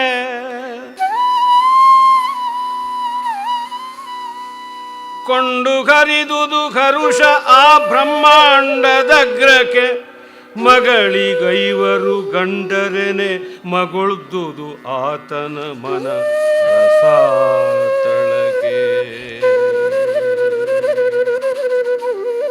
ಕೊಂಡು ಕರಿದುದು ಕರುಷವ ಬ್ರಹ್ಮಾಂಡದಗ್ರಕ್ಕೆ, ಮಗಳಿಗೈವರು ಗಂಡರನೆ ಮಗುಳ್ದುದು ಆತನ ಮನ ರಸಾತಳಕೆ. ಕಂಡು ಬಲ್ಲರೆ ಕಂಗಳಲ್ಲಿ ಕಿವಿಗೊಂಡು ಕೇಳ್ದಿರೆ ಮುನ್ನ, ಕಂಡು ಬಲ್ಲರೆ ಕಂಗಳಲ್ಲಿ ಕಿವಿಕೊಂಡು ಕೇಳ್ದಿರೆ ಮುನ್ನ, ನಮಗೀ ಭಂಡತನವನು ಮಾಡುವರೆ ನೀವು, ನಮಗೀ ಭಂಡತನವನು ಮಾಡುವರೆ ನೀವು ಎಂದನಾ ದೃಪದ. ನಮಗೀ ಭಂಡತನವನು ಮಾಡುವರೆ ನೀವು. ಮಗಳಿಗೆ ಅರ್ಜುನನೇ ಪತಿ ಅಂತ ಗೊತ್ತಾದಾಗ ಅವನ ಆನಂದ ಸಪ್ತಲೋಕಗಳನ್ನು ದಾಟಿತ್ತು, ಬ್ರಹ್ಮಲೋಕದವರೆಗೆ ಹೋಗಿತ್ತು, ಬ್ರಹ್ಮಾಂಡದ ಅಗ್ರಕ್ಕೆ ಹರ್ಷ ಹರಿದದ್ದು. ಈಗ 5 ಗಂಡರನೇ ಆತನ ಮನ ರಸಾತಳಕ್ಕೆ, ಅಧೋಲೋಕದ ಸಪ್ತಮ ಲೋಕಕ್ಕೆ ಹೋಗಿದೆ ಅಂತ. ಈ ಲೋಕಗಳು ಇವೆಯೋ ಇಲ್ಲವೋ, ಆ ಕಲ್ಪನೆಯನ್ನು ಇಲ್ಲಿ ಕವಿ ಬಳಸಿಕೊಂಡಾಗ ನಮ್ಮ ಮನಸ್ಸು ಸಂಸ್ಕಾರದಲ್ಲಿ ಆ ಲೋಕಗಳ ಭಾವಾಸ್ತಿತ್ವ ಇರುವುದರಿಂದ ನಮಗೆಷ್ಟು ಚೆನ್ನಾಗಿ ಗೊತ್ತಾಗುತ್ತೆ. ಅಲ್ಲಿಗಿದ್ದ ಮನಸ್ಸು ಇಲ್ಲಿಗೆ ಬಂತಲ್ಲ ಅಂತ ಹೇಳಿಬಿಟ್ಟಿದ್ವಿ. ಅದು ಬಿಟ್ಟು ಟೇಬಲ್ ಮೇಲೆ ಇದ್ದಿದ್ದ ಮನಸ್ಸು ನೆಲಕ್ಕೆ ಬಂತು, ಅಥವಾ ಫಸ್ಟ್ ಫ್ಲೋರಲ್ಲಿ ಇದ್ದಿದ್ದ ಮನಸ್ಸು ಸೆಲ್ಲಾರಿಗೆ ಬಂತು ಅಂತಂದರೆ, ಪೆಂಟ್ ಹೌಸಲ್ಲಿ ಇದ್ದಿದ್ದ ಮನಸ್ಸು ಸೆಲ್ಲಾರಿಗೆ ಹೋಯಿತು ಅಂತಂದರೆ ಏನಾದರೂ ಆಗುತ್ತದೆಯಾ? ಇಲ್ಲ. ಈ ಪುರಾಣ ಪ್ರತಿಮೆಗಳನ್ನು ಕಾವ್ಯದಲ್ಲಿ ಬಳಸಿಕೊಂಡ್ರೆ ಅಸಾಮಾನ್ಯವಾದ ಶಕ್ತಿ ಬರ್ತದೆ. ಕುವೆಂಪು ಅವರು ಅದರ ಬಗ್ಗೆಗೆ ಬಹಳ ಚೆನ್ನಾಗಿ ತಮ್ಮ ಕಾವ್ಯ ಮೀಮಾಂಸಾ ಲೇಖನಗಳಲ್ಲಿ ಬರೀತಾರೆ. ಕಂಡು ಬಲ್ಲರೆ ಕಂಗಳಲ್ಲಿ, ಯಾರಾದರೂ ಕಂಡಿದ್ದ, ಕಿವಿಗೊಂಡು ಕೇಳಿದ್ದ ಈ ರೀತಿಯಾದ ದುರ್ವ್ಯವಹಾರವನ್ನು, ಅನಾಚಾರವನ್ನು, ಪಾತಕವನ್ನು, ಅಘಾಯಿತ್ವವನ್ನು, ಭಂಡತನವನ್ನು ಮಾಡುವರೇ ಅಂತ ಅವನು ಸಂಕಟ ಪಡ್ತಾನೆ. ಆ ಸಂಕಟಕ್ಕೆ ಸಮಾಧಾನ ಹೇಳೋದಕ್ಕೆ ವಿಸಂಕಟವಾದ ವ್ಯಾಸ ಮುನಿಗಳೇ ಬರಬೇಕಾಗುತ್ತದೆ. ಭಗವಾನ್ ವೇದವ್ಯಾಸರು ಬಂದು ಅದನ್ನು ಹೇಗೆ ಬಗೆಹರಿಸ್ತಾರೆ ಅನ್ನೋದು ನಾಳೆ ದಿವಸದ ಭಾಗವಾಗುತ್ತದೆ. ತುಂಬ ಸುಂದರವಾದ ಚರ್ಚೆ ಬೆಳೆಯುತ್ತದೆ. ನಮಸ್ಕಾರ.